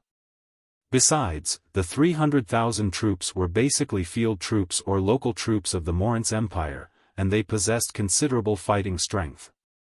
André held a document in his hand, frowned, and sighed slowly. How ruthless. So many generals, and he actually killed them just like that. How ruthless. Anzolev's eyes flashed with a peculiar glint, and he said solemnly, "That's right. To be so ruthless, it seems that we underestimated him." In this way, the 6 legions would truly fall into his control. Although the fighting strength of the 6th Corps declined a lot due to the purge. But if we give him a few months, we'll be faced with a powerful monster that has finished integrating. Your Highness, it's time to make up your mind. We can't give him time. André pondered for a long time, then paced up and down in the room. Finally, his eyes flashed with a fierce glint, and he gritted his teeth and said, "All right. Anzolev, contact them and tell them that I agree to their conditions." Anzolev lowered his head slightly, and the abyss of his eyes flashed with joy. "Yes, Your Highness."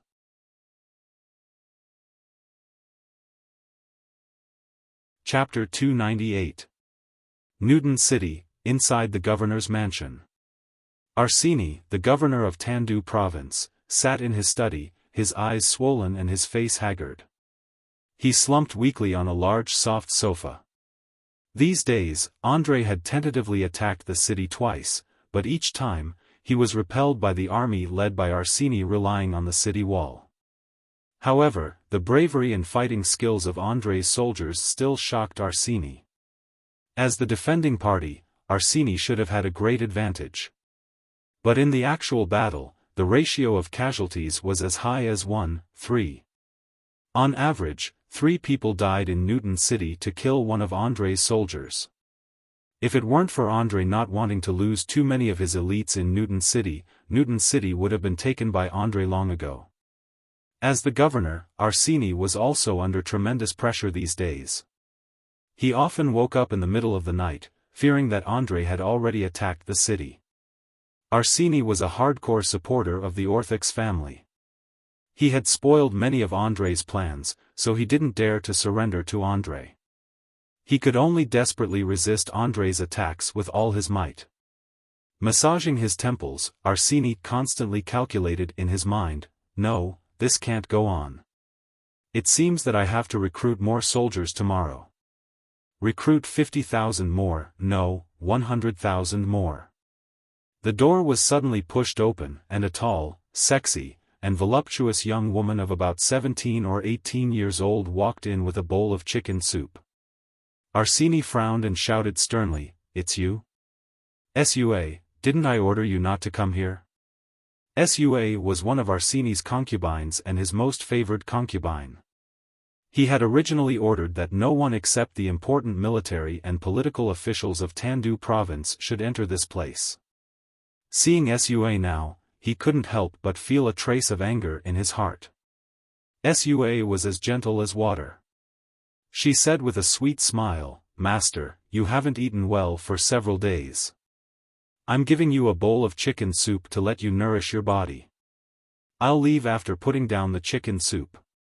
Arsini looked at Sua's sweet smile, the anger in his heart slowly faded, and he nodded slightly.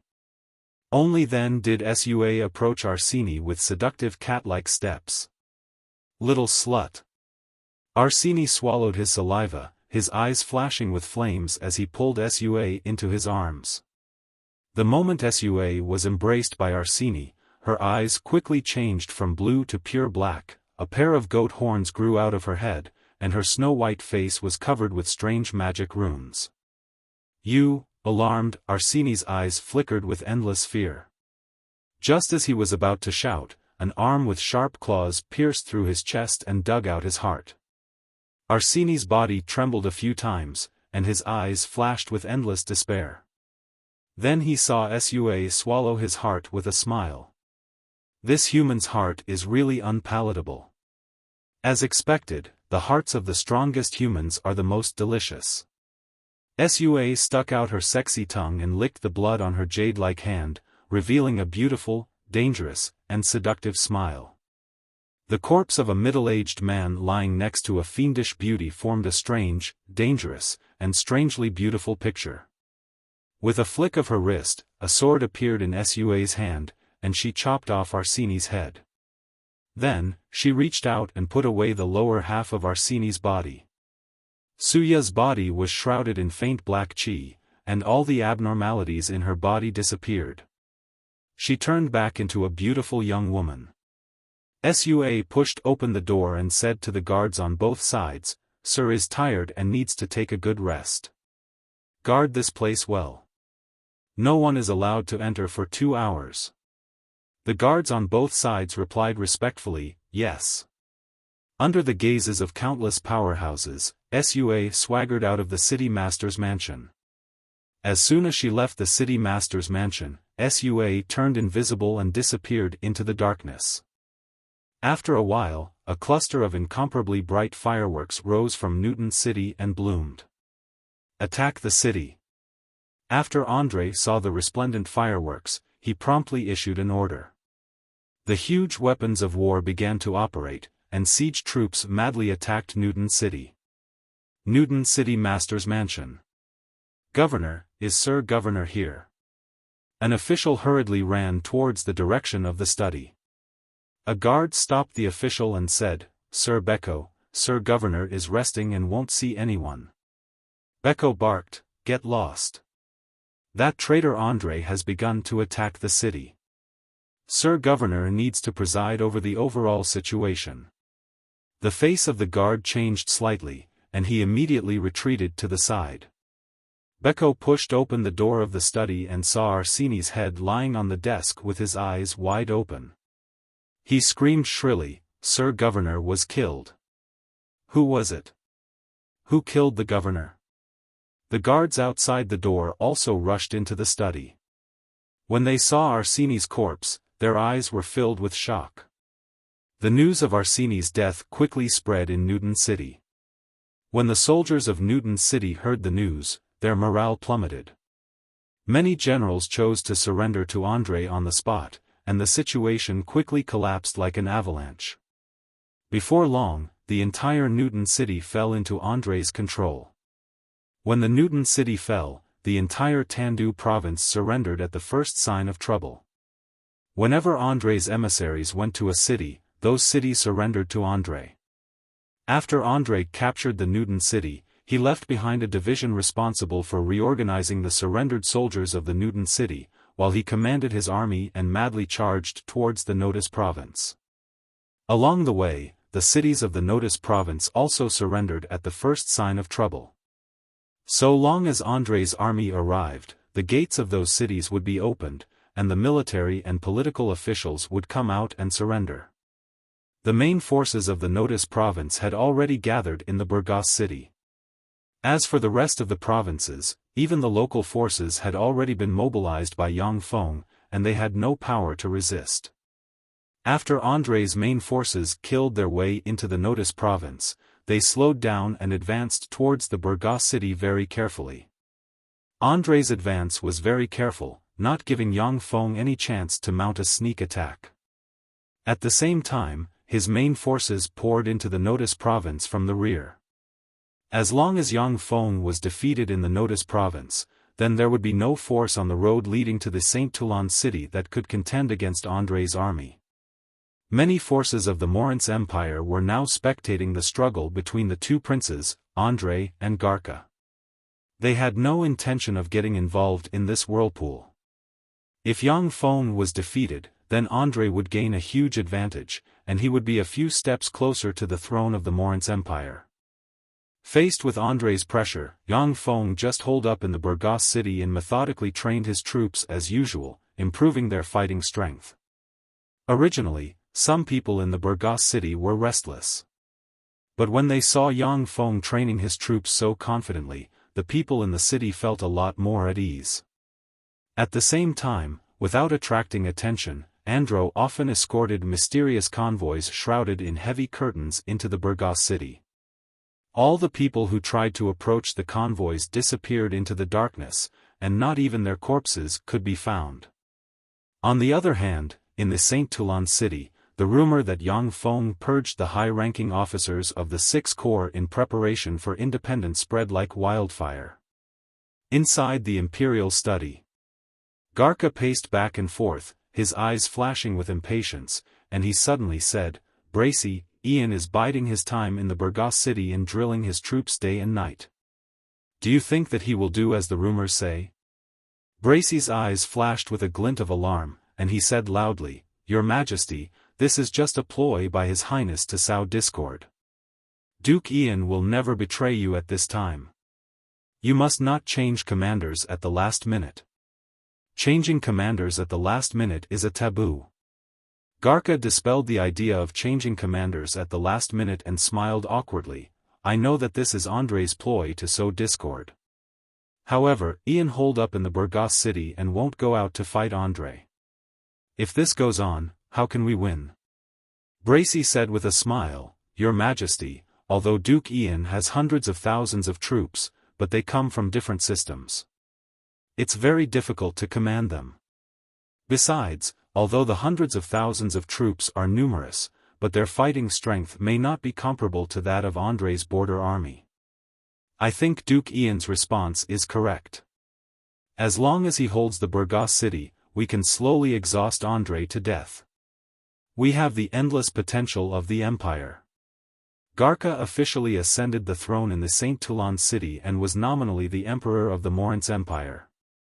Although the various parts of the Morince Empire were watching the battle between the two princes, but as long as Garca's orders weren't arbitrary, the various government agencies would obey the orders issued by the imperial court. This meant that Garca could get a steady stream of reinforcements, money, and people from the Morince Empire. What he lacked was time to convert the money and people into fighting strength. Besides, the longer Garca stayed in the Saint Toulon city, the more consolidated his position as the emperor would be. The more time was delayed, the more advantageous it would be for Garca. This was the benefit of controlling a huge empire. In the rear, Garca used the funds in the treasury to form 10 new legions in one go and began training them. It would only take a certain amount of time for an additional 200,000 troops to be formed. Of course, the fighting strength of the 200,000 troops was far from that of the trump card legions.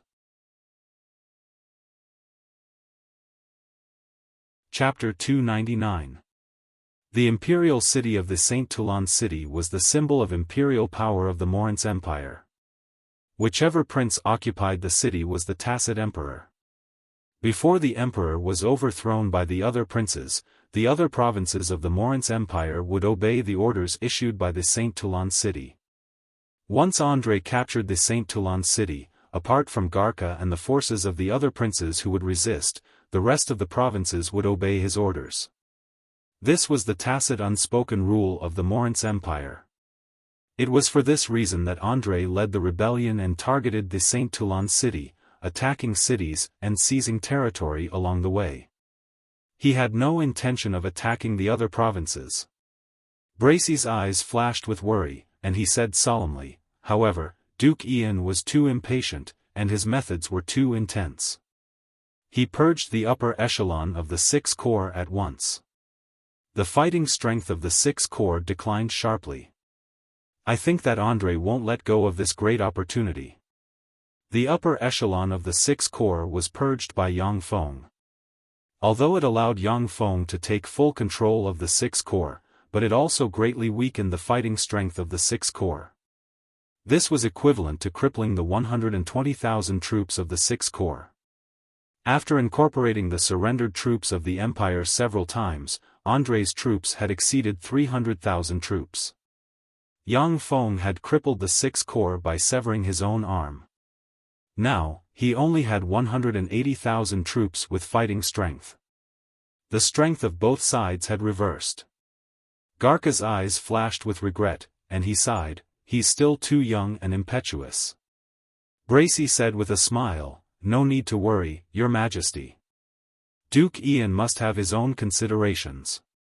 He still has more than 300,000 troops at his disposal, so holding the Burgos city won't be an issue. As long as he stays there and buys us more time to consume André's strength, we'll be the ones to emerge victorious in the end. Garca's eyes flashed with worry, and he sighed slowly, I hope so. Notice Province. After André joined up with his main force, he advanced all the way. When the army arrived, the cities of the Notice province changed sides and surrendered. A huge encirclement slowly took shape and completely surrounded the Burgos city. Yang Feng just watched coldly from the sidelines. From time to time, he sent teams of cavalrymen to devour André's troops. When they encountered André's main force, they immediately chose to retreat to Burgos city. In the scattered battles, Yang Feng also devoured nearly 4,000 of André's troops. However, André didn't care about the loss of his troops at all. He continued to make arrangements in an orderly manner, constantly shrinking the encirclement, like a noose tightly wrapped around the Burgos city. After the huge encirclement was formed, André commanded the 460,000-strong army to surround the Burgos city. The scorching sun hung high in the sky. Outside Burgos city, there were countless banners and barracks. Fear surged in the hearts of some soldiers above the Burgos city as they looked at the mighty, majestic, and densely packed enemies outside the city. André rode his horse to the front of Burgos city and shouted, I am André, Count Ian, I want to talk to you. André's voice, which had been strengthened by Star Knight rank Qi, shrouded the entire Burgos city, as if it was ringing in everyone's ears.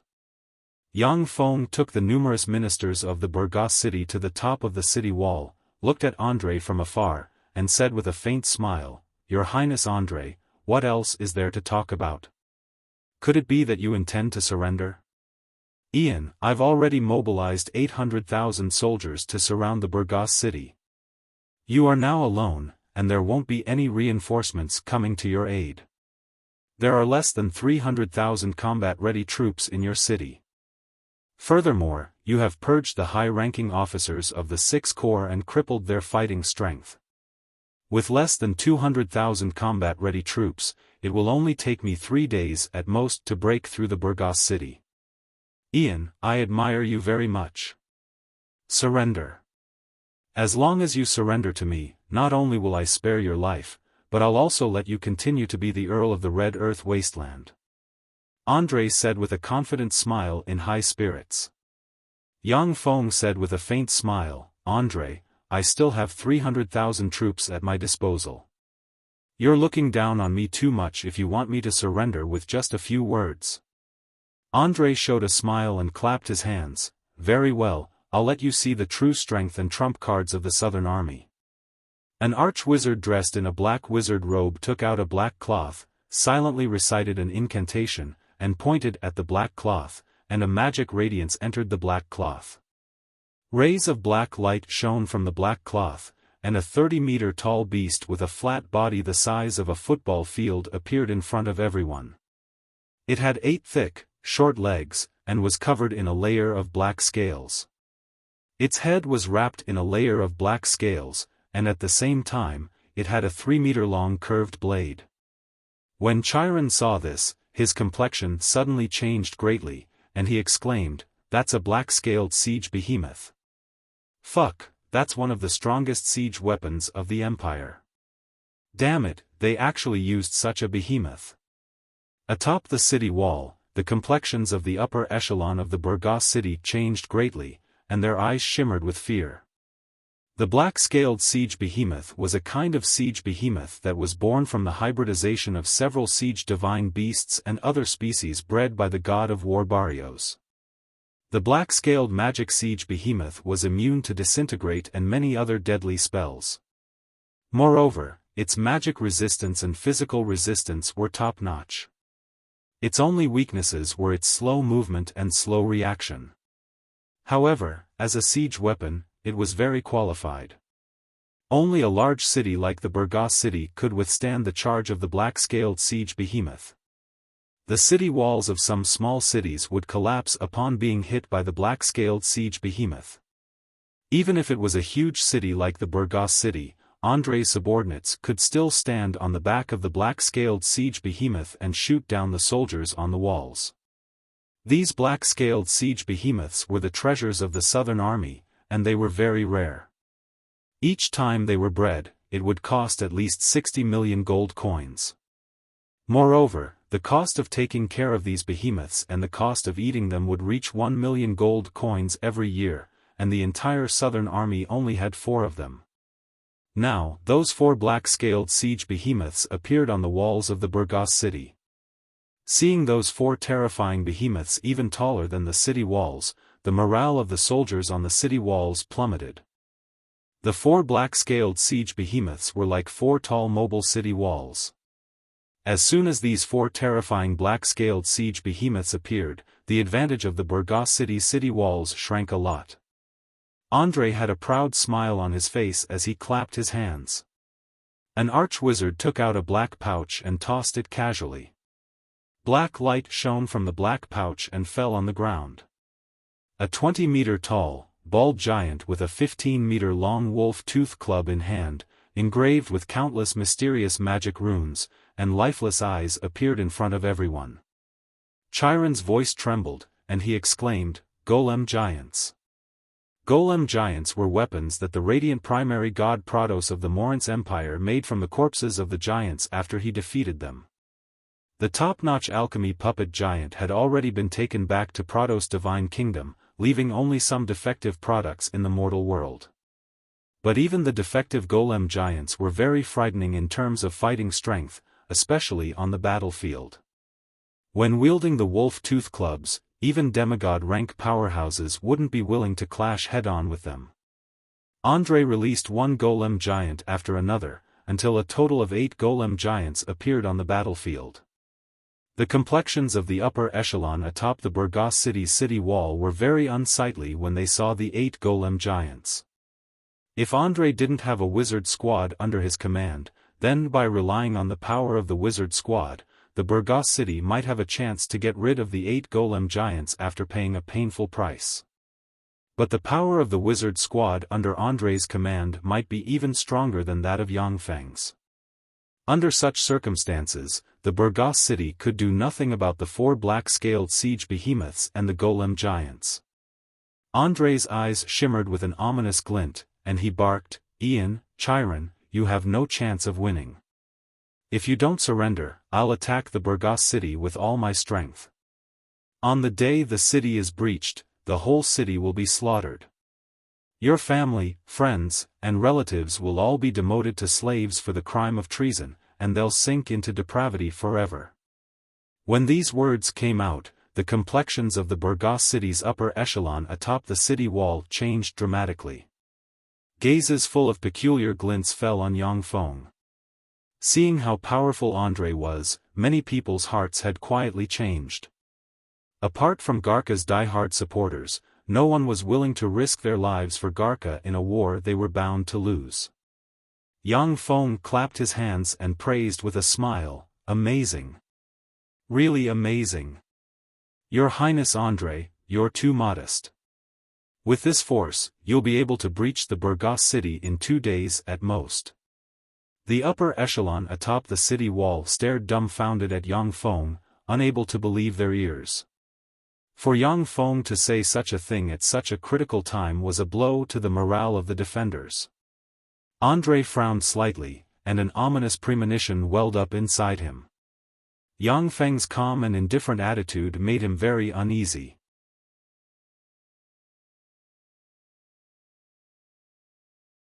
Chapter 300. Yang Feng said with a faint smile, "Unfortunately, you don't have that much time.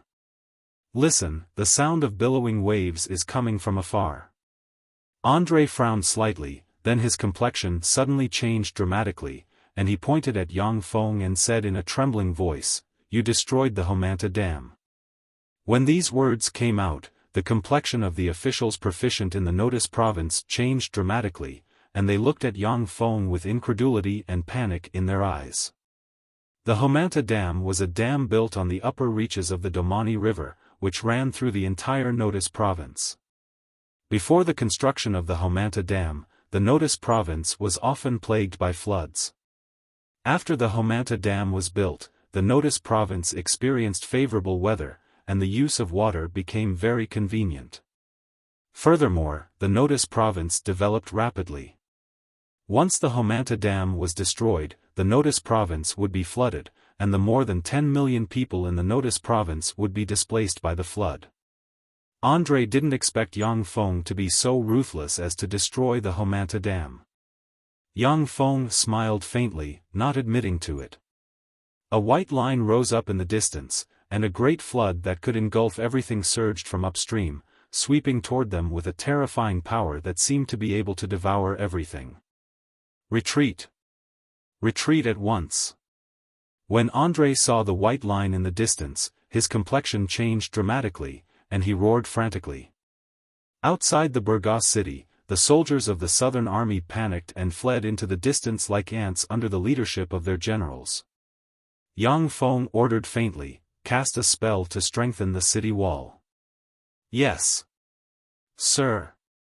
Barros, the leader of the wizard squad standing next to Yang Feng, said respectfully.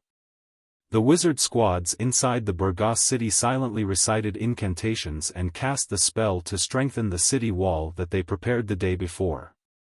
Rays of magical radiance fell on the city wall, making the city wall, which already had an astonishing defensive power, even harder.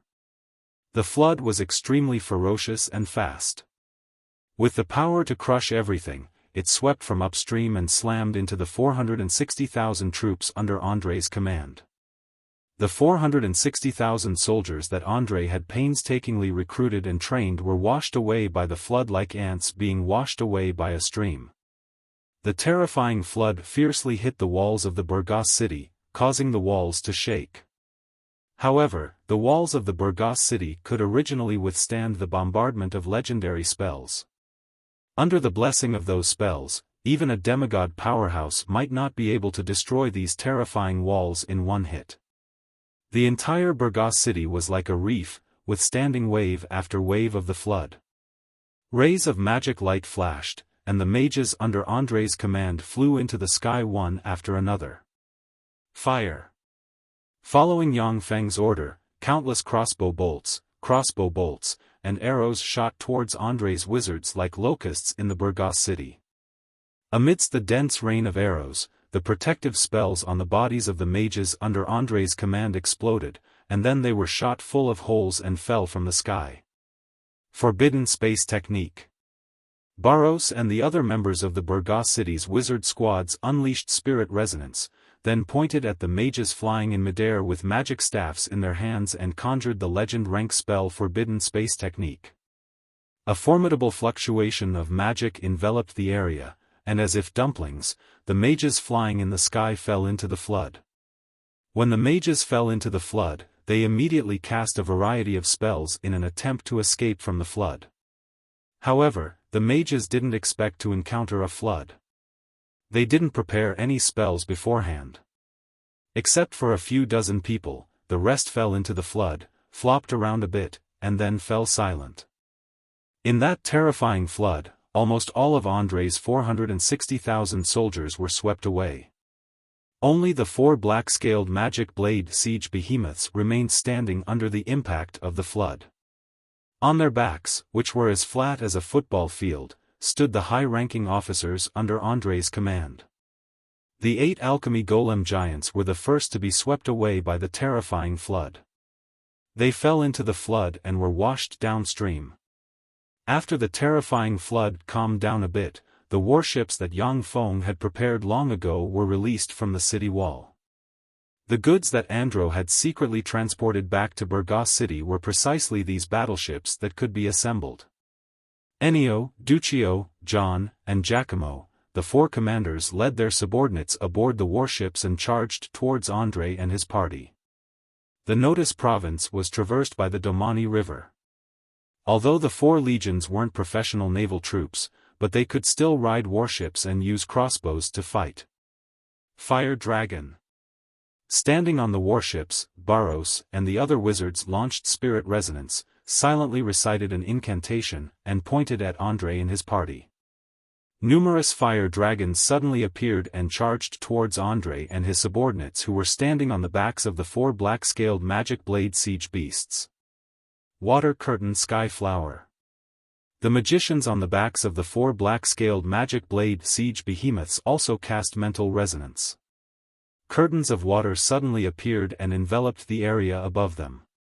The fire dragons descended from the sky, intertwined with the water curtains, issued sizzling sounds, and large tracts of mist rose. Just as the wizards of both sides were engaged in offense and defense, a swarm of locust-like arrows shot from the warships towards André and his subordinates standing on the backs of the 4 black-scaled siege behemoths. Amidst the dense rain of arrows, one powerful officer after another of the Southern Field Army died tragically under the rain of arrows. At the same time, some wizards whose defenses weren't tight enough were shot to death by the rain of arrows, falling to the ground and falling into the flood. Standing on the back of the black-scaled siege behemoth, André brandished his sword to parry the rain of arrows. His eyes were bloodshot, and he felt as if his heart was being cut by a knife. In this battle, the 100,000 elites brought by André from the Southern Army were swept clean by Yang Feng. At the same time, a large number of elite surrendered troops suffered heavy casualties. Once he retreated to the south in defeat, all his previous efforts would be in vain. Garca could rely on this period of time to stabilize his position on the throne. With the passage of time, Garca's position on the throne would become more and more stable. André wouldn't stand a chance. While parrying the arrows, a high-ranking officer with a Star Knight rank cultivation base barked, "Your Highness André, run. We'll stay behind to bring up the rear, but you must avenge us in the future. Your Highness André, leave here and avenge us in the future." The high-ranking officers of the Southern Army shouted loudly with bloodshot eyes. As long as André didn't die, the families of the high-ranking officers of the Southern Army would have a chance to make a comeback. Once André died here, the high-ranking officers of the Southern Army would be labeled as traitors, and their families would sink to the bottom. André gritted his teeth, turned around, and his figure blurred. Like a big bird, he landed on the flood, tapped lightly, and his shoes flickered with blue magic light, and a mirror suddenly appeared under his feet. André's figure flickered. Stepping on the mirror in the flood, he quickly fled into the distance. If he stayed outside the Burgos city, then even if he led his subordinates to fight bitterly to the end, the best outcome would be to become a prisoner. he decisively chose to retreat. After all, the warriors of the Four Corps weren't professional Marines. They could only watch helplessly as Andrei escaped by himself. Yang Feng suddenly said, "Chiron." Chiron's eyes flickered with a complicated glint, and he replied respectfully, "Yes, Sir Marshal." The many high-ranking officers atop the city wall stared at Yang Feng with a complicated glint in their eyes. Andrei's previously invincible army was wiped out by Yang Feng's flood, suffering heavy casualties. However, the destruction of the Homanta Dam also turned the Notice province into a swamp. More than 10 million residents of the Notice province would become homeless and become refugees. Although the battle was won, but the Notice province might not be able to recover for decades due to the flood. However, a victory was a victory. Yang Feng wiped out Andrei's main force in one fell swoop and reversed the situation. Now, no one could disobey his orders. His prestige in the army had also risen to its peak. Yang Feng said lightly, "I'll leave this place to you. I'm going back to rest." Chiron replied respectfully, "Yes, Sir Marshal." At this time, Andrei's remnants were struggling against the four black-scaled siege behemoths. Their defeat was already inevitable, and there was no need for Yang Feng's command. As soon as Yang Feng left the Burgas city's city wall, his body disintegrated, turned into white mist, and collapsed. Andrei gasped for breath as he quickly darted through the flood. He had already fled for dozens of kilometers, yet everywhere he looked, there was still the hateful flood. Looking at the flood, he felt as if his heart was being cut by a knife. Other troops were fine, but the 100,000 elites he brought from the Southern Corps were the strongest troops under his command, as well as his foundation. Now that they were thrown outside the Burgas city, it was definitely a heavy blow to him. "Your Highness Andrei, please wait." A black ray of light descended from the sky, landed in front of Andrei, and condensed into Yang Feng's figure. With a smile on his face, Yang Feng blocked Andrei's path of escape. Andrei's eyes narrowed slightly, a fierce glint flashed past them, and he said coldly, "Ian, are you here to take my head and claim credit from Garca? Interesting, I really want to see what kind of ability you have to actually dare to chase after me alone." Chapter 301. Yang Feng uttered with a faint smile, "Your Highness Andrei, I came here just to have a talk with you." Andrei's thoughts revolved, and he revealed a sneer, "You want to have a talk with me? So that's how it is. You're not loyal to that idiot Garca, but to yourself." Yang Feng said calmly, "Your Highness Andrei, I came here today because I'm 80% certain that I can keep you here. What price are you willing to offer?" Andrei's eyes narrowed slightly, and he stared at Yang Feng with frigid killing intent in his eyes. It was the man in front of him who made him fall short of success and pushed him further away from the throne. More than 400,000 troops died tragically at the hands of this man, making him wish he could pull out Yang Feng's tendons and pull out his bones. However, this flood made Andrei even more apprehensive of Yang Feng. At the same time, he felt a vague fear in his heart. As Yang Feng stood quietly in front of Andrei couldn't help but guess how many cards Yang Feng still had hidden. The killing intent in the abyss of Andrei's eyes finally faded slowly, and he asked calmly, "What do you want?" Yang Feng replied indifferently, "I want the treasures you collected along the way." When Andrei heard that, his face twitched slightly.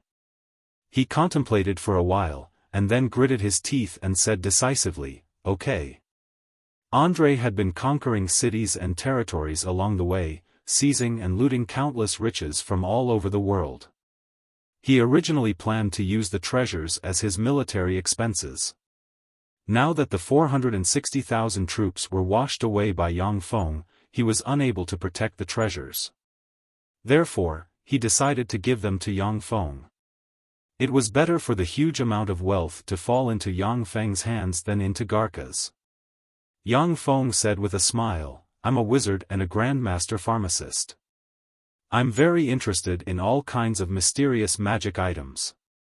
For example, rare magic ores, magic plant seeds, rare alchemical items, all kinds of precious magic notes, and mystical secret methods can be exchanged.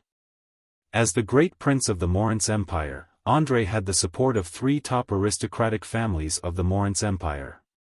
He was also the commander-in-chief of the Southern Army. The treasures he possessed were beyond the imagination of ordinary people.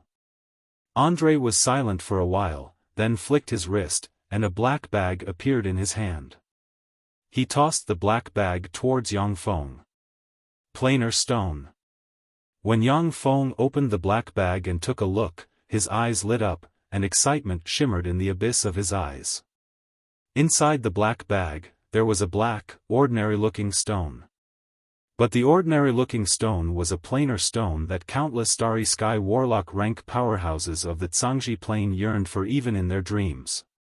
The planar stone was the main material used to create a planar path, and a planar path represented a plane's countless resources and boundless wealth. Planar stones were the main material for making planar passageways, and a planar passageways represented countless resources and wealth of a plane. Even in the Zhangji Plain passageways. Although the Feisua Plain is Zhangji Plain, the Zhangji continent, Feng Plain passageways, Li Plain passageways, Feng, Chen, God Highs Lu, Li, and God. Yang Feng held the planar stone in his hand with a scorching look in his eyes, as expected of one of the primary material planes that can contend with the Zhangji Plain. Although the Feisua Plain is far smaller than the Zhangji Plain, but it's rich in resources. No wonder countless people covet it. On the Zhangji Plain, once countless warlocks practiced cultivation until the Great Warlock or Starry Sky Warlock rank. They would try their best to explore and colonize planes. That was because the profits from cross-plane trade were more than 10,000 times greater. Many things that were worthless in other planes would be 100 times more valuable in the Zhangji Plain. Similarly, many things that were worthless in the Zhangji Plain would be 100 times more valuable in other planes. Going back and forth, the profits could even reach a terrifying 10,000 times greater. Of course, the risks of cross-plane trade were equally great. A little carelessness, and even terrifying existences such as Moonlight Warlocks and Glorious Dawn Warlocks might fall. Some strange existences of powerful planes might be able to destroy all the members of a low-level bloodline warlock family with the power of a curse with just a voice or a sentence. The information collected by Yang Feng in the demonic fighting sect recorded many cases of bloodline warlocks being exterminated by strange existences of some powerful planes. With a flick of his wrist, Yang Feng put away the planar stone and said with a smile, "I like this gift very much. However, it's still not enough to make you go over. I'm loyal and devoted to His Majesty Garca." Andrei smiled coldly. He pondered for a while, then with a flick of his wrist, threw an oval, light cyan ore towards Yang Feng and said, "This is Thom divine iron, one of the main materials used by the gods to forge god armaments according to legend." Yang Feng received the oval-shaped light cyan ore, and his eyes blossomed with traces of ecstasy. "What Thom divine iron? This is clearly the rare or cyan Akatani star core. It's the main material used to make the core of indestructible robots." The cyan Akatani star core was a rare ore discovered by the Shizu during their exploration of the universe. This ore was very rare and difficult to synthesize. Even with the technology of the Shizu at their peak, it took them 5 years to synthesize the cyan Akatani star core in Yang Feng's hand. The cyan Akatani star core was one of the main materials used to make the core of the most powerful indestructible robots of the Shizu. It was very precious even for the Shizu at their peak. Yang Feng fiddled with the cyan Akatani star core. Countless thoughts flashed through his mind. Finally, he smiled and made way. "Okay, you can go." Andrei wasn't in a hurry to leave. Instead, he said solemnly, "Ian, I'm clearly much stronger than that trash Garca. Why didn't you choose to side with me, but with that trash? If we join forces, that trash Garca is not worth mentioning. What he can promise you, I can promise you, and even more. Yang Feng said with a smile, Your Highness Andre, you have many experts under your command. I'm only one of the many under your command. You can defeat His Majesty Garka without my help. But His Majesty Garka is different. Only by relying on me can he defeat you. If I had sided with you at the time, the benefits I would have obtained would not have been comparable to that of His Majesty Garka. Andre pondered for a while, and then revealed a helpless smile. As the commander-in-chief of the Southern Army, Andre had many experts under his command. Moreover, he had the support of the top powerhouses of the three empires. At the time, he only poached Yang Feng because he wanted Garka to have one less helper. If Yang Feng had sided with him at the time, he might not have paid much attention to him. Andre's eyes flashed with a peculiar glint, and he promised, I admit that I underestimated you before. Ian, as long as you side with me now, then when I ascend to the throne, I'll confer you the title of a prince. You'll be the first prince of the Morince Empire with a different surname. Yang Feng smiled faintly and made way, Thank you for your kindness, Your Highness. Please. Andre heaved a long sigh and walked past Yang Feng vigilantly. Yang Feng suddenly said, I'll submit my resignation to His Majesty Garka later and take responsibility for the flood of the Notice province. Andre's body trembled slightly, and his eyes shimmered with a complicated glint. His figure shook, and he rushed into the distance. Yang Feng looked at Andre's departing figure, smiled faintly, and turned to leave. In front of the Burgos city, Andre's 460,000 troops were washed away by the flood, suffering heavy casualties. Only 100+ wizards chose to surrender, while the rest of the generals died in battle. Andre had just fled back to the Newton city when he took his subordinates, abandoned their supplies, and fled the Newton city. Andre had just fled, when a mysterious cavalryman appeared outside the Newton city, ransacked the city, and then mysteriously disappeared again. Yang Feng commanded the 300,000 troops to advance steadily and sent envoys to various places. When Yang Feng's envoys arrived at the Tandu province, the major cities of the Tandu province immediately changed their banners and issued envoys. Just as Yang Feng advanced steadily, the memorials sent by countless aristocrats flew into the Saint Toulon city like flowers of blood. The greater aristocrats with fiefs in the Notice province, in particular, attacked Yang Feng frantically. Yang Feng's flood not only submerged more than half of the Notice province, but also affected the two surrounding provinces. The greater aristocrats' fiefs were completely submerged, causing them to suffer heavy losses. They hated Yang Feng to the core. However, they didn't dare to explode in front of Yang Feng, a god of death. They could only complain to Garka sitting on the throne in the Saint Toulon city. The Saint Toulon city, inside the imperial study. Garka held a document and looked at it carefully. His eyes were filled with indescribable joy and delight, but when his gaze fell on a memorial on his right, he frowned slightly. After pondering for a while, he picked up the memorial and handed it to Bracy, who was standing at the side. Bracy, take a look. After Bracy picked up the memorial, he looked at it carefully, and his expression became more and more solemn.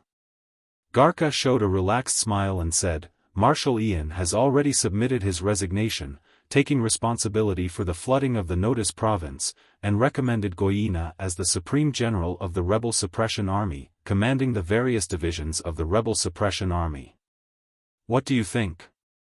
Bracy's complexion changed dramatically, and he said solemnly, Your Majesty, you mustn't. You mustn't allow Marshal Ian to resign. Instead, you should let him wipe out Andre and the other rebels in one fell swoop. Garka said hesitantly, but there are many memorials denouncing Ian. Many greater aristocrats expressed their dissatisfaction with Ian. That great flood drowned the entire Notice province, and more than 10 million people lost their homes. Chapter 302. Bracy said solemnly, Those who achieve great things don't bother about trifles.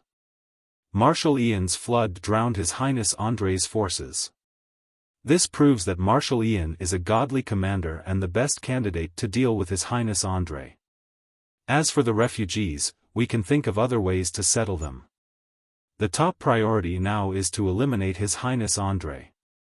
Garca was silent for a while, then frowned and handed a few documents to Bracy.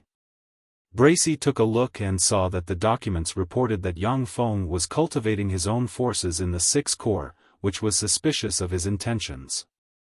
At the same time, there were various rumors in the Saint Toulon city that Yang Feng wanted to take control of the 6th Corps and establish himself as the king of the southern part of the empire.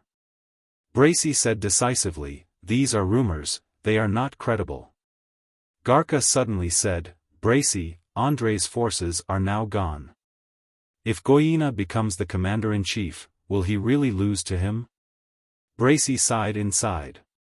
Knowing that Garca had made up his mind, he said dispiritedly, "I don't dare to speculate, but Marshal Ian is the best candidate." Garca was silent for a while, then waved his hand and said, "Okay, you can take your leave." Bracy sighed helplessly and took his leave. "Yes, Your Majesty." 2 days later, more than 30 griffins descended from the sky and flew into the headquarters of the rebel suppression army. "Marshal Ian, His Majesty has ordered you to be removed from the post of marshal and recalled back to the Saint Toulon city. I will take over as the rebel suppression army's marshal. Here are the documents." Goyena found Yang Feng, announced Garca's order, and showed him the documents signed by Garca. After Yang Feng checked the documents, he smiled, took out his marshal's seal, handed it to Goyena, and said, "Then I'll leave this place to you, Goyena. My people are currently evacuating refugees from the Notice province. I'll have to trouble you to take good care of them." When Goyena saw that Yang Feng handed over his military authority so readily, he secretly heaved a sigh of relief. He was a little nervous before coming. He was very clear that once Yang Feng became ruthless, he would kill without batting an eye. If he had a choice, he would absolutely not want to offend such an enemy. Goyena smiled and said, "Don't worry, Duke Ian. I will definitely protect your people as if they are my own people." After a quick handover, Yang Feng took 500 personal guards and headed for the Saint Toulon city. Andro said indignantly, "My lord. Why did he hand over the military power to him so easily? We were the ones who defeated André. Now, we're only one step away from defeating André, and Goy has come to reap the fruits of our labor. Truly despicable." The Grand Marshal of the Rebellion Subjugation Army had the authority to command 300,000 troops. Furthermore, the nearby provinces had to listen to the Grand Marshal's orders. His power was monstrous. After Yang Feng defeated André, Goyena came over and snatched the position of marshal, subduing rebellion without doing anything, which made Andro feel very unbalanced. Yang Feng's eyes flickered with the light of wisdom, and he said with a faint smile, "The position of marshal is a big furnace, I have no interest in it. Besides, we've already reaped enough benefits from this trip. The Red Earth Wasteland and the Funès province are our foundation. This time, as long as we transfer the more than 10 million people of the Notice province to the Red Earth Wasteland and the Funès province, we'll have made a fortune." The position of marshal subjugation Yang Feng was conferred by Garca. He had no foundation in the military of the Morince Empire. Garca could take the position of marshal subjugation Yang Feng with an order. He didn't care about the position of marshal subjugation Yang Feng. The Red Earth Wasteland and the Funès province were Yang Feng's fief and his real foundation. Andro thought for a moment, then looked at Yang Feng with eyes full of admiration and exclaimed in admiration, "So that's how it is. No wonder I saw so many caravans and slave traders in the Notice province these days. With their help, we'll be able to better evacuate the refugees from the Notice province. My lord, you're really wise." The flood washed away the fields and residences of most of the people of the Notice province. Now, they could only become refugees. In this way, Yang Feng could transfer them to the Red Earth Wasteland and the Funès province as a savior. At this time, the Notice province was already full of caravans of all sizes. Yang Feng offered a high price of 10 gold coins per refugee. As long as the caravans transported the refugees who were willing to leave to the Red Earth Wasteland or the Funes province, they could get a high price of 10 gold coins per refugee. Stimulated by the gold coins, countless caravans rushed into the Notice province like hungry wolves and began to transport the refugees to the Red Earth Wasteland and the Funes province. The Saint Talon city, inside the Imperial study. Ian, you did a good job. You didn't let me down. Sitting on the magic chair that only the Emperor could sit on in the Imperial study, Garka looked at Yang Feng standing in front of him, and the abyss of his eyes flashed with satisfaction. Yang Feng handed over the authority of the general to Goyina without hesitation, leaving Garka very satisfied. Yang Feng smiled slightly and said somewhat impatiently, "Thanks to your Majesty, I was able to defeat Andre smoothly." "Your Majesty, I think I should be able to enter the royal treasury and choose 2 more treasures, right?" Garka's eyebrows creased slightly at first, then relaxed, showed a smile, and clapped his hands, saying, "Of course you can." Ripples rose in space, and the pinnacle legend rank powerhouse Reen walked out and said respectfully, "Your Majesty." Garka said, "Reen, take him to the treasury and choose 2 treasures." "Yes. Your Majesty." Reen responded, then glanced at Yang Feng, slashed with his hand, opened a spatial gate, and said indifferently, "Come with me." Yang Feng stepped into the spatial gate and entered the royal treasury of the Morince Empire just like last time. Once he entered the royal treasury of the Morince Empire, Yang Feng went to the fiend area, stared at the sealed fiend baron heart and sank into his thoughts. Fiend barons were frightening existences comparable to starry sky warlocks, and their hearts were extremely rare. Once Yang Feng got his hands on the fiend baron heart, he could create a fiend bloodline warlock family. A peculiar glint flashed past Yang Feng's eyes, and he grabbed the fiend baron's heart. By the way, the Cyan Akatani star core and the fiend baron's heart can be made into that treasure.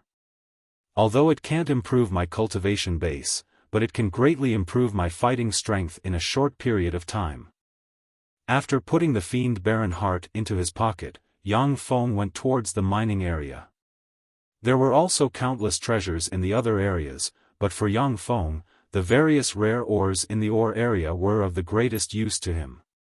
There were a lot of dragon crystals in the dragon area, but there were no demigod-rank dragon crystals, only legend-rank dragon crystals. Such dragon crystals could at most be used to make a level, for extraordinary life form battle robot, which had little effect on improving Yang Feng's strength. This is inert Atlam stone, one of the main materials for making warp gates. The inert Atlam stone can be used to make 5 warp gates with a radiation range of 3,000 kilometers. Yang Feng stopped in front of a huge red ore and looked at it with a peculiar glint in his eyes. Warp gate technology was one of the technologies grasped by the Shizu. So long as a huge amount of energy was consumed between 2 warp gates, it could allow people to cross a great distance and reach the location of another gate. The red ore was the core material for making warp gates. This kind of inert Atlam stone could only be produced in level 2 strongholds or above by consuming a large amount of energy and materials using a more advanced energy and material converter. If he could make 5 warp gates, it would mean that it would take Yang Feng less than a minute to return to the Miracle City in the Red Earth Wasteland from the Saint Talon City. As long as the warp gates were distributed in Yang Feng's territory, he could go to his territory at any time, which was equivalent to bringing his territory closer. The maximum distance of warp gates wasn't just 3,000 kilometers, but the quality and quantity of inert Atlam stone weren't good enough. They could only be used to make warp gates that could cross 3,000 kilometers. Star River Mysterious Heavy Stone, the core material for the super-gravity gun. Yang Feng hesitated again and again, before his gaze finally fell on a huge black ore. He made a decision and extended his hand towards the huge black ore. With a flash of light, the Star River Mysterious Heavy Stone flew into Yang Feng's hand. Warp gates could enhance Yang Feng's control over the major forces under his command, while the Star River mysterious heavy stone could greatly enhance Yang Feng's fighting strength and make his combat methods more varied. In the end, Yang Feng chose to enhance his fighting strength. Warlock cultivation basically followed a prescribed order. Yang Feng has already assessed that with his current cultivation speed, it would take him at least a decade to promote to a great warlock. During this process, it was particularly important to enhance his fighting strength. Otherwise, once he died, all his plans would be for naught. After Yang Feng selected the treasures he wanted from the treasury of the Morince Empire, he returned to the imperial study. After feigning civility with Garca, he left the Victory Palace. As soon as Yang Feng left the Victory Palace, he went straight to his villa. After entering the villa, he closed the door and refused to see anyone. Before long, outside the Saint Toulon city, a level, for extraordinary life form Thunder Hawk, shrouded in countless arcs of lightning, appeared in the air and flew towards the Miracle City at Mach 5 speed while carrying Yang Feng. Chapter 303. The Red Earth Wasteland, inside the portable fortified stronghold.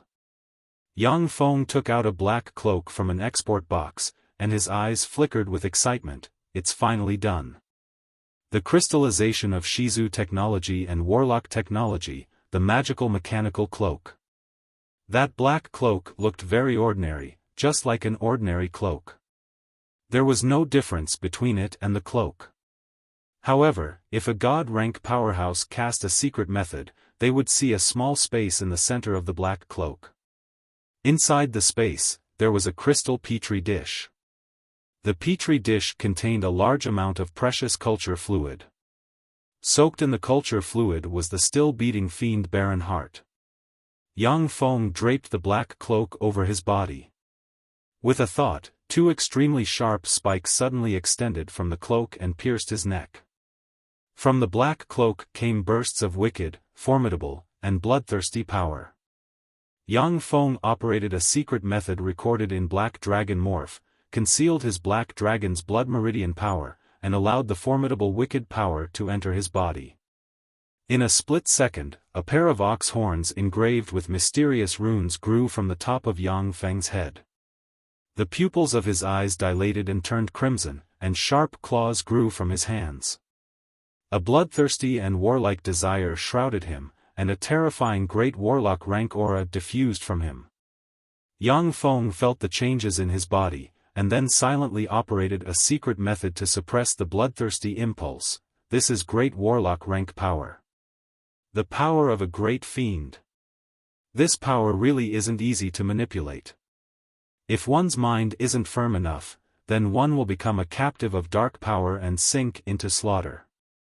Fiend warlocks, blood meridian warlocks that rely on dark power, if they don't have secret methods to suppress this desire, or if they have an extremely firm will, then they will become a bunch of dregs.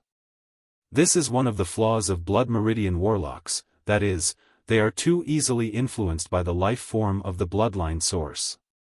Blood meridian warlocks had the advantages of easy cultivation and long lifespan, but they also had the disadvantages of blood meridian shackles, being suppressed by blood meridian, being influenced by the power of the life form of the bloodline source, and so on. There were advantages and disadvantages. Therefore, the Zhangji Plain was still the world of orthodox warlocks. After Yang Feng transformed into a great fiend, he immediately carried out violent movements and unleashed all kinds of great fiend offensive secret methods, destroying everything in the underground laboratory without the slightest scruple.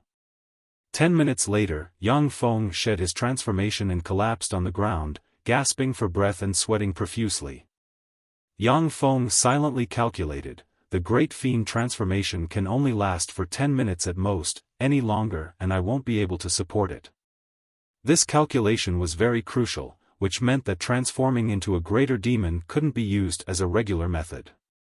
It could only be used as a trump card. After resting for an hour, Yang Feng drank a few vials of elixirs, only then did he feel that his body had completely recovered to its peak. Let's begin the experiment of transforming into a demon baron. Yang Feng took a deep breath, his eyes congealed, and with a thought, 2 sharp spikes extended from the magical mechanical cloak and pierced his neck. A vast and nearly endless evil force entered Yang Feng from the spike. The black magical mechanical cloak fluttered despite the lack of wind. Enveloped by dense black demonic qi, high-energy crystals in the power source chamber turned into ashes in an instant. Yang Feng's body swelled, and he became 3 meters tall. A pair of 30-centimeter long horns grew on his head. His face became sinister and distorted, covered in mysterious black magic runes. His muscles tightened, his eyes flashed with a sinister and bloodthirsty red light, and demonic qi surged from his body. He looked like a ferocious fiend that walked out of hell. A frightening starry sky warlock rank aura diffused from Yang Feng. An extremely evil will attacked Yang Feng's sea of knowledge. Yang Feng operated a secret method in an attempt to resist the impact of the frightening evil will. The Fiend Baron's heart inside the magical mechanical cloak was beating cheerfully, and formidable power gushed out of the Fiend Baron's heart and rushed towards Yang Feng. Nourished by various elixirs refined by Yang Feng, the Fiend Baron's heart came to life and became one of the power sources of the magical mechanical cloak. Thanks to this, Yang Feng could freely transform into fiends of various ranks. Warning! Warning! The host has reached the limit. Immediately activate the safety device and cut off the supply of fiend power. Information flickered in Yang Feng's eyes, and the magical mechanical cloak automatically pulled the spike out of Yang Feng's neck. At the same time, it cut off the supply of power to the Fiend Baron's heart. The culture liquid in the petri dish quickly flowed away. Having lost its source of power, the Fiend Baron's heart stopped pumping power. Yang Feng broke away from the frightening fiend power. His body went limp, and he fell to the ground, sweating profusely. The Fiend Baron is indeed a demigod rank existence. I can only transform for 5 seconds. I can only maintain my consciousness for 3 seconds. Yang Feng looked at the data analysis and revealed a bitter smile. Although the magical mechanical cloak provided a tremendous amount of fiend power, yet it couldn't eliminate the various formidable negative forces contained within the fiend power. Yang Feng's physical constitution couldn't withstand the Fiend Baron transformation. In fact, the best transformation was the Black Dragon transformation. If he could get his hands on a living immemorial Black Dragon heart and a dragon crystal, then with the magical mechanical cloak, Yang Feng could carry out the immemorial Black Dragon transformation. Such a transformation would definitely take much longer than the Fiend Baron transformation.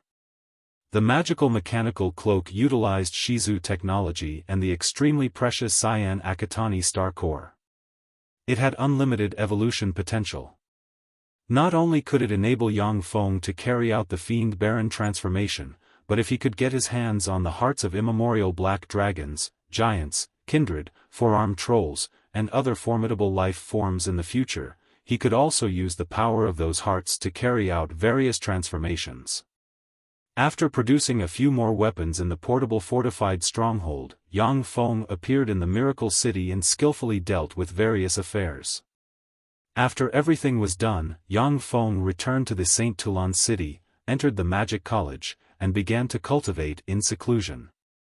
He operated the various secret methods recorded in the Black Dragon Morph and absorbed the Moonlight Warlock rank Dragon Bone Essence.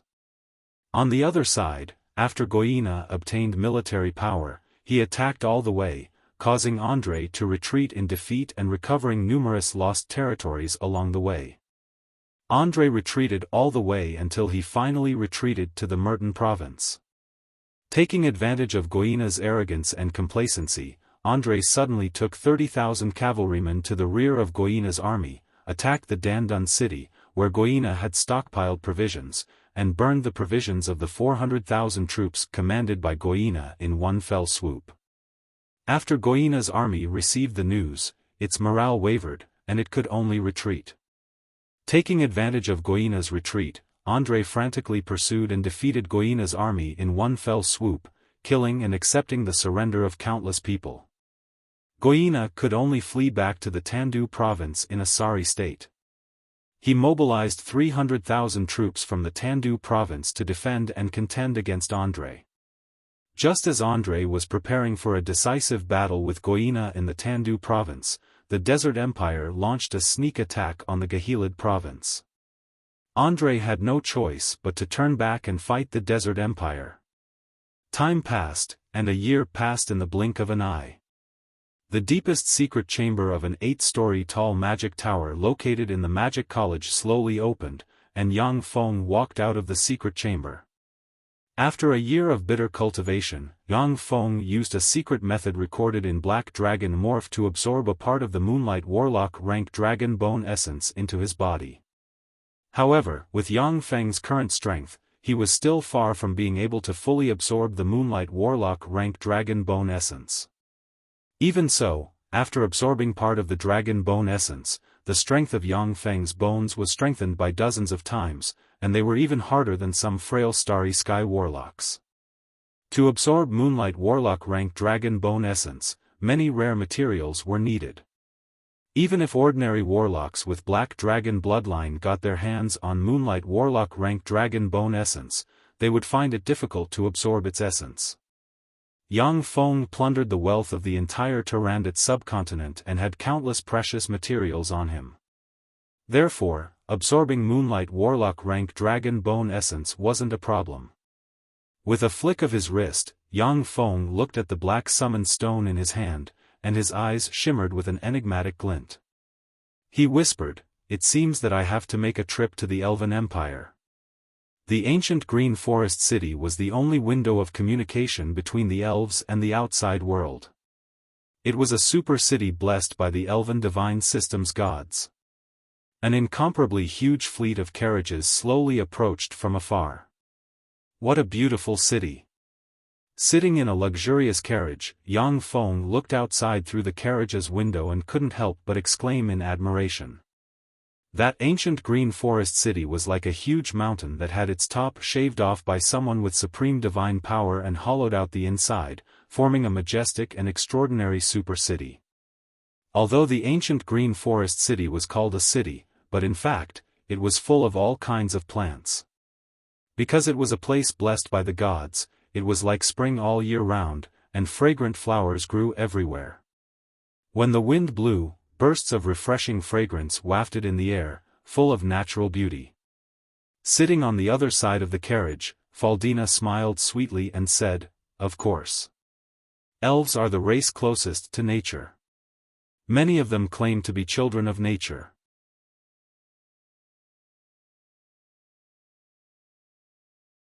Chapter 304. Yang Feng asked curiously, "Son of nature. Are there any other sons of nature among the elves? What other sons of nature are there?" Sons of nature were strange beings of the Feisua plane. Children of nature were born to be nature's favorites. They could learn countless nature-attributed spells from nature without a teacher. They didn't need to construct spell models in their spirit sea to be able to cast spells like human warlocks. Sons of nature were one of the strongest beings of the Feisua plane. In forests, jungles, swamps, and other areas with complex natural environments, they possessed terrifying power bonuses. More than 2/3 of the elven gods of the Feisua plane had the title of Son of Nature. Faldina rolled her eyes at Yang Feng and said, "Elves might not even give birth to a son of nature in 100 years. How could they be so simple? As I said, elves call themselves sons of nature. Do you understand?" Yang Feng smiled and said, "Now I understand." When Faldina saw Yang Feng's indifferent smile, she became furious. She lifted the curtains covering the carriage's window and looked outside, admiring the beautiful ancient Green Forest City. "This is the ancient Green Forest City. Please show me your proof of identity." When the huge convoy arrived in front of the ancient Green Forest City, 2 elven warriors immediately stopped the convoy. "Elves for you. Yang Feng carefully sized up the two elven warriors blocking the way, and his eyes flashed with appreciation. Elves had more females than males, and the number of female elves was far greater than that of male elves. The two elven warriors were both female elves, and they were both beautiful. The reason why elves had more females than males was related to the Zhangji Plains human warlocks. After the Zhangji Plains human warlocks conquered the Feisua Plain, terrifying human warlocks unleashed secret methods and reversed the fertility of the elven mother tree. More than 95% of the elves born from the elven mother tree were female.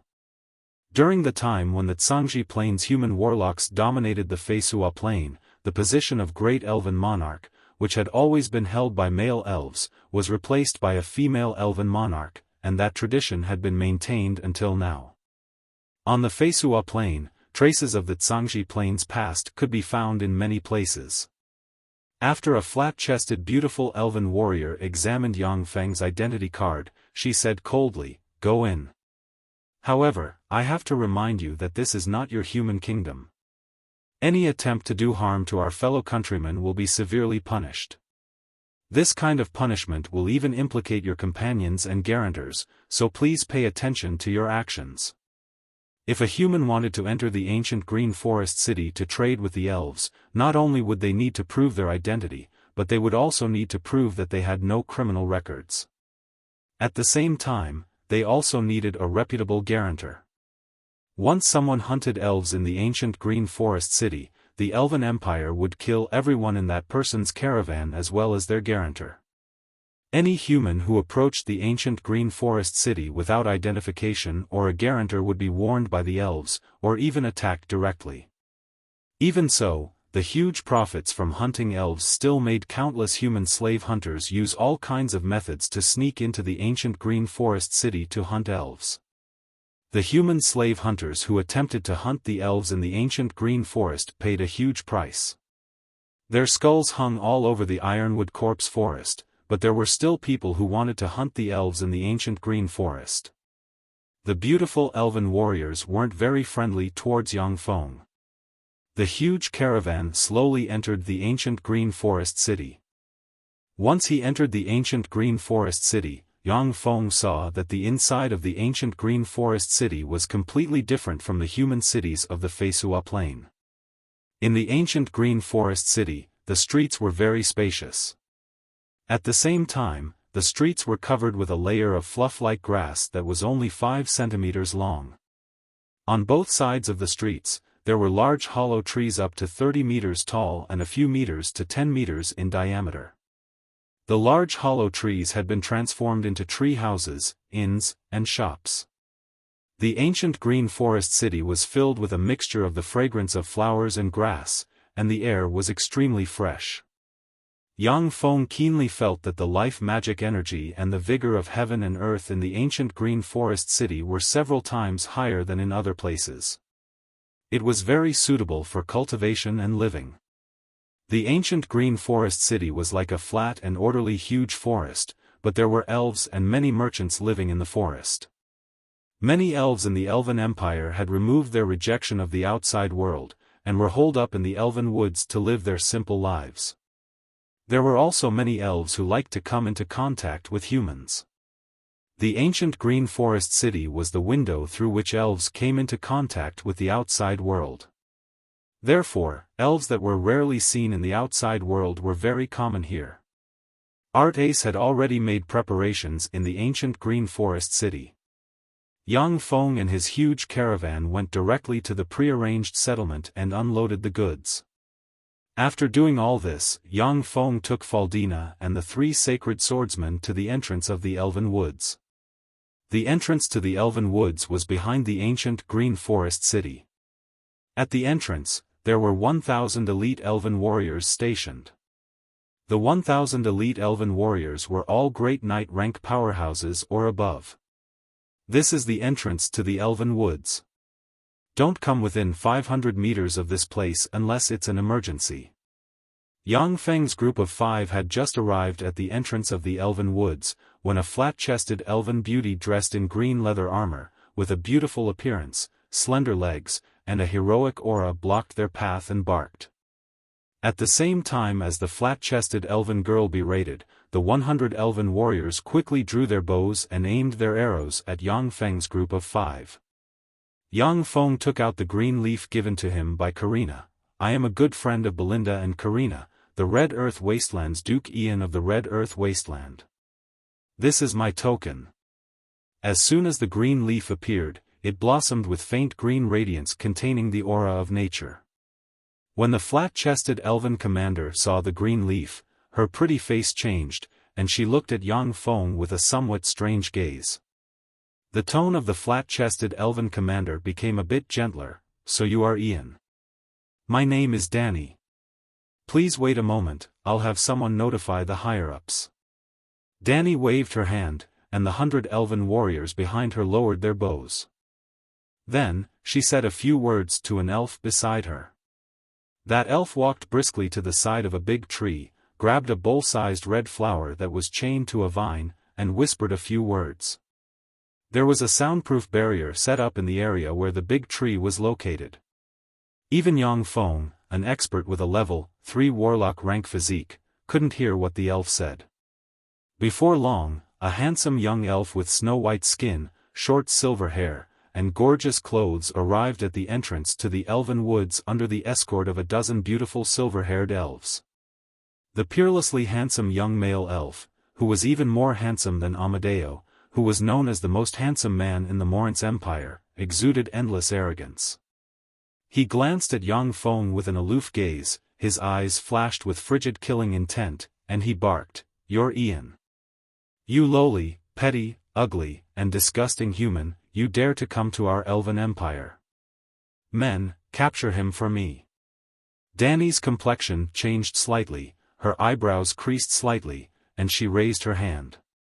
The 100 elven warriors behind her immediately raised their bows and pointed at Yang Feng's group of 5.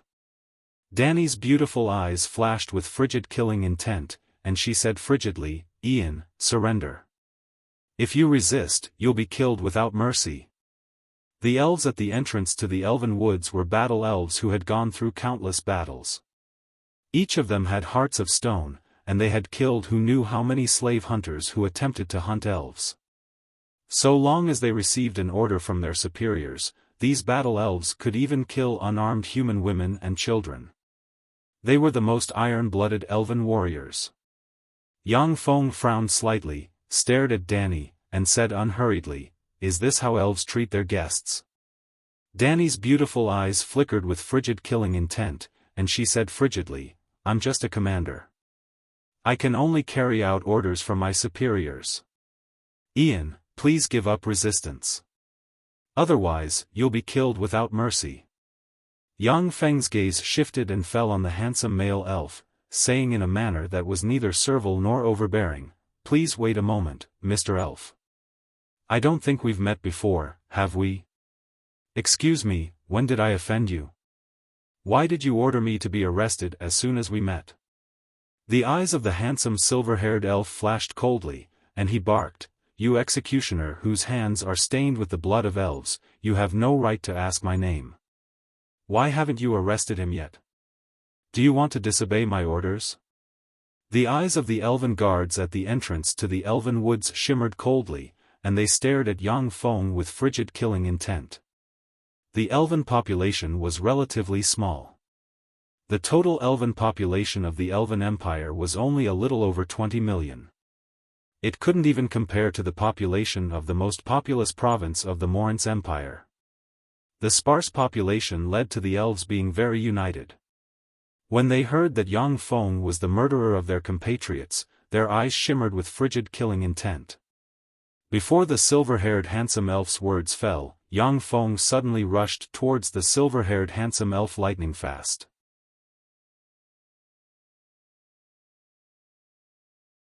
Chapter 305. It happened so suddenly that the elves didn't expect Yang Feng to take the initiative to attack. Only Danny, who had been staring at Yang Feng, had her pretty face change. She erupted with Sky Knight rank chi and stabbed at Yang Feng's back like a meteor. Yang Feng didn't evade in the slightest. As if a ghost, he appeared in front of the silver-haired elf and extended his hand to grab him. A silver moonlight suddenly erupted from the necklace on the chest of the silver-haired elf and formed a silver moonlight shield. Yang Feng's fist slammed into the silver moonlight shield, and the frightening force completely shattered the silver moonlight shield. The silver moonlight shield was only a level 2 defensive spell, so how could it block an all-out blow from the humanoid dragon like Yang Feng? However, the silver moonlight shield also blocked Yang Feng's sure-kill blow, giving the silver-haired male elf some time to catch his breath. His face twisted in horror, he turned around and shouted, "Save me, quickly save me!" Ding! Danny's sword stabbed at the cloak on Yang Feng's back, issuing a crisp sound of metal striking metal. Her beautiful eyes flashed with a touch of horror. She poured all her strength into this sword strike. Even human sacred swordsman rank powerhouses wouldn't dare to block this sword strike with their bodies. Yang Feng's gaze was silent, and he slapped Danny in the abdomen. With a wah sound, Danny was sent flying backward like a broken rag doll. Blood mixed with pieces of internal organs sprayed from her cherry lips. "Stop, you lowly and damned human!" Following a tender shout, the figures of 2 silver-haired elves, who looked more beautiful than ordinary elves, shook, and they appeared in front of Yang Feng. They pulled out elven swords from their waists and, carrying Sky Knight rank silver moonlight chi, stabbed at Yang Feng like vipers. Without evading, Yang Feng grabbed the silver-haired male elf, and then swung the swords of the 2 beautiful silver-haired female elves. The pretty complexions of the 2 silver-haired elves changed. They reversed their chi and forcibly withdrew their swords. The reversal of chi caused the 2 silver-haired elves' pretty faces to turn bright red, and they directly spat out a mouthful of blood. With the force of a mountain, Yang Feng's palm slammed into the abdomen of a silver-haired female elf and sent her flying. As if a meteor, she slammed into another silver-haired female elf, causing them to collide and seriously injure each other. All of this happened very quickly. As soon as Yang Feng grabbed the silver-haired male elf, he felt a frightening aura firmly lock on his head, as if a divine bow was pointed at his head, ready to shoot at any time. A feeling of life-threatening danger welled up inside him. A cold look in his eyes, Yang Feng grabbed the silver-haired male elf and blocked in that direction. That terrifying aura suddenly stagnated. Yang Feng looked at the elven warriors and barked, "All of you, stop. Otherwise, I'll kill this stupid silver-haired pig." The elven warriors suddenly froze, staring at Yang Feng and the silver-haired male elf in his hand. Yang Feng said coldly, "Put down your weapons. Otherwise, I'll break one of his fingers." The silver-haired male elf screamed, "Don't you dare. Ian, I am the only male of the Ramonfan family, Benedict. If you dare harm a finger of mine, I will kill you. If you dare to hurt a finger of mine, I'll have your whole family die without a burial ground." Among the elves, the 2 races most favored by the elven primary goddess Mophisaraja were the Sun Elves and the Moonlight Elves. Among the Sun Elves, the Crossdale family and the Moonlight Elves, the Ramonfan family, were known as families with divine beauty. The Moonlight Elves were royalty among the elves. Males were scarce among the elves. Benedict was simply a treasure of the elves. He was the hope of the Moonlight Elves to maintain the purity of their bloodline and not rely on the inheritance of the elven mother tree. His status in the Elven Empire was extremely high.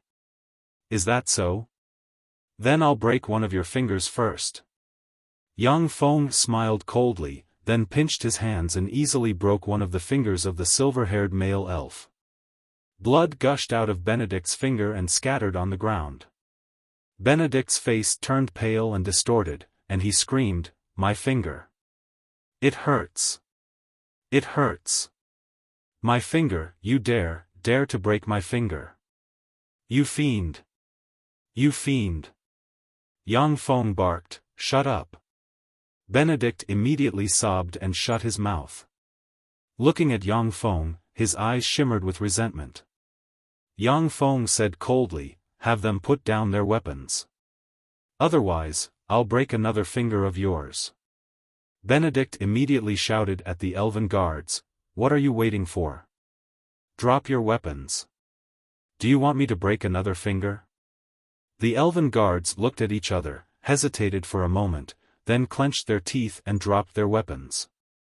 Yang Feng pointed with a finger. Magic radiance flickered on his finger and, like a whirlpool, collected the weapons of the fallen elven warriors and flew into his storage ring. Yang Feng turned to look at a tall tree in the west and said coldly, "The elf hiding in the west, come out. I'm not happy that you're hiding there. If I'm not happy, I might break another finger of his." On top of a large tree with lush foliage, a tall and slender woman with long silver hair walked out. She was wearing an exquisite emerald green leaf armor that was unique to the elves. She had a slim waist and perky buttocks. Her breasts were full and alluring, and her shape was perfect. She exuded an alluring charm, and her appearance was even more beautiful than Karina's. However, she had a hint of a heroic aura about her. The eyes of the peerless beauty were as cold as two sharp arrows, never leaving Yang Feng's vital parts. There was a silver bow in her hand, and the silver bow exuded heart-palpitating fluctuations of power. Yang Feng looked at the peerless, silver-haired elven beauty and exclaimed in admiration, "What an elven beauty! What's your name? Which elven family do you come from? Don't refuse to answer my questions. Otherwise, I'm afraid that your brother will have to break another finger." A look of fear and pain on his face, Benedict implored, "Kafelina, save me, I don't want to break another finger. It hurts. It's killing me." Kafelina shot Benedict a somewhat resentful look, sighed faintly, and said in a magnetic voice, "I am Kafelina from the Ramonfen family, the elder sister of the good-for-nothing guy in your hands." Yang Feng said coldly, "Kafelina, drop the bow in your hand. If you still want to keep your brother intact." With the powerful perception of a level 3 warlock, Yang Feng could sense the frightening power contained in the silver bow. Kafelina raised her eyebrows and said coldly, "This is the Moonlight Divine Bow, a treasure of our family. We won't give it to anyone. Ian, you're just a trifling star knight. In the elven woods, you can't escape even if you grow wings. Let go of my brother, and I'll spare your life." Frightening auras rose in the vicinity of the elven woods, and elven experts at the Sky Knight rank and above rushed over. Among them, there were even 3 sacred swordsmen rank Chi soaring into the sky, and legend wizard rank spirit force stirred the vigor of heaven and earth, forming dark clouds in the sky. The complexions of the lightning sacred swordsman Cassius and the other 2 sacred swordsmen changed slightly, and their eyes shimmered with graveness. Faldina, on the other hand, stared at Yang Feng with a bright smile, not caring about the arrival of the elven experts. "Oh. Is that so? How interesting. Let's see what you have." Yang Feng smiled faintly, and a cold glint flashed past his eyes. A secret treasure sword forged from divine blood steel pierced Benedict's abdomen, and a copious amount of blood flowed out of Benedict's abdomen and scattered on the ground. Benedict looked at the sword that had pierced through his abdomen, his handsome face contorted as he screamed miserably, "Save me! Save me! Sister! Save me! Sister!" Kafelina's pretty complexion changed, and she barked, "Stop! Ian, what do you want? Do you really want to be enemies with us elves? Very interesting. I'd like to see if you can keep me here. Before that, let me kill the only male of the Ramonfen family. I'll let the Ramonfen family die out. I think that if he dies, the expressions of the gods you believe in will be very interesting. By the way, I'm a duke conferred by His Majesty the Emperor of the Morance Empire. I have more than 500,000 troops in my territory. You elves are welcome to attack. I think that many human aristocrats will be looking forward to a large number of elven slaves." Yang Feng grabbed Benedict and flung him around, revealing a frigid smile. Kafelina felt a slight chill in her heart when she heard that, and her eyes filled with apprehension as she looked at young Feng. Elves were extremely powerful in the elven woods. Even if a 1,000,000 human army came to suppress them, only death would await them in the woods. However, once elves went to fight in other places, although they were still the best archers, but they were no longer invincible existences. Once Benedict was killed by young Feng, the elven gods in the starry sky would fly into a rage, and the elves would be forced to leave the elven woods and fight outside. In that case, the advantage of the elves would be lost, and who knows how many elves would have to die to win the war. Who knows how many elves would end up as slaves and playthings of human aristocrats. Chapter 306. Kafelina, since Duke Ian wants the moonlight divine bow in your hands, then give it to him. Exuding the aura of a powerhouse, for beautiful elves around the age of 27 or 28 walked over. In the lead was a beautiful woman with long blonde hair, a tall and voluptuous figure, and a charming appearance. Exuding the majesty of a superior, she looked like a ripe honey peach and slowly walked over. Kafelina's eyebrows creased slightly. She hesitated for a moment, then waved her hand and threw the moonlight divine bow to young Feng. Young Feng grabbed the moonlight divine bow and put it into a storage ring. The beautiful woman full of majesty raised her lily-white hand, and the elven warriors guarding the entrance to the elven woods put away their bows and arrows. At the same time, she said with a gentle smile towards young Feng, "Duke Ian, I am Urza, an elder of the elves. We elves have no malice towards you. Now, can you release Benedict? He is still a naive child. If he offended you in any way, then I apologize on his behalf." Young Feng smiled faintly, then pulled out the sword that pierced Benedict's abdomen, pointed with his finger, and a stream of healing water suddenly flew out and entered Benedict's abdomen, healing his injuries. Young Feng's sword deliberately avoided Benedict's vital points. Under the effect of the healing water, the injury on Benedict's abdomen quickly healed. Aisha silently recited an incantation and pointed with her finger, and streams of healing water suddenly appeared and entered the bodies of the elven warriors injured by young Feng, quickly healing their injuries. "Speak, why are you framing me? You're saying that I'm an executioner with elven blood on my hands. If you dare to lie, then I'll stab you in the gut. That'll be fun." Young Feng grabbed Benedict and cast a lie detection spell on him. Staring fiercely at Benedict, he unleashed the divine energy of fear, and a frightening pressure emanated from him and enveloped Benedict. Benedict was originally full of fear of young Feng. Just now, he was stabbed by young Feng, which further proved that young Feng didn't care about his identity as a member of the Ramonfin family. Under the effect of the divine energy of fear, he viewed young Feng as a godlike existence, and poured out all of his dirty thoughts. "Karina always mentions your name, Ian. I'm jealous of you, and that's why I came to frame you. Let me go, Ian. I won't do it again." Hearing Benedict's words, the surrounding elves were disappointed.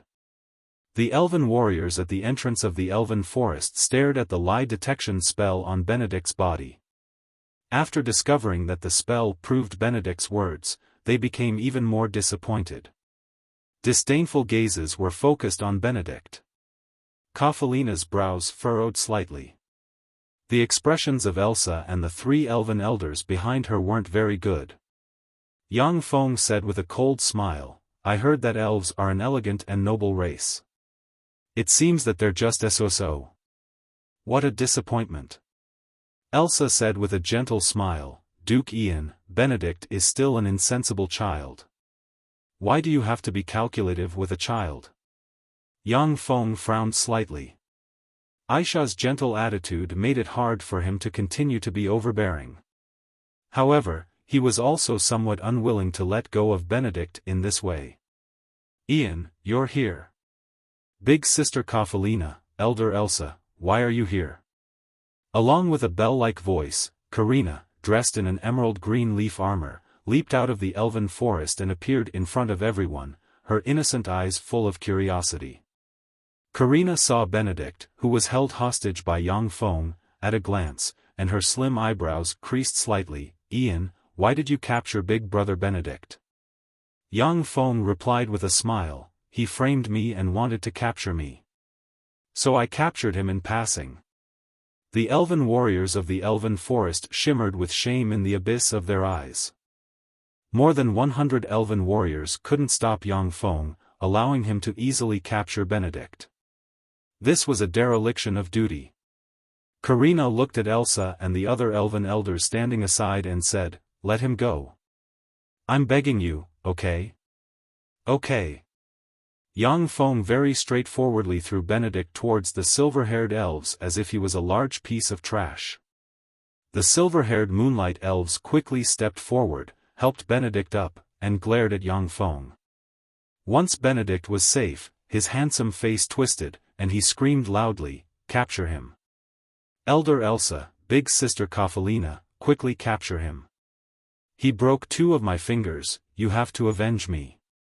Yang Feng frowned slightly, his eyes flashed with frigid killing intent, and he looked coldly at the elves. If the elves really lost their reason and wanted to capture him, he would no longer be merciful. Aisha frowned and said in a cold voice, "Isa, Belle, the 2 of you take Benedict back and lock him in the Blackwood Tree dungeon." "That's my order." "Yes. Elder Elsa." The 2 silver-haired moonlight elves responded respectfully, then helplessly grabbed Benedict and walked towards the elven forest. As he walked, Benedict shouted loudly, "Elsa, you don't have the right to treat me like this. I'll tell my mother and let her punish you. You better remember this. For a lowly human to treat me like this, I'll definitely teach you a lesson." Elsa smiled helplessly and said, "I'm sorry, Duke Ian, for making a fool of himself. He's just a spoiled brat. I hope this won't affect the friendship between us elves and the Red Earth Wasteland." The lower-class elves might not know of Yang Feng's prestige. However, the upper-class elves were well aware that a giant had risen in the Red Earth Wasteland in recent years, and that was Duke Ian. After absorbing millions of people from the Notice province, the strength of the Red Earth Wasteland skyrocketed geometrically. The number of its main forces had expanded to 200,000, and they were drilling day and night. In addition to the Red Earth Wasteland, the Funès province had also received millions of refugees from the Notice province, who had now settled in the Funès province. The population of Duke Ian's territory exceeded 10 million, which was equivalent to a quarter of the Elven Empire's population. Even Elsa didn't dare to slight such a bigwig. Benedict was the only male of the Remonfin family. He had been pampered and spoiled since childhood. He was completely spoiled and ignorant of the continent's situation. Elsa and the other elven elders understood the weight of the Red Earth Duke Ian's name. Yang Feng's title of duke and his territory were built on the backs of countless corpses.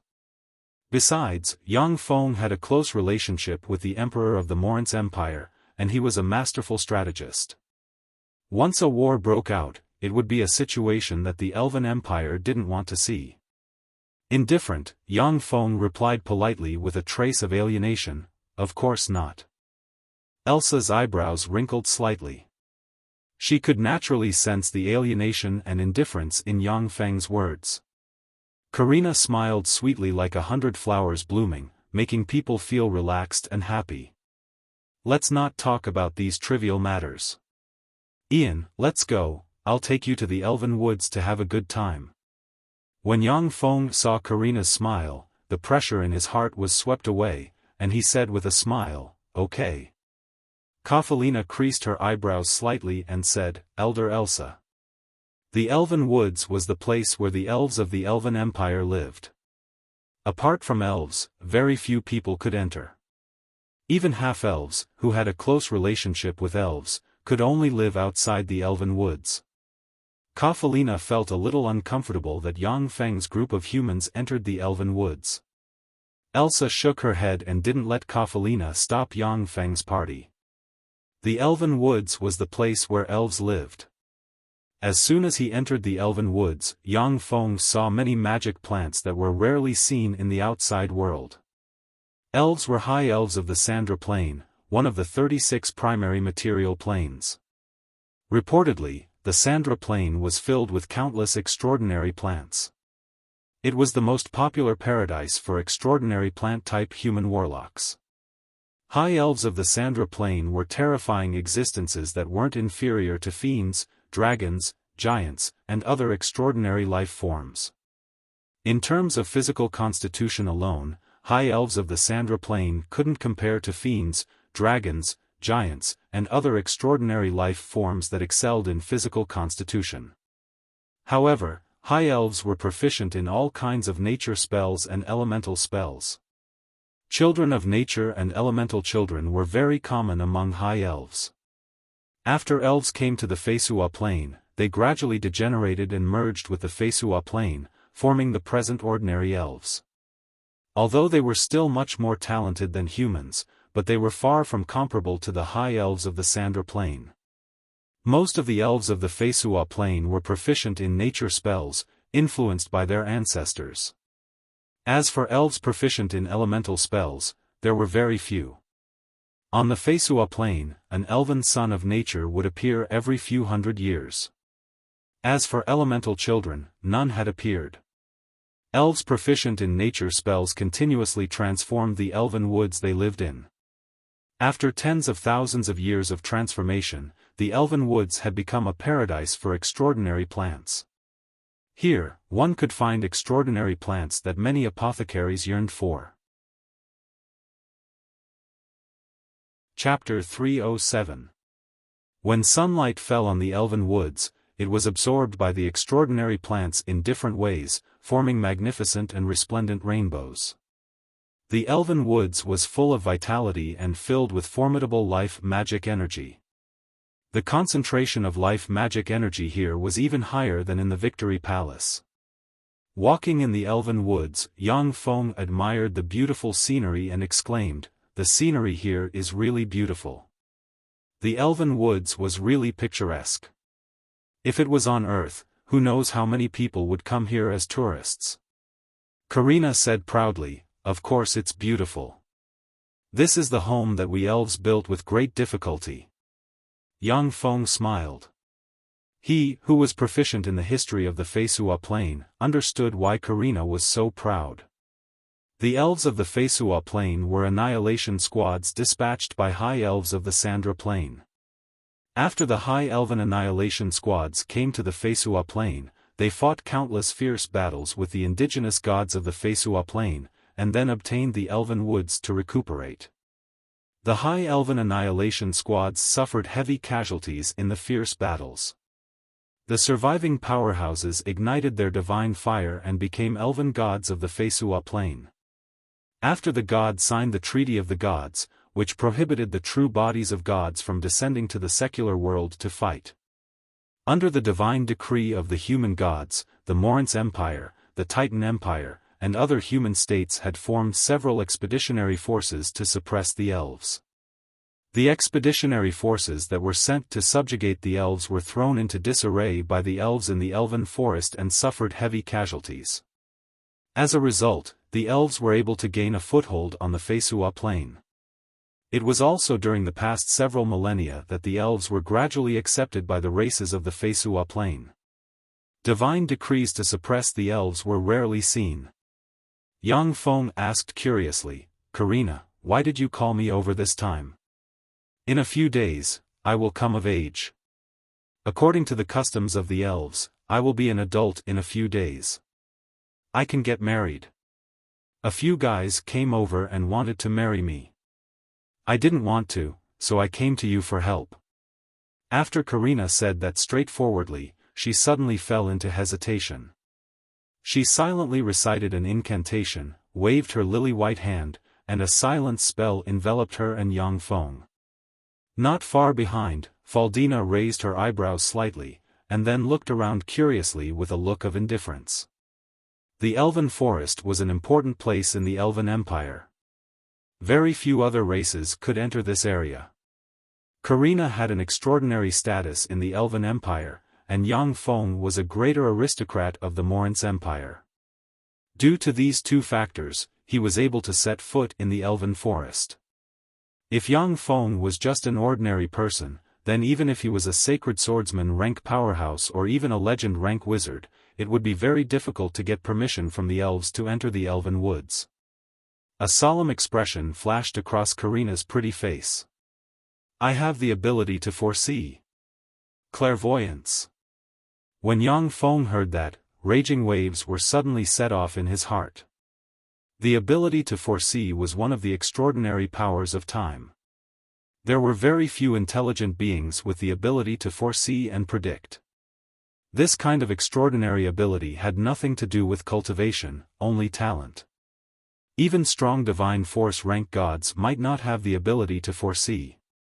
Those who possessed this ability were extremely rare, but once they appeared, they would be fought over by various powerful forces. Ordinary foresight was fine, but if it involved the rise and fall of a major force, then it could even save a major force, or make it more prosperous. Of course, the ability to foresee was very unstable. Even in the history of the Zhangji Plain, the Time Lord, who was known to have the strongest ability to foresee, could only see some fragments of the future. Besides, the future wasn't unchangeable. When you saw fragments of the future, some of your inadvertent actions might affect the changes in the future. Even so, existences with the ability to foresee were even crowned as prophets among many races and civilizations, and were worshipped by countless people. With a strange expression on her face, Karina said unhurriedly, "Recently, I have often seen some vague fragments of the elven woods flowing with blood, and you standing in a sea of blood." Yang Feng's body stiffened slightly, and he stopped in his tracks. Frowning tightly, the power inside him surged, and he prepared for battle. Karina chuckled mischievously, "Don't be so nervous, I haven't finished yet. You are a helper on our side, while our enemy is shrouded in obscurity. I can't see their true faces." Yang Feng heaved a slight sigh of relief. He thought that he had been tricked into the elven woods and was about to be killed. Karina's beautiful eyes sparkled, and she pleaded softly, "However, I really have an ominous premonition. After seeing the vague fragments, I called you over. My intuition tells me that the elven woods might undergo a great change. Ian, please help me." Yang Feng asked, "What's in it for me?" Karina smiled tenderly, and her beautiful eyes flickered with a crafty glint. "In it for me? Aren't we friends? Isn't it a matter of course to help a friend?" Yang Feng spread his hands and said, "The elven woods is flowing with blood, so the enemy must not be underestimated. If there's no benefit, I won't have the motivation to help." Yang Feng was indeed a bit fond of the innocent Karina. But for him to risk his life to help her, their friendship had yet to reach that point. Karina thought for a moment, and then said, "Okay, what do you want?" Yang Feng's eyes flashed with a peculiar glint, and he said with a light smile, "Seeds of large ancient energy-absorbing trees." Large ancient energy-absorbing trees could absorb all kinds of energy from different spaces and condense them into magic crystals. The pure magic energy contained in a low-grade magic crystal was dozens of times that of a top-notch magic stone. Once cultivated, a large ancient energy-absorbing tree was a cornucopia that could produce magic crystals in a steady stream. A large ancient energy-absorbing tree had a lifespan of tens of thousands of years, so its value could be well imagined. Even in the Zhangji Plain's Great Cloud Dynasty, large ancient energy-absorbing trees were still very precious treasures. Karina creased her eyebrows slightly, saying, "The seeds of such treasures are too precious." Generally, large ancient energy-absorbing trees can only bear a single seed every 10,000 years. We elves have no more than 200 seeds in reserve, so I can't get my hands on them. Suddenly, Karina's beautiful eyes lit up, and she said somewhat excitedly, "By the way, didn't you want to see Her Majesty Great Elven Monarch Azramia last time? I can let you see her." Yang Feng said with a smile, "Actually, I don't really want to see her. Great elven monarch Azramia was from the Crossdale family and was reputed to have a godlike beauty. She was also extremely strong. Reportedly, she ranked in the top 5 among the great elven monarchs of the past. On the Fesua plain, who knows how many heroes wanted to see great elven monarch Azramia. Reportedly, men who had seen great elven monarch Azramia's true appearance prostrated themselves under her charm, became her subjects, and fell head over heels in love with her.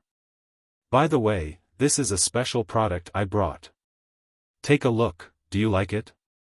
With a flick of his wrist, an exquisite silver-plated glass mirror appeared in Yang Feng's hand, and he handed it to Karina. This is a mirror, a very beautiful mirror. Karina picked up the exquisite mirror and took a closer look. When she saw her beautiful face, she immediately revealed an incomparably cheerful smile. The Fesua plain was very backward. At present, the mainstream mirrors were still bronze mirrors. It was the first time that a silver-plated glass mirror appeared in this world. The gods above the starry sky could form a very clear magic mirror with a thought. There was no need for a trinket like a silver-plated glass mirror. It was the first time that Karina had seen such an exquisite and clear mirror. She fiddled with the mirror lovingly, made some beautiful poses, and grinned from ear to ear. Yang Feng said with a smile, "What do you think? Will your people like this mirror?" Karina smiled like a little fox and said, "Of course they will. They'll definitely spend a lot of money to buy it. By the way, Ian, how much is this mirror?"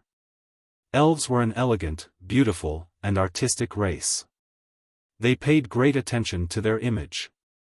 The mercury glass mirror was very popular among elves. Yang Feng said with a beaming smile, "I'll sell it to you for 100 gold coins per mirror. You can sell it for 300 gold coins per mirror. In this way, you can earn 200 gold coins per mirror. Not bad, right?" Karina said straightforwardly, "All right. No problem." The lifespan of high elves of the Sandra Plain was almost as long as that of dragons. The natural lifespan of elves of the Fesua Plain was about 1,000 to 2,000 years. Furthermore, as their cultivation base increased, their lifespan would increase as well. The long lifespan allowed elves to accumulate a lot of wealth. As long as they could find something they liked, their spending power would be terrifying. One of the purposes of Yang Feng's trip to the Elven Woods was to open up a sales channel for elves and sell the goods he produced to them. To maintain an army, money was indispensable. Although Yang Feng raked in a tremendous amount of wealth from the battle with Andre, but he still tried his best to get more money. "Are your goods outside?" "Yes, my goods are in the ancient green forest city." Karina said impatiently, "Then let's hurry up. I'll have Belinda send someone to get them." Karina had been staying in the Elven Woods since she was a child. She was tired of the beautiful scenery. She was a lively and active girl, and was very interested in doing business and making money, which gave her a great sense of accomplishment. Yang Feng smiled, sped up his pace, and followed Karina into the depths of the Elven Woods. After passing through forests, swamps, hills, rivers, streams, and other complex terrain, it still took Yang Feng and the other powerhouses 5 days to reach the center of the Elven Woods, the capital of the Elven Empire, the Saint Moonlight City. Chapter 308. Yang Feng looked at the capital of the Elven Empire, the Saint Moonlight City, and couldn't help but exclaim in admiration, "What a beautiful city!" That Saint Moonlight City was a huge tree with lush foliage, boundlessly vast, and towering into the clouds. This towering tree was called the Towering Ancient Tree, and it was a worship of the High Elves dispatched from the Sandra Plain. The Towering Ancient Tree was seriously damaged in the War of the Gods. In the end, in order to protect the elves of the Fesua Plain, the gods of the Elven divine system left it in the secular world, and it became the capital of the elves. Around the Saint Moonlight City, there were countless branches, and on those branches, there were all kinds of strange flowers, bright purple and brilliant red, incomparably beautiful. Rays of sunlight fell on the branches of the towering ancient tree, and then were reflected by the branches and leaves of the towering ancient tree, transforming the sunlight into bright moonlight that fell on the earth.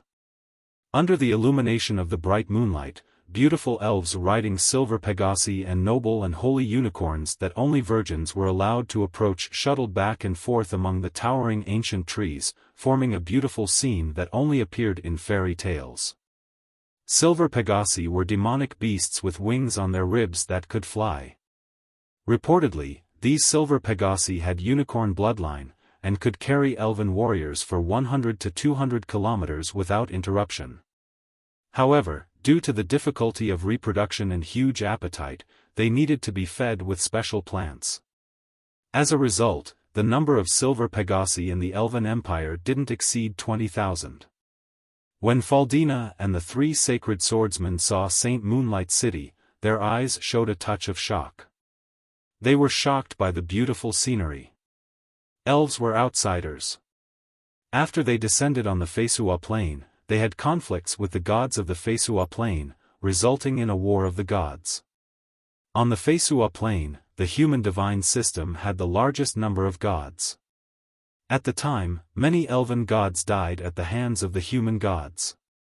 At the same time, many human gods also died at the hands of the elven gods, and a deep hatred was formed between the two sides. Even though the Treaty of the Gods was signed, the human god still issued divine decrees from time to form a human expeditionary force to suppress the elves. The shadows of the human gods were also hidden behind the hunting of elves. The relationship between humans and elves wasn't friendly. In fact, elves were relatively isolated on the Fesua Plain. In the last 1,000 years, elves slowly integrated into the Fesua Plain. However, their relationship with humans was still very tense. There were very few humans who could see the true face of Saint Moonlight City with their own eyes, but through those elf slaves, humans were very clear that in the depths of the elven forest, there was an incomparably beautiful Saint Moonlight City. Karina proudly showed off, "Beautiful, right? This is my home." Yang Feng praised sincerely, "Of course, it's really a beautiful city. You have good taste. Let's go in." Karina smiled proudly. Like a lively deer, she skipped toward Moonlight City. As soon as he approached Moonlight City, relying on the terrifying perception of a level 3 warlock, Yang Feng felt a sense of danger from Moonlight City. Frightening killing intent lingered on the flowers on the lush branches of Moonlight City. At the same time, the countless thick roots rooted deep in the ground gave Yang Feng a very dangerous feeling. At the same time, there were countless elves with powerful auras hidden in the lush branches and leaves. Clearly, these elves were ruthless and powerful battle elves. When Karina arrived in front of Moonlight City, she said in her pleasant voice, "I am Karina, these humans are my friends. Please open the door." Moonlight containing fluctuations of divine power fell from the sky and fell on Yang Feng and company. When the moonlight disappeared, Yang Feng and company had already disappeared. Yang Feng's eyes blurred, and he found himself in a place filled with tree houses. There was a layer of grass about 5 centimeters tall growing on the ground, and the air was filled with the fragrance of plants mixed with the fragrance of flowers. At the same time, by relying on the keen perception of the vigor of heaven and earth of a level 3 warlock, Yang Feng also sensed that the life magic energy here was very rich. Practicing various secret methods here would yield twice the results with half the effort. As soon as Yang Feng and his party appeared, curious gazes came from all directions. Yang Feng also looked around curiously. The elves in the Saint Moonlight City were clearly different from the elves Yang Feng saw in the ancient Green Forest City. Most of the elves in the Saint Moonlight City looked at them with a trace of curiosity, indifference, and even vigilance. The elves in the ancient Green Forest City, on the other hand, seemed to be very fond of coming into contact with humans.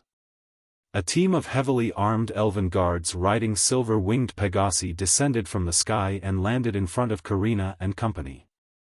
Belinda dismounted from a silver-winged Pegasi, came before Karina and company, and said, "Your Highness Karina, I was ordered to invite you and Duke Ian to the Moonlight Palace." Belinda's gaze fell on Yang Feng, and her beautiful eyes revealed a trace of a complicated glint. When they first met, Yang Feng was just the city master of a small city in the Red Earth wasteland. On the Feisua plain, such a small city master could be seen everywhere. The only commendable thing about him was that he established a city in the desolate Red Earth wasteland. Now, however, Yang Feng was already a duke of the Morin's Empire, one of the two human empires. He held great power and had a population of more than 10 million people under his command. He had become an influential bigwig among the humans. The population of the entire elven race was only 40 million. In other words, in terms of population alone, Yang Feng's population was already a quarter of the Elven Empire's population, which shouldn't be underestimated. The lower-class elves might not have heard of Yang Feng's name, but most of the upper-class elves already knew his name. Although the elves holed up in the elven woods, but after thousands of years of operation, they had planted countless spies and informants among the major forces of the Feisua plain. They naturally collected all kinds of information. Belinda shuddered at the thought of this seemingly gentle and ruthless person flooding a province of the Morin's Empire and then taking advantage of the opportunity to immigrate the refugees of the province to his territory. Belinda shuddered at the thought of the interlinked and ruthless methods of this seemingly gentle and ruthless person. Except for the spoiled elven silkpants Benedict, no one in the upper class of the Elven Empire dared to look down on Yang Feng. It was because Yang Feng was so powerful that the elven elder Urza would talk to him so kindly. Otherwise, if an ordinary person, even a legend-rank powerhouse, dared to stab Benedict at the entrance to the elven woods, they would have been eliminated by the elves a long time ago. Karina nimbly jumped onto the back of the silver Pegasus and said with a hearty smile, "Okay. Let's go." By the way, Belinda, Ian brought some goods to the ancient Green Forest city. Send someone to get them. Belinda replied, "Yes, Your Highness." Yang Feng's group of 5 jumped onto the back of the silver Pegasus. The silver Pegasus flapped its wings, and magic patterns flickered on its wings. A hurricane suddenly enveloped the silver Pegasus, and it flew into the sky. Yang Feng sensed the hurricane around the silver Pegasus, raised his eyebrows slightly, and resolved a doubt in his mind: what a strong wind. Only knight-rank powerhouses and above can contend against this wind. Besides, it's not good for the body to be blown by such a hurricane for a long time. No wonder elves don't use this silver Pegasus to travel long distances. Although the silver Pegasus could fly in the sky, but because it used the power of the hurricane, the wind was too strong. Without a magic shield to protect them, even a knight-rank powerhouse would suffer from the erosion of the terrifying hurricane day and night, their bones aching and their body suffering from various ailments. Only a warlock like Yang Feng, who had a life force field protecting him at all times, could easily resist the erosion of the hurricane. Therefore, the silver Pegasus could only be used as a means of transportation in the Saint Moonlight City, or as a trump card in battle. It couldn't be used as a means of long-distance transportation. In Saint Moonlight City, there were countless beautiful treehouses, and the elves lived in those strange treehouses. The entire Saint Moonlight City was like an orderly, beautiful, and artistic forest. In the center of the Saint Moonlight City, there was a huge tree several hundred meters tall, lush with foliage, and shrouded in bright moonlight. This huge tree shrouded in moonlight was the most precious treasure of elves, the Moonlight Tree. The royal family of elves lived on this moonlight tree. The group of silver Pegasi descended from the sky and landed on a thick branch. The thick branch of the moonlight tree was very wide, and could accommodate 4 carriages side by side. Even if the riding skills weren't good, but the silver Pegasus could still easily land on the branch. Belinda pointed to a petite, beautiful, flat-chested elven girl and said, "Duke Ian, Her Highness Karina has to go inside to prepare. Please follow Shauna inside." Yang Feng nodded slightly, "Okay." Karina waved her hand at Yang Feng and revealed a sweet smile. See you later. With that, Karina, escorted by Belinda and the other elves, walked towards the depths of the moonlight tree. Shauna smiled politely at Yang Feng and said, Duke Ian, please come with me. Yang Feng nodded slightly and followed Shauna into the moonlight tree. Inside the moonlight tree, there was cold moonlight sprinkling everywhere. The moonlight contained extremely pure life magic energy. Bathed in the moonlight, Yang Feng could clearly feel his physique strengthening under the illumination of the moonlight.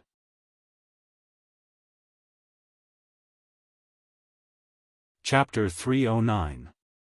The inside of the moonlight tree was extremely spacious, with moonlight scattered everywhere, shrouding the inside of the moonlight tree in a hazy fluorescence, looking very beautiful.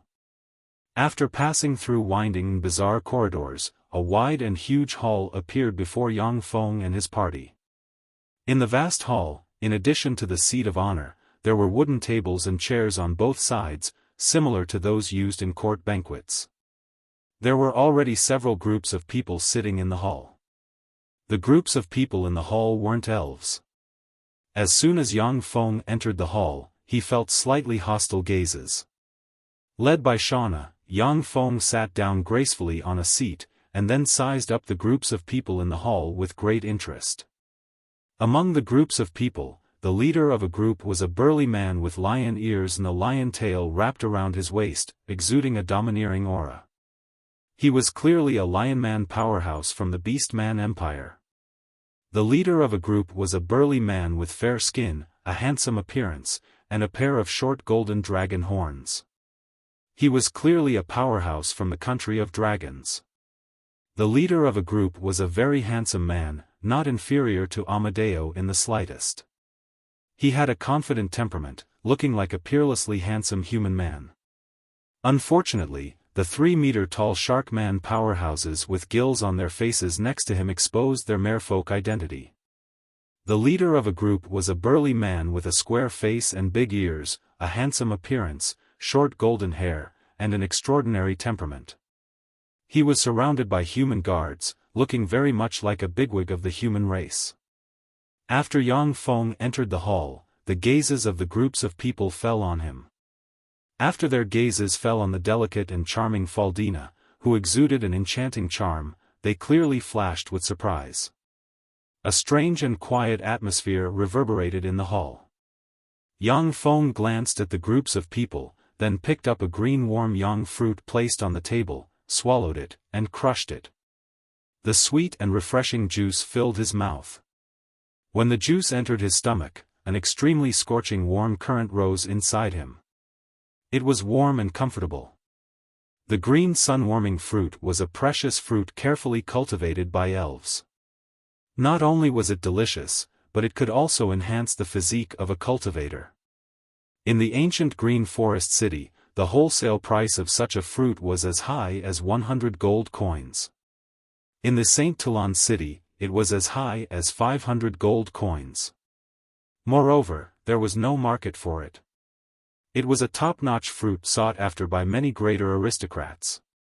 Faldina pointed to the young powerhouse surrounded by human guards and whispered in Yang Feng's ear, "That's Raylo, the most outstanding genius from the Amigo divine descendant family of the Titan Empire. Reportedly, he awakened the bloodline of the god of war inside him at the age of 10. Now, he's only 18 years old, yet he already possesses a pinnacle star knight rank cultivation base. He's already and can advance to the sacred swordsman rank. Although he doesn't cultivate magic, the war god's bloodline is enough to make him immune to spells below the 3rd tier.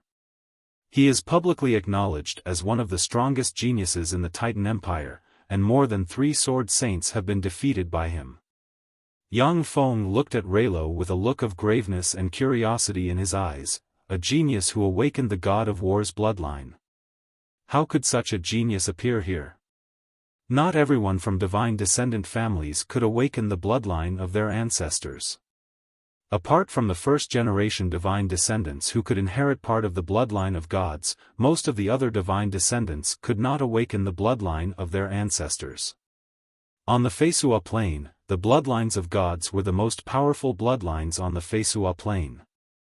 The bloodlines of different gods contained different powers, but each of them was very powerful, far beyond the imagination of ordinary people. The god of war Amigo was a strong divine force rank god of the Titan divine system, and his bloodline also possessed terrifying power. After Raylo awakened the power of Amigo's bloodline, he would possess traces of god power, his fighting strength would be terrifying, and he would possess all kinds of innate extraordinary abilities. If there were no mishaps, he would be able to smoothly advance to the sacred swordsman rank. As for whether or not he could become a demigod rank powerhouse, it would depend on his luck and his own efforts. A tall and slender elf clan peerless beauty stepped into the hall. She had a curvaceous waist and perky buttocks. Her breasts were almost bursting out of her clothes. Her entire body seemed to be perfectly proportioned. Her golden hair cascaded down her shoulders like a golden waterfall. She had a beautiful face and exuded a noble, graceful, and beautiful aura. When Yang Feng saw the peerless elven beauty, his eyes lit up and his heart skipped a beat. The peerless elven beauty was definitely the most beautiful woman he had ever seen. Even a peerless beauty like Karina was slightly inferior in front of her. When the peerless elven beauty stepped into the hall, the entire hall seemed to brighten up a bit. Practically everyone's gazes were attracted by her. Her brilliance completely overshadowed the peerless beauty beside her, Karina, who was also a peerless beauty. Standing next to the peerless elven beauty, Karina looked a lot more inexperienced, like a green apple that had yet to fully mature. The brilliance of the other peerless elven beauty, Kafalina, also dimmed a bit. In addition to the three peerless elven beauties, there were also some beautiful elven warriors surrounding and guarding the peerless elven beauty. Clearly, she had a very high status among the elves. The peerless elven beauty took Karina's lily-white hand, walked to the seat of honor in the hall, and sat down. With a graceful smile on her pretty face, she said, "I am the Elven Empire's great elven monarch Ezramia. I am very happy that everyone can come to attend the coming-of-age ceremony of my precious daughter, Karina." Karina took advantage of Ezramia's inattention to make a face at Yang Feng. Yang Feng now understood why Karina was so sure that she would let him meet the great elven monarch Ezramia. It turned out that this was her mother. The people sitting in the hall were all powerhouses. Karina's face made the powerhouses focus their gazes on Yang Feng, many of which were filled with intimidation and warning. Yang Feng ignored the gazes full of malice and mused, "This lass's charm is really great." According to the rules of the Crossdale family, apart from elves, other races must pass various tests in order to pursue members of the Crossdale family. The first test is to become the strongest among the pursuers. Sisons, one of the three most dazzling geniuses of the Beastman Empire, who awakened the Hercules bloodline, Sid, one of the 7 great geniuses of the Dragonborn from the country of dragons, who awakened the noble 3-headed golden dragon bloodline, Cicerin, a genius from the Merfolk Empire, who awakened the sea god bloodline, Raylo, a genius from the Titan Empire, who awakened the god of war bloodline, and Duke Ian, a red earth duke from the Morance Empire. "Are you sure you want to participate in this test?" Ezramia smiled gracefully and nobly. The light in the hall seemed to become brighter. Elves never married people of other races. It was very difficult for outsiders to marry pure-blooded elven beauties. The Crossdale family was known for its divine beauty and was favored and blessed by the gods. It was even more difficult to marry elven beauties of this family. In the past, the god who defected for the sake of the Crossdale family's elven beauties had to pass numerous tests set up by the Crossdale family before finally marrying the Crossdale family's elven beauties. Yang Feng frowned slightly. Sisons and the other 3 were genius powerhouses with top bloodlines of the Feisua plane. Although Yang Feng wasn't afraid of such powerhouses, but he didn't want to offend them for no reason. He came to the Elven Woods just to open up a sales channel and sell the Red Earth Wasteland specialty products to the elves. Sisson smiled heartily and exuded a domineering aura. He looked around covetously and spoke with endless confidence, "Of course. When I, Sisons, saw Her Highness Princess Karina, I fell in love with her at first sight. I will definitely pass this test and become the sole pursuer of Her Highness Princess Karina." Cicerone said with a light smile, "I also fell in love with Her Highness Princess Karina at first sight. Of course, I won't give up this opportunity." Raylo said gracefully, "In the future, I hope to go to the Red Moon Lake with Her Highness Princess Karina and enjoy the beautiful scenery of the Red Moon cherry blossoms. No matter what kind of test it is, it cannot shake my determination." Sid was silent for a while, then looked at Yang Feng and said calmly with endless pride, "I am the only one who can stand next to Karina." After the four strongest geniuses of the younger generation expressed their stance, their gazes focused on Yang Feng. With an anxious expression on her face, Karina winked at Yang Feng, signaling him with her eyes for fear that he would retreat. As Ramia said with a faint smile, "Duke Ian, do you want to withdraw?" Sisons glanced at Yang Feng with contempt in his eyes and sneered, "Ian, withdraw. You're just an ordinary person, you're not qualified to participate in this test. For the sake of your life, it's better to withdraw." Cicerone and the other two smiled faintly and looked at Yang Feng with contempt and disdain in their eyes. The four people here were geniuses among geniuses with formidable bloodlines. Even sacred swordsman rank powerhouses might not be their match. They didn't care about a trifling Yang Feng. "Interesting. In that case, let me see what you've got. I hope you don't disappoint me." There was a flash of fighting spirit in Yang Feng's eyes. His figure fluttered, and he flew to the center of the hall, crooked his finger at Sisons and the others, and said provocatively, "Who's first?"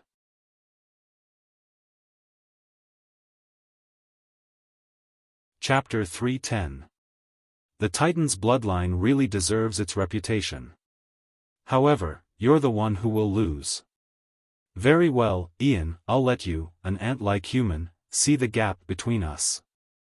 Sisson smiled ferociously and got up. A tyrannical and fearsome aura spread from him, and he stepped into the center of the hall with a majestic gait. Seeing this scene, the eyes of Cicerone and the others flashed with a dignified glint. When Sisson's fist slammed into the spider flower, the force of the 5 vibrations shattered it in an instant. The spider demonic flower continued to spit out white spider silk toward Sissons. However, Sissons relied on his unreasonable and terrifying strength to shatter them one by one, causing the white spider silk to scatter in all directions. Aoo! By chopping Sisson's right arm into pieces and burning it to ashes, Yang Feng displayed his undisguised malice. When the fearsome sound wave slammed into Yang Feng, it forcibly penetrated his life force cover and entered his body from all directions. The fearsome might released by Sissons was a bit more terrifying than that of a sacred swordsman rank powerhouse. It was very difficult for ordinary Star Knight rank powerhouses to resist Sissons' might. This was the divine might that surpassed the dragon might. Like a demon god, Sisson smiled ferociously and, as if his fist contained the law of power, slammed towards Yang Feng with the force of a mountain. When Yang Feng saw this scene, he smiled coldly. In an instant, Yang Feng felt a pain in his head, a buzzing sound filled his ears, and 2 streams of blood flowed out of his ears. His internal organs churned and roiled, and he felt unbearable pain. Following a fearsome explosion, Yang Feng was sent flying a dozen steps back, his face pale, and blood seeped out of the corners of his mouth. "Your strength isn't bad. What a surprise.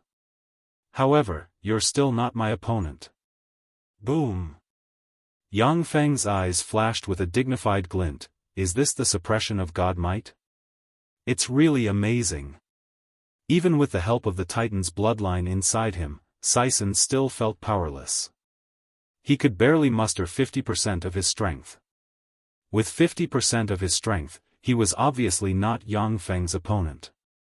The slightest bit of carelessness, and he might even be killed on the spot. Yang Feng clenched his teeth and instantly unleashed the spell's black dragon scales and dragon force. His whole body was shrouded in a layer of black dragon scales, endless dragon force poured into his body, and he punched toward Saisons with dragon force. Ever since Yang Feng came to the Zhangji Plain, he rarely fought geniuses of the same rank. That was because he clearly understood that his cultivation was almost entirely built up from all kinds of precious potions. His combat strength was far from that of a true genius, and his combat experience was not as rich as those true geniuses. A cold look in his eyes, Yang Feng silently recited an incantation and spread the fingers of his hand, and 10 seeds suddenly grew frantically and grew into 6-meter-tall extraordinary plant spider demonic flowers covered in fist-sized spider-like fruits. The spider-like fruit shone, and it sprayed countless white threads that turned into a white mist that swept toward Saisons. Young Master. Following a crisp sound, Yang Feng's sword forcibly cut off Saisons' right hand, and a large amount of blood sprinkled on the ground. At the moment when Saisons admitted defeat, bright moonlight enveloped him and formed a moonlight barrier. Saisons, however, only shook slightly, and then showed no other reaction. Clearly, Saisons had the upper hand in this blow in terms of strength. I admit defeat. Yang Feng's sword ray flashed, and he chopped Saisons' severed right arm into countless pieces. Then, with a flick of his finger, a fireball suddenly shot at Saisons' severed right arm and burned it to ashes. A trifling ant-like mortal dares to be so arrogant? You're courting death. Since you're courting death, then I'll send you on your way. Esramia smiled merrily and waved her lily-white hand, and bright moonlight sprinkled from all directions and formed a beautiful moonlight barrier that enveloped Saisons and Yang Feng. After coming to the Feisua plain, Yang Feng, who had been relying on his own efforts, truly developed the potential of the warlock knowledge he learned in the Tyrannid subcontinent and gained the confidence to face any challenge without fear. There was a dignified glint in the eyes of Ciceron and Raylo. Even they couldn't easily withstand Saisons' punch. Saisons' lion-like eyes flashed fiercely, his chest swelled, he opened his bloody maw, and an earth-shaking roar full of bestiality suddenly erupted and formed a terrifying sound wave blasting towards Yang Feng. Idiot with only brute force. At the moment of imminent peril, the mysterious imprint on Saisons' forehead flickered, and his eyes recovered a trace of clarity. He roared, erupted with Star Knight rank chi, and extended his right hand to block. Looks of horror on their faces, Saisons' subordinates blurted out and shouted. Kafalina, on the other hand, showed a carefree expression. Yang Feng caught her younger brother and forced her to hand over her beloved bow, the Moonlight Divine Bow. Even though her younger brother was in the wrong, but she didn't like Yang Feng very much. Oh, you have some skill. You didn't die. However, that's all there is to it. Go to hell. When she saw this scene, Karina twisted her hands, and her beautiful eyes shimmered with worry. Of course, Saison's divine might was much weaker than that of a true god. If it was the divine might of a true god, then even if it was only the divine might of a feeble divine force rank god, the fighting strength of experts below the great warlock rank would be weakened by at least 70%. Moreover, under the effect of divine might, very few people would dare to attack a god. Saison's eyes widened. With a furious roar, he punched out. The fist wind that contained the power of 5 different kinds of vibration and shattering suddenly erupted. The punch contained 5 different kinds of shattering power and shattered the white spider silk into pieces. Saison's punch, which contained the law of power, destroyed everything with absolute power. That was the fighting style of the god of strength. After awakening the god of strength's bloodline, Saison's fighting style had traces of the god of strength's fighting style. Saisons felt his body go limp, and he could no longer muster any strength, as the countless white threads wound around him. At the moment when the spider demonic flower collapsed and shattered, a tiny tendril that was neither gold or jade ejected from the spider demonic flower and stabbed into Saison's abdomen lightning fast. At that moment, the countless white threads scattered on the ground suddenly erupted and rushed toward Sisons as if they had a life of their own. The spider demonic flower was a transcendent plant from the greenwood plain. The best way to deal with these spider demonic flowers was to burn them. If you smashed the spider demonic flower with brute force alone, you would trigger a poisonous sting inside the spider demonic flower called drunken bee sting. The toxicity of the drunken bee sting could even affect Starry Sky Warlock rank experts. There was a flash of surprise in Ezramia's beautiful eyes. Sison's attack was so powerful that ordinary human sacred swordsman rank experts would be seriously injured in a head-on confrontation with him. Yet Yang Feng was merely repelled, which greatly exceeded Ezramia's expectations. Inside the moonlight barrier, an arena with a diameter of 3 kilometers formed. Clearly, a formidable spatial spell was used.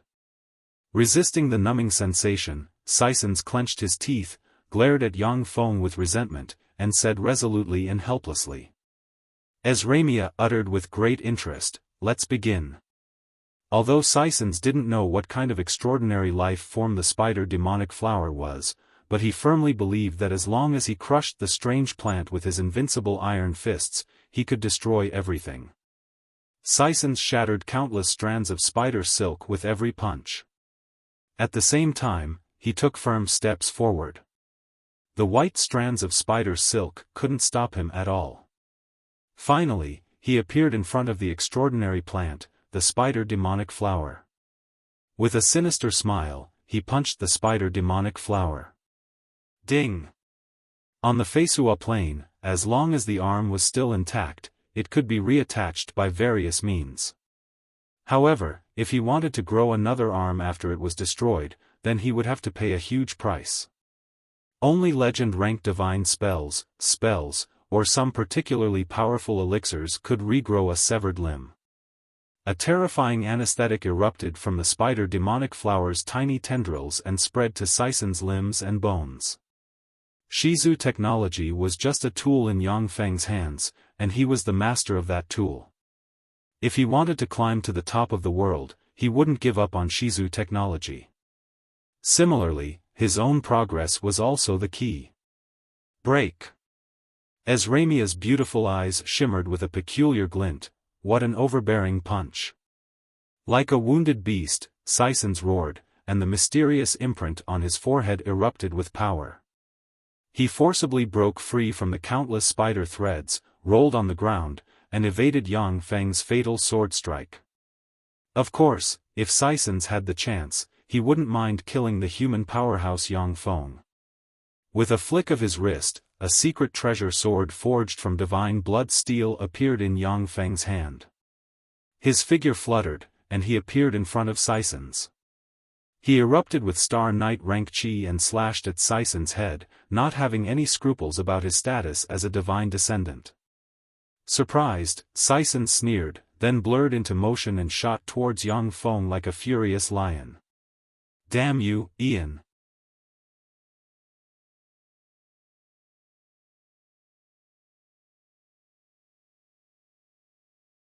Chapter 311.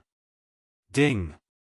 As swift as a clap of thunder, the secret treasure sword in Yang Feng's hand slashed at the moonlight barrier and issued a crisp sound.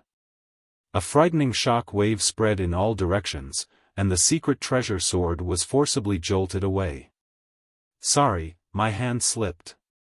Yang Feng was jolted back a few steps. With a bashful smile, he beckoned with his hand, and the secret treasure sword forged from divine blood steel flew into his hand. Everyone present was speechless.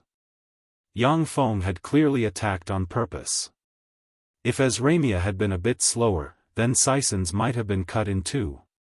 Faldina looked at this scene with a smile. Cassius and the other two sacred swordsmen looked at each other, feeling their faces burn a little due to the shamelessness of their lord. Ezramia said with a meaningful smile, "It doesn't matter. Pay attention next time, and don't let your hand slip again." Yang Feng's heart shook slightly, and he revealed a bashful smile. Eyes filled with hatred, Sisons returned to his seat, took out a vial of elixir, and downed it. After the vial of elixir entered his stomach, Sison's right hand began to heal quickly.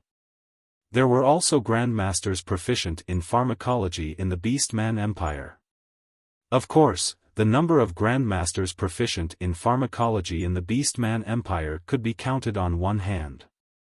Moreover, the master potioneers of the Beastman Empire couldn't be compared to the master potioneers of the human race.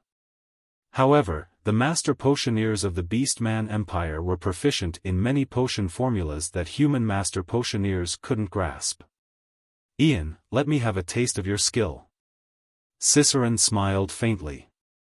His body was shrouded in a layer of water, and he rode the water to the center of the hall, where he faced Yang Feng. Disdain flashed in the abyss of Cicerone's eyes, and he said with a confident smile, "To be able to manipulate magic plants, it seems that you have some skill. However, I'm not that stupid Sisons who doesn't know how to use magic. In the face of absolute strength, these magic plants can't withstand a single blow." When Sisons heard that, a fierce glint flashed past his eyes, and he fell silent. Staring at Cicerone, his eyes shimmered with frigid killing intent. Yang Feng said with a disdainful smile, "Absolute strength? Let's talk about absolute strength after you've cultivated to the demigod realm." Esramia didn't give them time to continue talking. She said with a smile, "Let's begin." Cicerone smiled faintly, and a mysterious mark emerged between his eyebrows. The sea god's bloodline inside him boiled, and countless streams of water suddenly revolved around him, forming flood dragons that looked like streams of water. Sea flood dragon protection. This was Cicerone's innate protective spell after awakening his sea god bloodline. The sea dragons condensed from water elements could even resist the attacks of many legendary level spells, and even the attacks of sword sages could withstand 10 swords. As long as the sacred swordsman was blocked 10 times, that was enough time for Cicerone to cast magic and blast the sacred swordsman into dregs. Cicerone opened his mouth and spat out a series of mysterious and profound magic tones.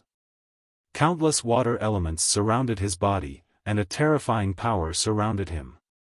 Yang Feng's complexion changed slightly. With his keen intuition, he perceived that once Cicerone's spell was completed, it would be an earth-shattering and irresistible existence. Yang Feng opened his mouth and quickly uttered a series of magic tones. He spread the fingers of his hand, and suddenly, magic radiance surged and entered the 10 extraordinary plant water-absorbing demonic rattan seeds in his hand. The 10 extraordinary plant water-absorbing demonic rattan seeds suddenly swelled, extended countless tendrils, and wrapped around Yang Feng and formed a rattan armor. The moment the rattan armor took shape, Yang Feng appeared in front of Cicerone. As if they had a life of their own, the water flood dragons revolving around Cicerone madly pounced at Yang Feng, opened their mouths, and mercilessly bit at him. The countless water-absorbing demonic rattans twisting around Yang Feng suddenly erupted, and countless tendrils stabbed into the water flood dragons and frantically devoured the water elemental particles inside. A steady stream of water elemental particles was absorbed by the water-absorbing demonic rattans, and then dispersed. The sea flood dragon body protection, which even sacred swordsman rank powerhouses would find difficult to break through, was absorbed by the extraordinary plant water-absorbing demonic rattans twisting around Yang Feng. Yang Feng's killing intent flashed past. He instantly erupted with Star Knight rank chi and mercilessly slashed at Cicerone like a meteor. Yang Feng had a premonition that once Cicerone completed his large-scale spell, he would either die or be seriously injured. Even if he was lucky enough to block it, he would still lose a layer of skin. After Cicerone awakened the sea god's bloodline, he could instantly cast level 3 water-type spells without even chanting an incantation. This was the strength of a god's bloodline. After all, even legend wizards needed to draw support from the weave and recite a magic tone in order to cast level 3 spells. For Cicerone to be able to instantly cast level 3 water-type spells, he was simply a freak. For such a freak to recite an incantation to release a spell, it was definitely a legend rank spell. Cicerone's eyes flashed with regret, and he stopped reciting an incantation. With a thought, he suddenly cast the level 3-spell Great Icicle. A 2-meter-long sharp icicle suddenly appeared and barreled towards Yang Feng with the force of a bolt of lightning. Yang Feng's complexion changed slightly. He brandished his sword and erupted with violent qi in a flash, shattering the icicle. Cicerone gave up on using a legend rank spell. With a wave of his hand, as if artillery shells, large icicles shot towards Yang Feng without interruption. Yang Feng's complexion changed slightly, and he recited a magic tone. Suddenly, violent fire elemental particles appeared, shrouded him, and formed a huge storm of fire. When the huge icicles entered the barrier of the storm of fire, they were immediately swept into the sky by the storm of fire. They issued sizzling sounds and were dissolved and vaporized. A sea serpent formed from water elemental particles descended from the sky and slammed into the storm of fire. It issued sizzling sounds and neutralized the storm of fire. One after another, huge icicles barreled towards Yang Feng. Yang Feng didn't have time to cast a second storm of fire. He could only urge his qi to form a resplendent sword curtain that slashed at the icicles. One after another, the huge icicles were chopped into pieces by Yang Feng, who used dragon force. Every time the huge icicles were smashed, a frightening cold air would diffuse. The cold air superimposed on Yang Feng, and a thin layer of ice condensed on him. Countless amounts of cold air shrouded Yang Feng, and cold winds whistled. As if to freeze the earth, the air was filled with a bone-piercing chill. By relying on his frightening level 3 warlock rank physique, Yang Feng barely resisted the erosion of the cold air. However, in the midst of the fierce battle, he could feel his physical strength and spirit force rapidly decline. Faldina's beautiful eyes flashed with a dignified glint. Amazing. That's a powerhouse who awakened the sea god's bloodline for you. The complexions of Cassius and the other 2 sacred swordsmen turned even more unsightly. If they were to face Cicerone, the 3 sacred swordsmen would only have one chance to attack. If they couldn't kill Cicerone with one strike, then even if the 3 of them joined forces, they might not be able to deal with the arch-wizard Cicerone. In front of a freakish arch-wizard like Cicerone who awakened the sea god's bloodline, even human legend wizards might not be his match. Cicerone's complexion became very unsightly. Cicerone cast level 3 water-type and ice-type spells in a continuous stream. Even he, an expert who awakened the Titan's bloodline, was not Cicerone's match in a one-on-one fight. Raylo's eyes flashed with a dignified glint as he pondered on how to deal with Cicerone's never-ending bombardment of spells. After smashing several large icicles, Yang Feng's eyes flashed with a touch of madness. He frantically cast the spells Black Dragon Scales and Dragon Force, uttered 2 magic sentences, and launched the level 3 spell Fire Serpent. 2 extremely violent fire serpents suddenly appeared and barreled towards Cicerone. The 2 fire serpents had just appeared, when several large water serpents suddenly appeared and ferociously collided with the 2 fire serpents, neutralizing them. The remaining large water serpents pounced on Yang Feng, and then were absorbed by the water-absorbing demonic vines. Yang Feng took advantage of this opportunity to shoot towards Cicerone like an artillery shell. Cicerone willed, and 4 large icicles suddenly appeared and barreled towards Yang Feng like artillery shells. Without dodging, Yang Feng madly rushed towards the 4 large icicles. Before colliding with the large ice cones, Yang Feng silently recited an incantation and pointed at himself. The absorbing water demonic rattans that had absorbed enough water elemental particles suddenly erupted, shot out like flood dragons, and slammed into the 4 large ice cones, sending them flying one by one. I concede, Cicerone said very calmly after seeing the 4 large icicles sent flying. Practically at the same time, a bright moonlight fell from the sky, shrouded Cicerone, and formed a moonlight barrier. Yang Feng's figure shook, his complexion paled, and he took a few steps back. Shortly after, he spat out chunks of ice from his mouth, and his body unconsciously trembled slightly. Ciceron's spells contained the power of ice. Even though Yang Feng had the life force field of a warlock, but he was still eroded by the cold qi, and suffered a lot of internal injuries. Streams of cold qi scuttled inside Yang Feng's majestic dragon-like body. Wherever the cold qi passed, Yang Feng trembled continuously. He had to go all out to dispel the traces of strange cold qi. If it wasn't for the power of the water-absorbing demonic vines exceeding Ciceron's imagination, then Yang Feng might not be Ciceron's match without using his trump card. Ciceron gave Yang Feng a somewhat regretful and meaningful look, before returning to his seat and sitting down. Ian, at least you have some skill. This time, you've won. You're tuning into the Xiaofan's Wuxia Tales YouTube channel. Don't forget to subscribe and join us on this journey to catch the most captivating stories.